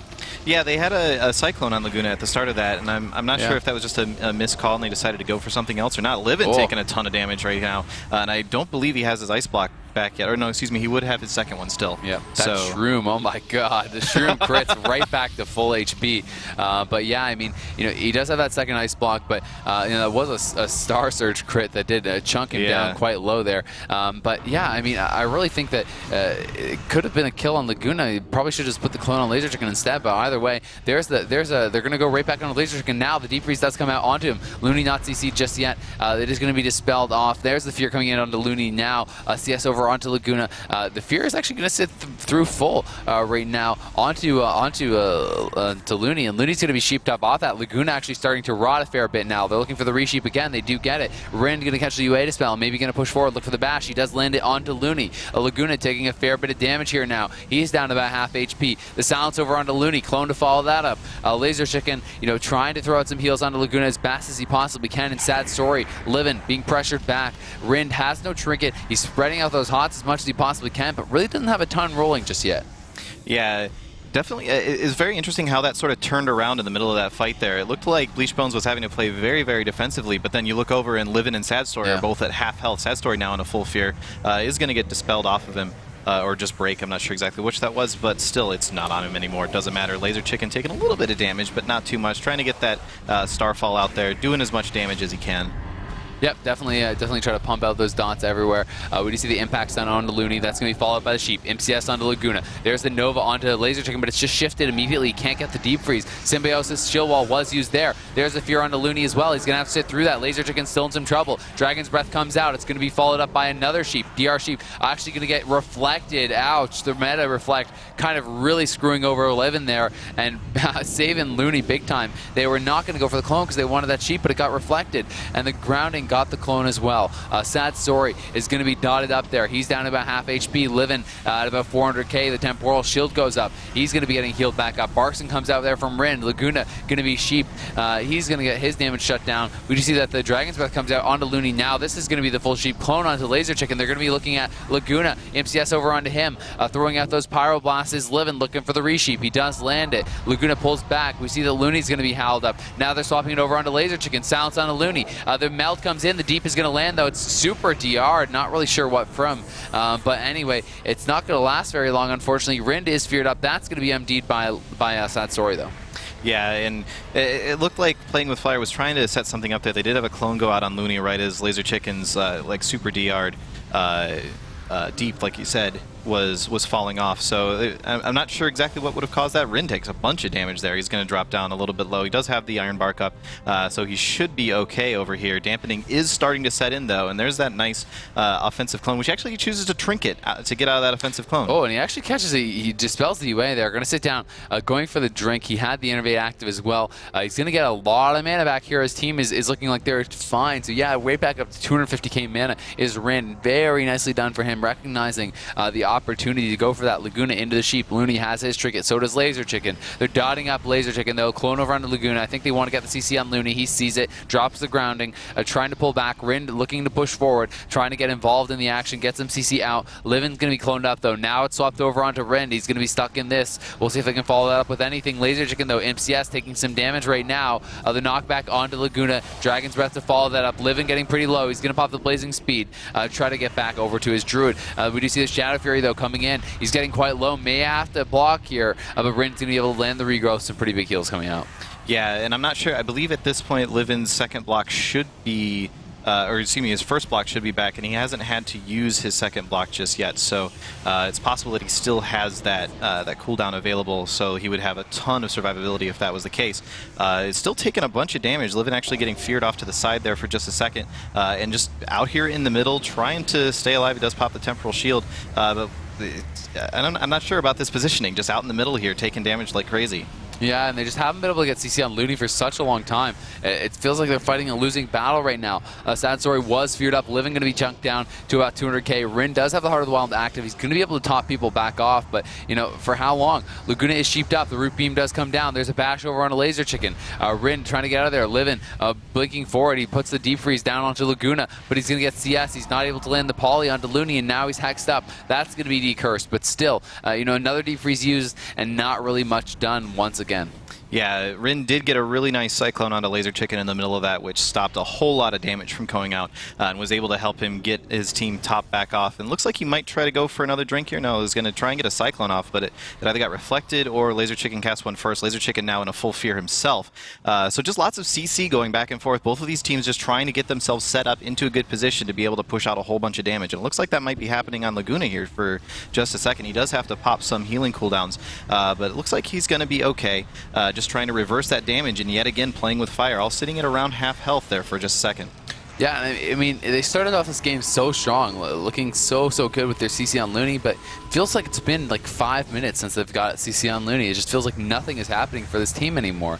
I mean, they're throwing out damage, but there's no chance of a kill without any CC on Looney, and it just feels like really they're not getting anything done, and I'm not sure if they just feel like maybe they can win it later in dampening, or if that's their strategy. They're trying to turtle it out, but yeah, they just haven't been able to do really anything for quite some time. Now Sad Story pushing forward, going to be taking quite a bit of damage here though. The MCS does come out. He's going to get feared up off of that. Laser Chicken is in the clone. Laguna is going to be MCS, but once again, Looney's sitting pretty. He's in the background. There's a silence over onto Looney, and they're trying to get something done here on Laser Chicken, who is dipping down about half HP. Dragon's Breath to follow that up over on Looney. Now the Sheep comes out. Finally, they're getting the CC. CC rolling, and they may be able to force the cooldowns as a result, but they decide to pull back as Laser Chicken gets behind the pillar, goes for the Tranquility. Yeah, got that full Tranquility off back there behind the pillar, so that's going to be a nice little extra boost for his team. The mana difference is pretty substantial already at this point. We're 23% into dampening. Rind at about 1/3 mana, and Looney at about 2/3, about twice that in terms of mana. So it's going to be very interesting to see where things go from here. If this team is trying to push it deep into dampening, I feel like it may not work out super well for him as Rind gets caught in another full Cyclone.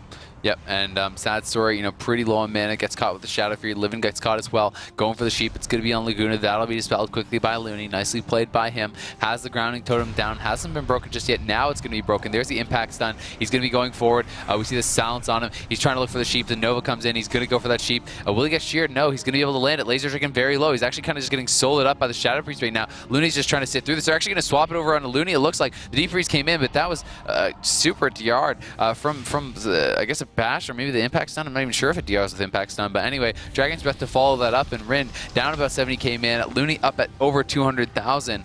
Sad story, sitting about 100k. His mana has not really been a big issue. He got low briefly, but past that hasn't really mattered.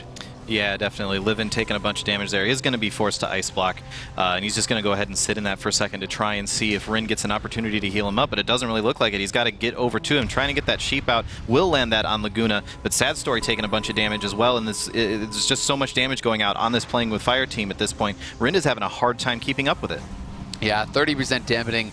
The LSD, looking pretty good. They're really pumping out the damage now. Livin in trouble. He's trying to pull back. He's getting hit with the Haunt, though. Rind going to be in a DR clone. Can they follow this up? We saw the Star Surge come crashing in. A lot of damage from this Mookin. There's a crit, dipping him down to about 120k. Now going to clone him up. He's going to trinket that. He wants to stay aggressive. We'll see if this is going to pay off. Rind put into the fear. They're trying to turn something around onto Laser Chicken. There's the Deep Freeze, but once again, Looney just dispels it off. He's not in the CC. Sad Story down very low. Rind has a little bit of mana, but I don't know if he has the ability to heal him back up. Living at 80k, 50k, 30k, 20k. Oh my god, very close to going down there, but he gets the block off. Even so, doesn't really matter. Sad Story at 150. Rind into the bash. He's gonna pop the bark skin.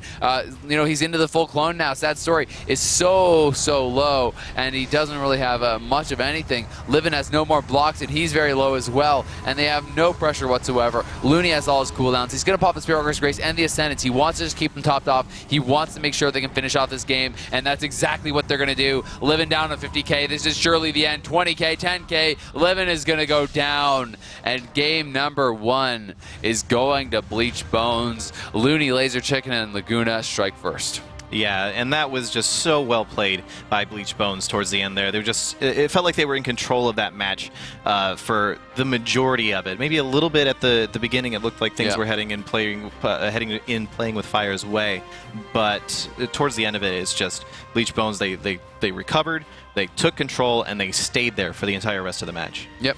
Yeah, I mean, really, just the start was great from Playing with Fire, but that's really where it ended. I mean, after that, there was literally one gap in the game where it was, I think, over 5 minutes or something like that, where just nothing had happened. I mean, every time it just seemed like they were being too impatient. You need to have that CC out on Looney before you're going to make anything happen with your burst, and it just felt like they had it, so they just kind of were going for it, and they just felt like, oh, we can't wait. It's been so long since you've de-spreezed, that kind of thing, and they were just kind of throwing them out. But without the proper cross CC, it was never going to happen. I mean, Looney was dispelling so many deep freezes, and even the ones that he wasn't dispelling, he was able to pre-heal. He was able to, interrupt enough of the damage that it just never really mattered. So honestly, just fantastic stuff there from Looney, Laser Chicken, and Laguna, who looked completely in control and winning on the Grand. Definitely not a good feeling for Playing with Fire, knowing that they still have blades to go. Yep, absolutely. So we're going to go ahead and check out a replay real quick from that match, showing us one of the key moments there. And you can see from this whole thing, like, Livin and Sad Story are just so low on health. 37% dampening. Rind is trying his best, but there's a full howl onto Rind. He doesn't have his trinket. He doesn't have any way to break that, and it pretty much tells itself from this point. Livin and Sad Story, both it's such low health. One of them's going to die, and it's definitely Livin. Yeah, I mean, there was just no way that he was going to pick them back up after that. Even Livin got the block off at super low HP, but Rind was CC'd. All his hots had fallen off. And if you fall behind at all when your heals are doing like 40% less, plus two people are, like 20k, or not 20k, 20% rather HP. Plus, the LSD had their cooldowns pop and stuff. There's just no way that they were going to be able to survive through that. So the map choice is going to be Tolvaron Arena. Should be a good one. Pretty similar to Nagrand in the way it plays, I feel. Yeah. So, interesting that they decided to pick that. I guess one of the things is, though, it's harder to kind of pillar hug as a shaman because you can't go pillar to pillar. The pillars are so far apart, so it's a lot easier to catch that shaman kind of like in transfer, between the pillars and things like that, and spread it out that way. And having played against Rin, a fair bit in the past, he's always been one that kind of like his team, just as soon as you put a gateway on one pillar, his team moves to the other pillar, and they just repeat. You're never going to get a gateway on the pillar that they're on. So if you want to push in, it means you're going to be pushing in away from your gateway. Have fun spending the entire rest of the match just casting gateway over and over and over again. So it's one of those things that they're definitely willing to play that style, and it's definitely an intelligent way to do it. And the thing is, because the pillars are so far apart, if you push into their pillar, Looney is forced into the middle of the map, and that's when it can really get hard to avoid that CC. For sure. So this match is just about to get underway here. It is Playing with Fire versus Bleachbones. Game 2. Bleachbones taking that first one pretty convincingly, I think, towards the end there. And we should be getting underway here very shortly. Something Sad Story wrong, maybe? Seems to have stopped at the entrance, so it's possible something's gone wrong. We'll have to see what's going on. Nope, looks like here we are. Maybe they're just messing around. I don't know. But anyway, they do come out, or maybe there was some sort of problem. They fixed it, so they just decided to play it out. And anyway, they are going to be pushing on out there. Livin going to be going out, dotting up that Fell Hunter pet, or rather the Observer, I should say. Clone going to be coming out onto Livin, though. Rin catches the away Dispel. Starfall pop by Laser Chicken right off the bat. He seems to love to just use that Starfall pretty much instantly. Root Beam going down, actually. A nice Dragon's Breath, though, going to catch 2. Laser Chicken and Laguna going to be caught in that with their DPS cooldowns up. So nicely played there by Livin. He does have the Iron Bark up on him. He's going to pop the Temporal. Shadow Fury going to catch on to Sad Story. Rin going to be put into the Clone. So honestly, the LSD kind of getting the better star here right off the bat. They have already forced one trinket. Another clone comes out on Rin. Can they follow up with the fear? There may be a block coming out. Yeah, the Star Surge comes out, crits, and his second one procced right into him, and he had to go into the block. He couldn't risk that. Sad Story being pushed back. Rin into the CC as well. Now the MCS onto Livin. Livin trying to get out of there.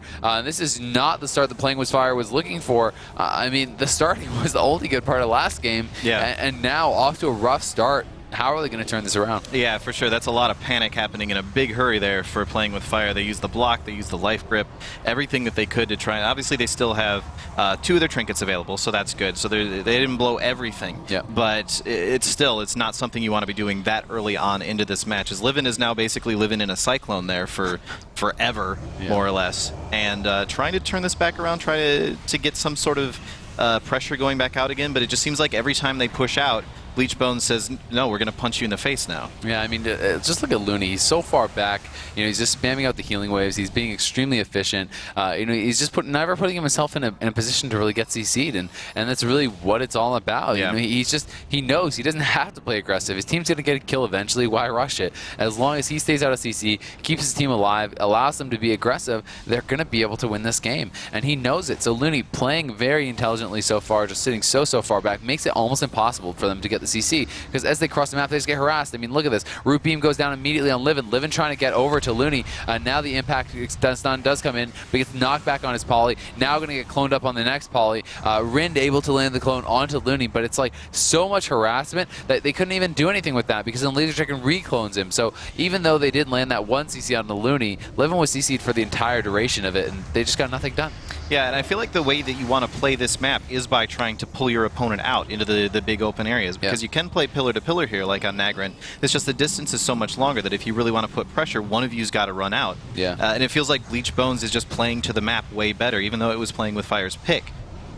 Yeah, so I mean, I'm just not sure exactly what their strategy here is with this. The Halotare are going to catch 3 there from Laguna. It's going to force 2 trinkets immediately. Sad Sora going to sit through it. A Refear over onto Rin. This could be big. The pressure starting to really mount here onto Livin. If they can get a clone onto Rin, that would be huge. And not able to get that just yet, but still, both the players are running down a fair bit. Dots being spread around everywhere here. Rin now cloned at 200k HP. Sad Story in a little bit of trouble. Livin has the haunt up on him as well. Rin still sitting very low. Has to pop the Barks and going to get recloned on that. Livin Livin down to 200k. They can maybe be able to force a second block here. I think they perhaps will. If they can get the dots back up. He's down to 200k. Rind actually NS's. We see that Looney going to be caught into the fear. He's just going to decide to sit through that though. Clone thrown over onto Sad Story. Rind is out of that half. Livin getting topped back off. Rind now dipping down quite low. It's been so long before his team has been topped off. He's really struggling here. Yeah, and a full howl on him. This could actually be dispersed. This actually could be the game, and he's just going to go down. Wow. And Sad Story does not get the disperse off in the end there. He's going to get hit by that Starfire, perhaps just underestimating the burst coming out. I mean, I saw him at 90k. I saw the Starfire, Star Surge flying through the air, whichever it was, and he just went down. No disperse. Yeah. Yeah, very interesting. It has to be, like you say, like he just wasn't expecting that much damage to happen at that point in time. Maybe you thought that Rind had a big heal coming in for him or something. And honestly, I think it might be. I think they might be tilting a little bit here. Yeah. Because, Oh, okay. The computer did actually crash there, I guess, okay. or some sort of problem with the computer. So it is going to be a regame. So never mind any of that. They are okay, and they are going to be getting back into that. So it will be a rematch on Tolvaron Arena. So unfortunate that did happen. But yeah, hopefully they can stay positive. You know, the reason I did say that maybe there was some tilting going on was just because of how how angry this team was getting with each other. Just even in the warm-up games, no other team was like that, and I've never seen anything like that at any tournament. You know, there's definitely teams get heated with each other, but I've never seen it in in the practice warm-up stuff. So it's definitely a very emotional team. It's a young team, and sometimes younger players tend to have more issues with that, I think. And there's so much on the line in this tournament too. It's such. I mean, we've talked about the prize pool to death at this point, but that's just because it's so important to hammer home. $250,000. Yeah, like that's a big deal. So you're, of course, if anything is even a little bit messed up, even if it's to the point of having an entire a computer lockdown in a case like that. But these guys that we've gotten it taken care of, everything's set to go. We're going to be getting back into this match in just a second here. It is a regame on Tolvaron Arena. So just trying again, basically. Yep, exactly. So first time we've actually had any problems with computers the whole tournament. So hopefully not going to be any recurring issue with that.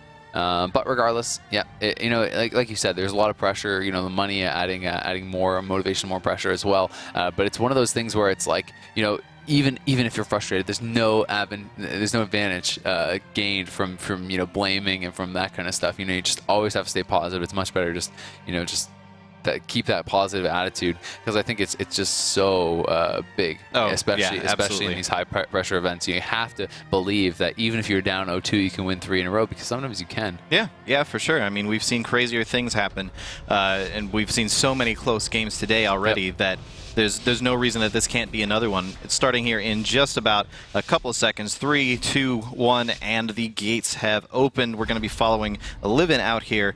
They are, of course, down 0-1 to Bleach Bones, but it is a best of 5. There's plenty of time left for them to make a move here and pull off a comeback.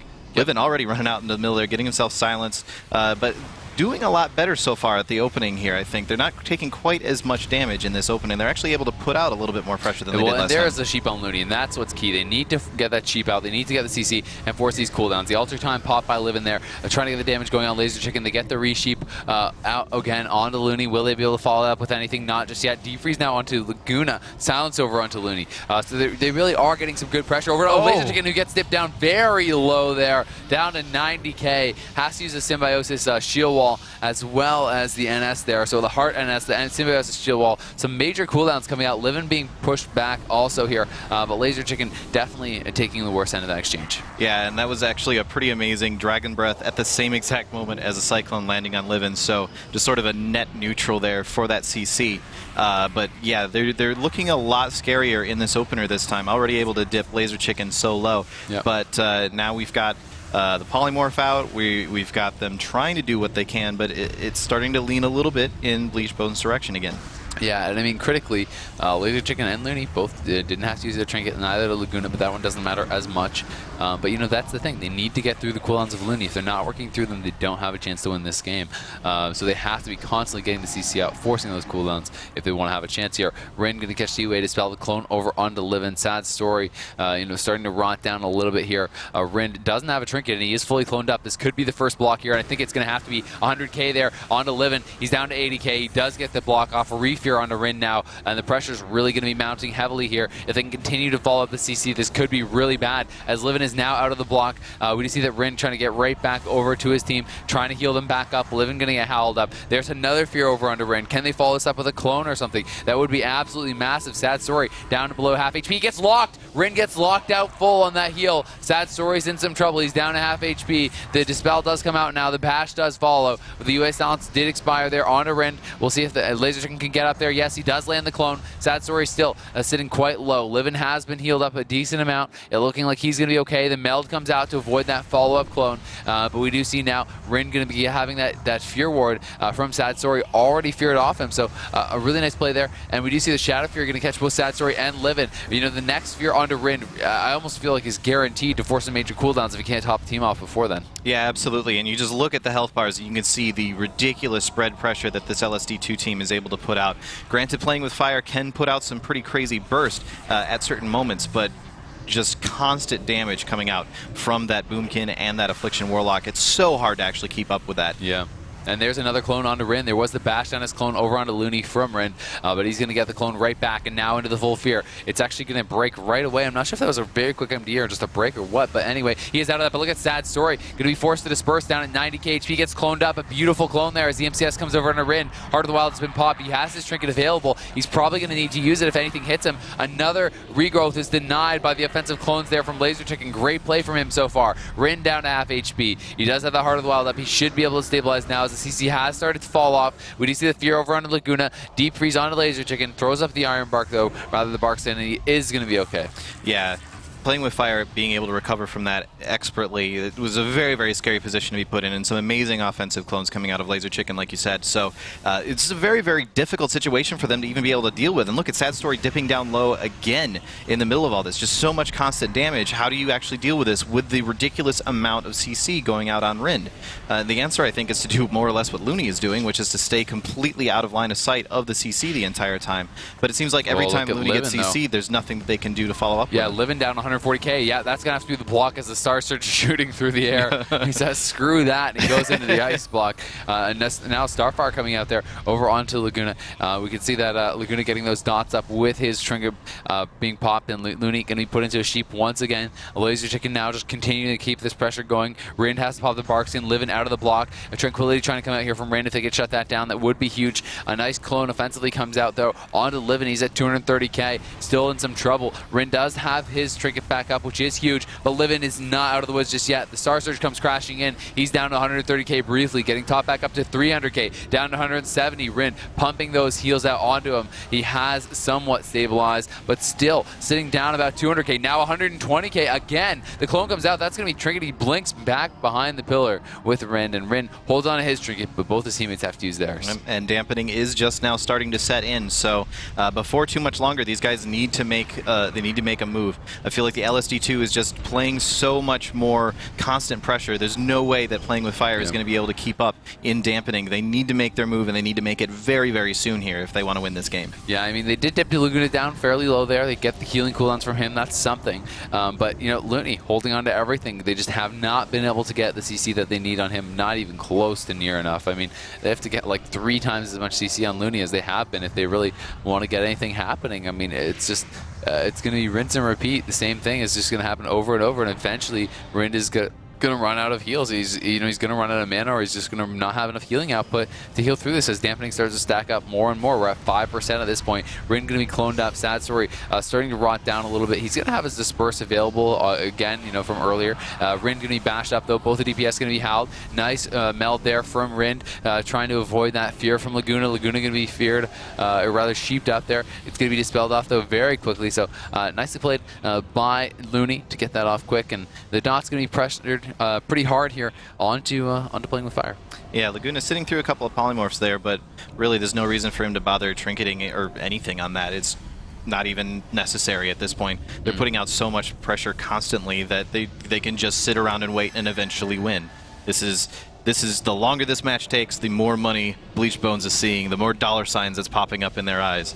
Yeah, and Rind actually decides to trigger the full clone, but his whole team was full HP, so maybe just feeling the pressure to get aggressive here. As the Deep Freeze does come into Laser Chicken, big burst onto him, he's down to 200k. We do see the trinket was having to be used by Looney. Now he's going to be sheeped up. This could be something huge for them. Could they be able to finish off Laser Chicken? He's going to be kiting around, going to be healing himself back up, and I think he's going to be okay. Another sheep does come in on Looney. He's going to have a trinket in 45. Now the bash on Looney. They have a nice chain onto him. The clone cannot come out, though. Rin going to be feared off by Laguna. Well played by him. MCS over on Looney. Look at Livin being forced into the block so fast. The turnaround comes out as the Starfall gets dropped by Laser Chicken, just pumping that damage out so heavily onto Livin, who is now out of that block. Rin, without his trinket for quite some time, does have the Bark Skin active. Livin taking a fair bit of damage himself. If they can get the CC going on Rin, this could be big. Rin going to be put into the Shadow Fury. Fear comes out onto him. Nice MD from Sad Story. Will be able to remove that very quickly. Livin now does have the Iron Bark, the Temporal up as well, so he's going to have a fair bit of healing and damage reduction from that. Yeah, Rin getting over here out of line of sight just long enough to channel a Tranquility for a second, but unfortunately Livin has gotten so far away from him that he didn't actually get the full benefit of that Tranquility.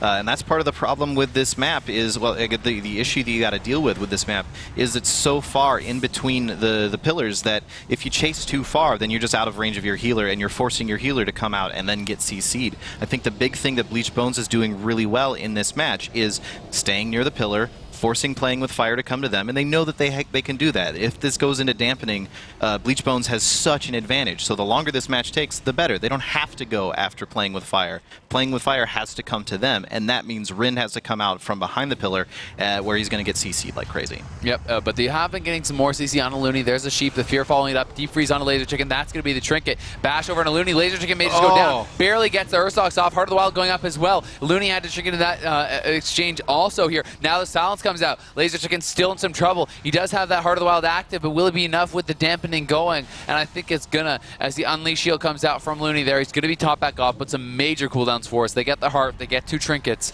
and Playing with Fire is not giving up in this series. Yeah, for sure. That was a sort of stars align moment for Playing with Fire. They had Livin with a full Pyroblast proc setup and Ultra Time active. They had Sad Story with the 3 orbs that he needed to be able to put out a Devouring Plague. They were able to put so much damage into Laser Chicken in a hurry. They did force a ton of cooldowns, but now the question is, are they going to get an opportunity like that again? Are they going to be able to get the procs that they need, get the orbs that they need to put out that much damage again in a hurry before those cooldowns come back up?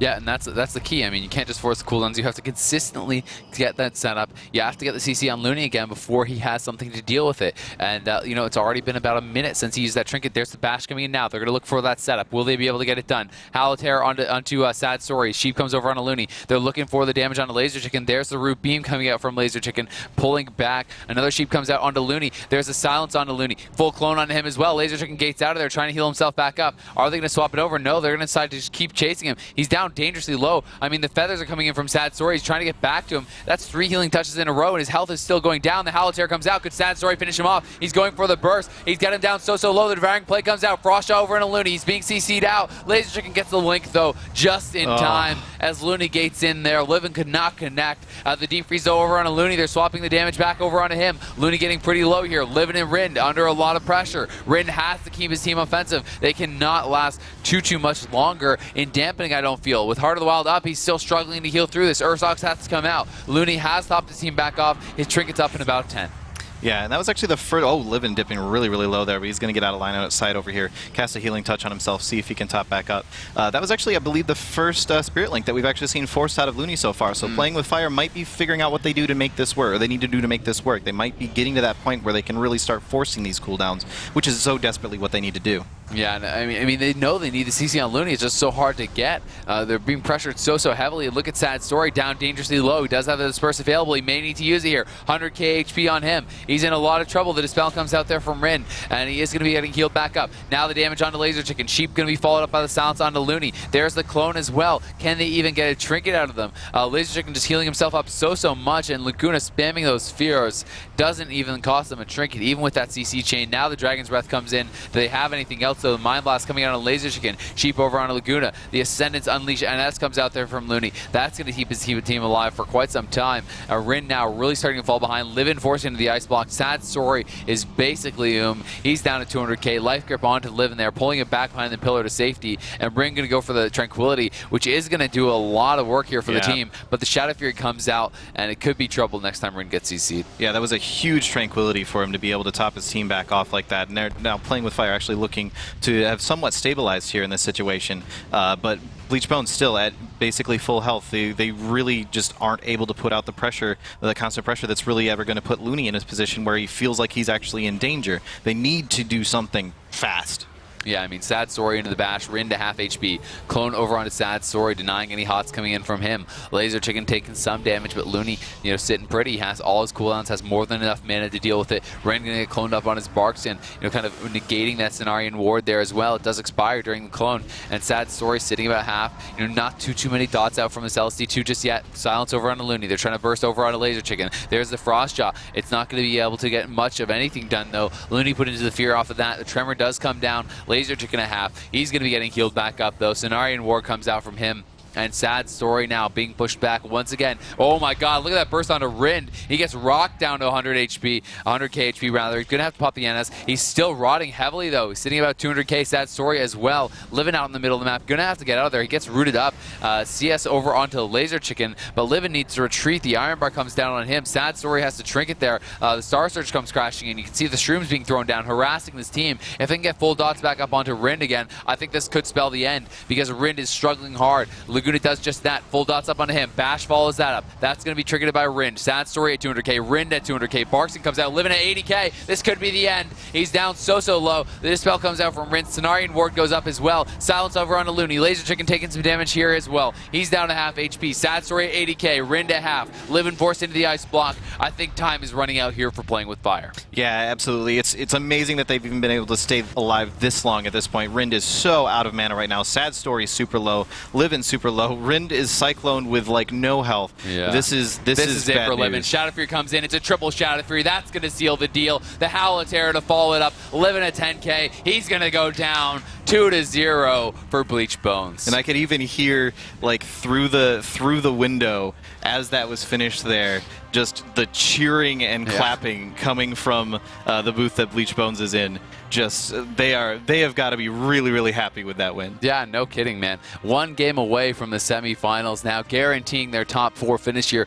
for BlizzCon. Absolutely huge for this team. And they are looking in complete control of this series. And I mean, they only have to win one of the next 3 games, and they have all their map picks to do it with. So it's such a great position for them to be in. And I mean, they had to know as soon as that triple Shadow Fury landed, there was no trinket on Rin. There was no trinket on anyone. The triple Howl comes in. It was a done deal. There was really nothing that Rin could do to keep his team alive at that point. And, I mean, they know the strategy. They know they need to get that CC out on Looney, but they're just struggling to do so with the amount of pressure that is being put on their team. So, what do you do? I mean, they're being forced back nonstop. Laser Chicken, I think, is doing an amazing job, breaking up the CC chains, stopping the damage. So is Laguna. They just are playing really pretty incredibly overall, and we do have a replay of those final moments from the game.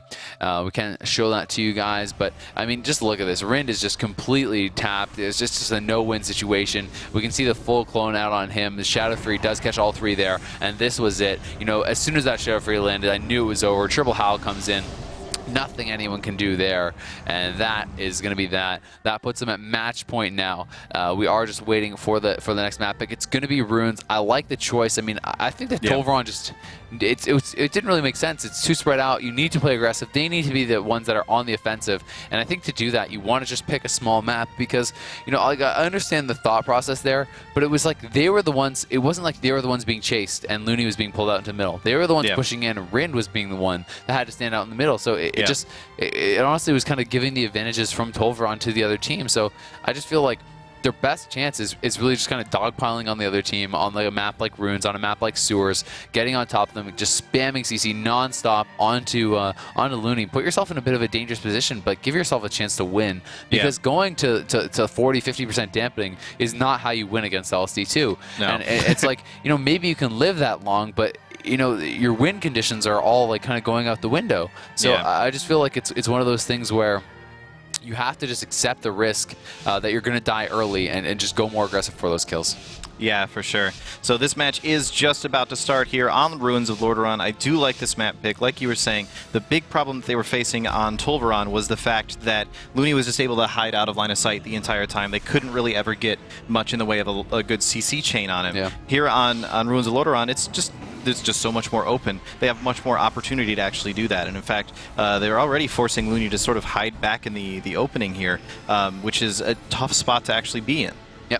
We do see Laser Chicken once again to pop that Starfall instantly. Just gets cloned up on it though. I think that's that's like my only nitpick with his plays. First global every game is Starfall, and sometimes it's a little bit predictable. He gets CC quite a bit on it, but gonna be sphered up there. Gonna be dispelled off by Looney. There's the root beam coming down. It's gonna hit the Psy feed. It's gonna hit the mage as well. Living gonna already have trinketed. So is Sad Story. They're trying to get aggressive. They're trying to set something up, but what can they get done? Maybe they can try going on Looney, and that's what exactly what they're gonna do. The Siren War comes out. There's the deep freeze taking big damage. Catches a lot of healing though from the Moon Kid. Silence to follow that up though. He could be in some trouble here. The Nature's Guardian is procced. He's down to 200k. Do they have the follow up? No, it does not look like it. An NS heal comes out from Looney and Laser Chicken. The Heart of the Wild NS heal, as well as the Ascendance Unleash NS heal, puts him up to 800,000 HP briefly.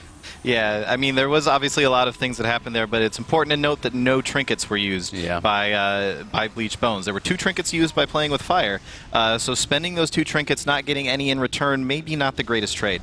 Yeah, and Looney knows he's a target. It looks like they want to train him, so he's pulling back. Already has the Ear Shield back up on himself. There's the Deep Freeze, though. Sad Story in some trouble. Maybe forced into Disperse. We see that this team is just kind of just going all in on Looney. I like it. I mean, even though they may die early, you're not going to win late, so try something different. Yeah. Mix it up. Rin having a hard time healing through this already. Pops the Heart of the Wild. Going to be trying to heal his team right back up to full.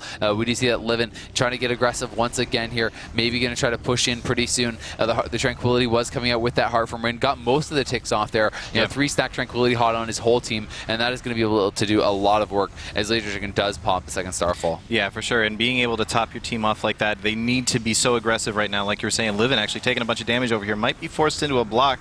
Did he crash? Actually, just they left. Yeah, it looks like we may have had some sort of technical issue there. Yeah, we are going to have another regame, so apologies for that. Having some sort of technical issue. Our first couple of technical issues of the entire day, though. I think we've been doing pretty good, all things considered. This tournament has been going off incredibly well up until this point. Yeah, it's definitely been going well, and no big deal. I mean, it is going to be just able to replay that. You know, I think if you're Bleach Bones, maybe you're a little annoyed by that because I think it was a pretty good start for them. But at the same time, you know, they are in a great position in this series, and I don't think they're too worried at this point. And those guys seem pretty easygoing about that kind of stuff. Yeah, definitely. It's always nice to have that sort of good attitude, happy sportsmanship between players. Some things go wrong from time to time. It's good to not get too bent out of shape about it. Yeah, for sure. Nothing you can do about it. It's it's technology. Sometimes computers crash. Sometimes the internet goes out. Whatever the case may be. But guys, I think we are going to go to a quick commercial break, and then we're going to be back with the conclusion of the day.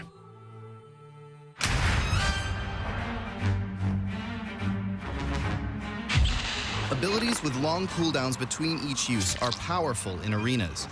Lining up offensive cooldowns can lead to a large burst of damage on an enemy, to score a kill, or to force them to use defensive cooldowns.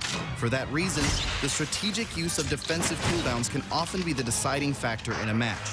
If the player uses too many defensive abilities too early, they'll leave themselves vulnerable to heavy burst damage afterward. If they don't use enough, they could die before their team has a chance to save them. Keeping track of the timers on cooldowns and taking note of which tools the opposing team has used is a skill you'll see regularly from the best players in the arena. For more examples of team compositions and strategies, visit worldofwarcraft.com and navigate over to the arena forums. Ladies and gentlemen, welcome back to BlizzCon, to the World Championship Series. The chants of the crowd say everything right here. This is starting up. This is it. This is looking absolutely fantastic. This is the biggest StarCraft 2 tournament of all time. Vikings on top of that's a big start to start things off. Absolutely amazing. Fast is going to flank you too high tempo. I think this is the tipping point.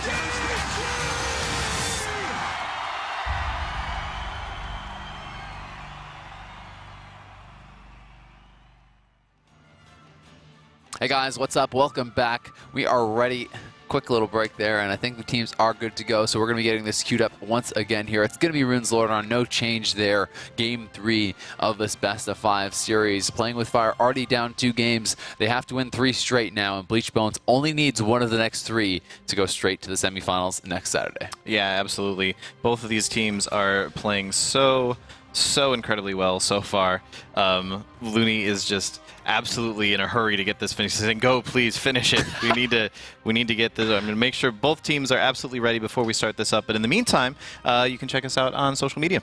Yep, it is Warcraft across the board. Pretty easy to remember that. It's Facebook, it's Twitter, and it is also YouTube. So check us out wherever you would like to get involved on the action. You can tweet to us. You can post on Facebook. You can check out the YouTube as well. Let us know what you think about the games, who you want to win, what your predictions are, favorite players, favorite class, whatever. We'd like to hear it. So get involved, guys. It is Warcraft once again on Facebook, YouTube, and Twitter. Absolutely. So we are just finishing up putting the last little bits of pieces and stuff back together again to make sure. Bits of pieces. Not bits and pieces. That were actually broken into smaller bits. Wow. Yeah. Those are pretty small then, huh? That's technology, man. There's so many tiny bits of pieces involved in technology. That's true, there are. It's important. That is. You can't lose any of the bits and pieces.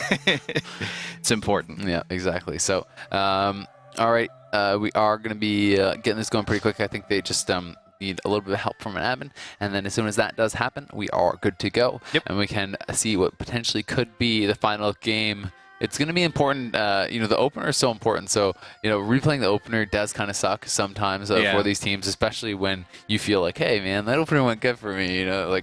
So we'll see if it's going to come into play. If Playing with Fire can get a better opener. But even the games where they've had strong openers, they haven't been able to snowball that into really much of anything. So I mean, it's kind of tough. I like that they did kind of mix it up that time, and at least went for the Shaman. They did just try something a little bit more aggressive. But like you said, I mean, they didn't even get the trinket out of Looney, even though they did get some some major defensive cooldowns. Like they did get the Send and Send S, they got the Heart of the Wild NS, all that kind of stuff. They didn't get trinkets, and without trinkets, you're not going to get kills against this team, because this team does not die without their cooldowns being used. We've seen some of that this tournament, obviously, but I don't think there's been a single game that Looney hasn't got his link and his trinket and stuff off. Yeah, absolutely. That it's been killed in a hurry once or twice, but it's always managed to at least get that first tick off, which is all you really need in those situations. Yep. And I mean, there's nothing you can't control whether it gets killed or not. That's just well played by the other team. It's not no mistake by Looney or anything. So it's definitely something. If they want to be able to take out this team with them playing as well as they are, they really do need to play everything perfectly. They have to constantly get the CC on Looney, or they have to constantly keep the pressure up on him. And we'll see if they'll be able to do either of those. So far, Livin going to be pushing up. He's going to be looking to get some of that damage off very early on. Laguna has that gateway set up. Interesting that he does just put it right to the center of the tomb instead of one of the sides. A lot of players like to put it to the side, as it is kind of a bit more out of the way as far as LOS, but not like a big deal. Livin trinkets right off the bat once again. He seems to do that pretty much every game. Just trinkets the first thing that hits him. Rin going to catch a UA Dispel there. Haunt goes up onto Livin. The Dragon's Breath actually catches both the DPS again, and the Lazy Chicken going to be CC'd on that Starfall. Looney taking a little bit of damage himself. Already has that Unleash up. Clone over onto Laguna on his trinket. Now there's the go onto Looney. We do see that there's a silence coming off. The Devouring Plague goes up. Oh my god, look at that damage. Now the trinket comes out. His Deep Freeze does go down, and the Dragon's about to follow that up. Huge damage coming in on Looney, and he almost just got absolutely evaporated there. Laser Chicken did pop the Heart of the Wild. The NS comes out as well with that. Rin popping his Heart of the Wild, also trying to stay aggressive here, and that was a very nice setup over onto Looney. Got some major cooldowns. We'll see if they can continue the pressure. Yeah, for sure. Livin now cloned over here at fairly low health. Not the worst situation, but he is taking some damage here, and Rin getting silenced off of that. So they're trying to turn around onto Livin and do a bunch of damage there, but really... Here it goes. There's the Deep Freeze on the Looney. Devouring Plague comes in, and this is huge. They're getting so much damage out onto him. The clone comes over on a Laser Chicken. It's kind of like that 3v1 scenario as Laguna is rooted out in the middle of the map as well. There's the disarm. The clone low HP onto Looney. He's in the middle of the map. If they can get back over to him, set up the damage, we get a win right here. Oh, he gets the link off just in time. It does connect on everyone. He is going to be okay, but still, how much better of a start is this than last game? Telling you, man, Looney's links, they always happen, they always work. It's crazy, but he has had to use that. He's used, I think, pretty much every major cooldown. Ooh, sad story, dip in there low for a second, but I believe Looney has actually used every single major cooldown that he has available, and we're only like 2 or 3 minutes into this match. There's the Dragon's Breath. Here comes the next setup. There's the Nova. Deep Freeze going to be coming in. There it is. Grounding went down, but it was a split second too late. Is the Silence going to be able to follow that up? It is. Devouring Plate comes in as well. Nature's Guardian going to proc. Can they continue the damage? Sad Story is cloned up. Living is feared off. That means he's okay. Yeah, he's going to be able to get a little bit out of line of sight over here. He's got that rejuve from Laser Chicken as well. He's going to be able to top himself back up here in just a second. Actually. Yeah, actually. There's the Dragon's Breath coming in as well. Can they get anything out of this? There's the Frost Shot coming in. We do see that the Power Blast comes crashing out as well. He's down to 200k. He's going to get out of there. And unfortunately, Livin was kind of in a little bit of a bad position. But we do see the Nova, the Blink, the Deep Freeze comes in. Oh my God, he's so low on HP there. It was very DR'd, unfortunately. Got out of that so fast. His trinket just comes back up. The Ascendance NS barely keeps him alive there. Oh, but Livin, oh, that last second block out of Livin. Sad Story now super low as well. Rind in a clone. Is he going to be able to top his team off after this? They got super greedy. They almost got that kill, but is it going to come back to bite them? Now a full Hex onto Rind. He really needs Livin to clear that. There it is. And hopefully Livin can stay alive here, but yeah. If anything comes in, that's going to be that. The Star Surge comes in. Look at that. They are pumped up. They know they're going to the semifinals. Laser Chicken cleans it up, and, I mean, it was a faster game. They didn't last this long, but that's what they had to do, man. They had to go aggressive. They had to try to go all in for that kill. We talked about it. They had a much more successful game. They're so close to taking down Looney and at least getting that one point on the board.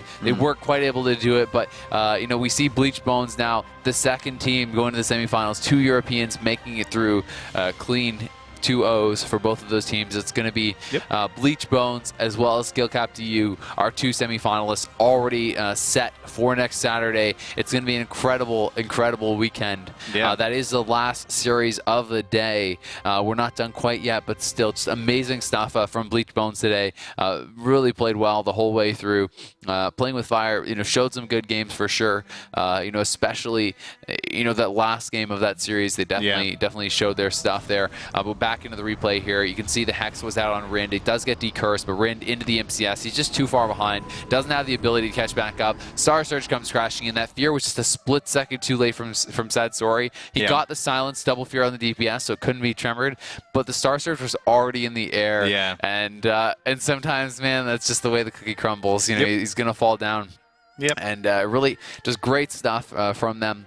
Not enough can be said. I was really impressed with this team, in the European regionals as well. And, the one team I thought was going to get out of this group for sure, Group B I think was really hard to predict, but the one team I thought would get through was this LSD2. The other 3 teams, honestly, I have no clue who I think else is going to get out, but this was the guys that I thought for sure were going to make it. And they showed why today. Yeah, absolutely. And that means both of our semifinalists that we've decided today are from the European region.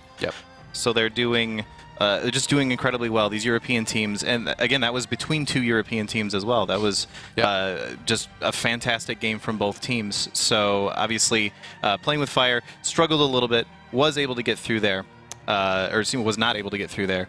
But still, I think it's interesting to note that our European teams seem to be doing incredibly well in this championship. Definitely, and it'll be interesting to see if the teams in the losers bracket are going to be able to actually adapt to some of these strategies that they're seeing. If they're going to be able to come back and battle back through that and maybe take down some of these teams that are already in the semifinals, or if these 2 semifinalists are just going to be a preview of the grand finals. Because I mean, these 2 teams played head and shoulders above the rest today, and rightfully so. They're in the semifinals. So it'll be interesting to see, if their North American counterparts, if the Asian counterparts are going to be able to figure something out, kind of crack these nuts, see if they can be able to take down other these teams. But without further ado, we have Looney with the winner's interview.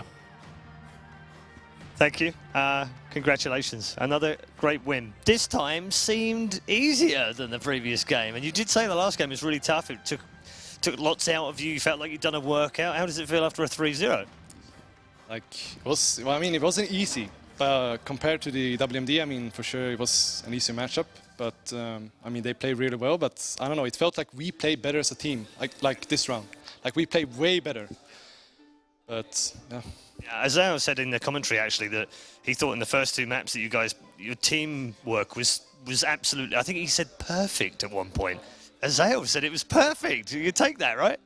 Yeah, I guess it was. Like, there was very, very few mistakes. Like, in the first game on Nagran, I did a very stupid trinket, but that's about it. It's like, I don't know. So 3-0. But the best news of the day is that you now can have a week off, not worry, and come back to BlizzCon at Anaheim Convention Center in a week from now, knowing that you are 1 match away from the final and 2 away from taking home $120,000. Sounds pretty good, right? Yeah, it feels great. What are you planning for the next week? I don't know, man. Bit of beach time?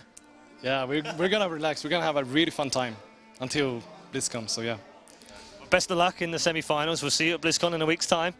Congratulations to both of the European teams. They are through to that semi-finals. The Americans, the Koreans and the Chinese still have an opportunity to come back, though. But before we close up the day, let's get our final thoughts from our commentators. Thanks, Paul. And guys, I think, looking back on the day, there were so many great games. But, if you had to kind of just point out one thing that was your favorite, or one series, one match, what would it have been? Honestly, I think our 2 best of 5s were probably my favorite overall. Excuse me, not best of 5. Our 2 that went to Game 5 were probably my favorite So the 2 overall. Asian series? Yeah, they were super, super close the whole way through. Yeah. And maybe, like, I'm trying to remember which teams ended up going through from those matches. Off the top of my head, you put me on the spot here. It was Penny for your thought. They beat the Chinese team, and then the Korean team actually lost to Bleach Bones, the LSD2. To Bleach Bones, yeah. So both of those matches, and especially the one that Bleach Bones played versus Push Push. Yeah. I really liked that match the whole way through. It was so close in so many places. It was just a very, very edge of your seat match, especially the one on Blade's Edge. That was really, really good. Definitely fantastic. I think if I had to pick one, it would be the one game on sewers between Penny for Your Thought and the Chinese team. Pop CD No Skill went, right when the monk, he's so super low, he just decided to go offensive, pop his karma offensively, and he was able to capitalize on that mistake from Novos, get a kill, and turn that around into what was an extremely exciting series, and definitely a big moment for all the Chinese fans who were almost able to take that. But guys, let's look at a little recap of the groups. So we can see here, at the end of the day, it was Skill-Capped EU going 2-0 in Group A. Penny for Your Thought splitting it out 1-1, while Pop, CD, No Skill, and 3 Amigos were blank for the day. In Group B, we did have Playing with Fire going 1-1. Push Push and Death Innovators were not able to get a win today, and Bleach Bones was our 2-0 victor in that group. So those were the 2 semifinalists. And guys, this is just the opening weekend of the World of Warcraft Arena World Championship. We are going to be back next weekend here. It's going to be Friday, it's going to be Saturday for the grand finals and the semifinals, and Friday the rest of the groups are going to be played out, so we will figure out the last 2 teams to be able to make it to that semifinals, to be able to guarantee themselves at least $20,000. And then Saturday we're playing for $120K. Not too bad. That should be really exciting. I'm looking forward to it. I'm sure you are as well. Oh yeah, absolutely. It's been an absolute blast. And a privilege being able to see these games today. I'm looking forward to doing the exact same thing again next weekend at BlizzCon. For sure, guys. So thank you all for sticking with us. Thank you to all the crew, everyone working behind the scenes. Thank you to Paul for the wonderful interviews today as well. We have just had an absolutely great day here. I am Azael. I'm here with Lore. And Paul, over to you.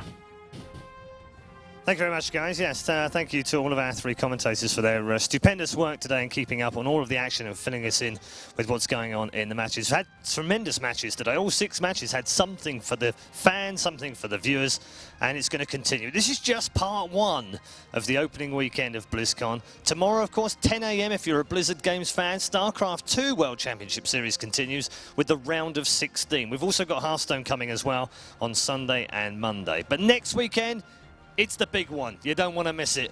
We'll be there. 2 of our teams from Europe will be there. We'll also have to find out who else qualifies for the semi-final of the World of Warcraft Arena World Championship. We'll see you then.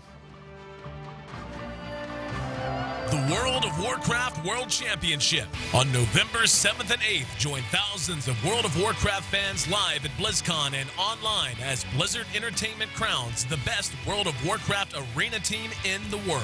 With $250,000 on the line, the best team will walk away with $120,000. With global qualifiers in North America, Europe, and Asia. World of Warcraft players from around the world will descend on BlizzCon 2014 to compete in the most competitive Arena 3 vs. 3 tournament this year. With live action broken down by competitive veterans and analysts, watch the World of Warcraft World Championship as it all unfolds, with on-stage action led by Zoe Geschwind-Pinsky. Advancing from the pre-BlizzCon weekend in Burbank, California on October 31st, the top 8 teams will proceed to BlizzCon, where they will face off in the search to crown the world champions. Tune in to BlizzCon.com as the championship is broadcast live and in HD to fans around the world. The World of Warcraft World Championship, November 7th and 8th, live from BlizzCon in Anaheim, California.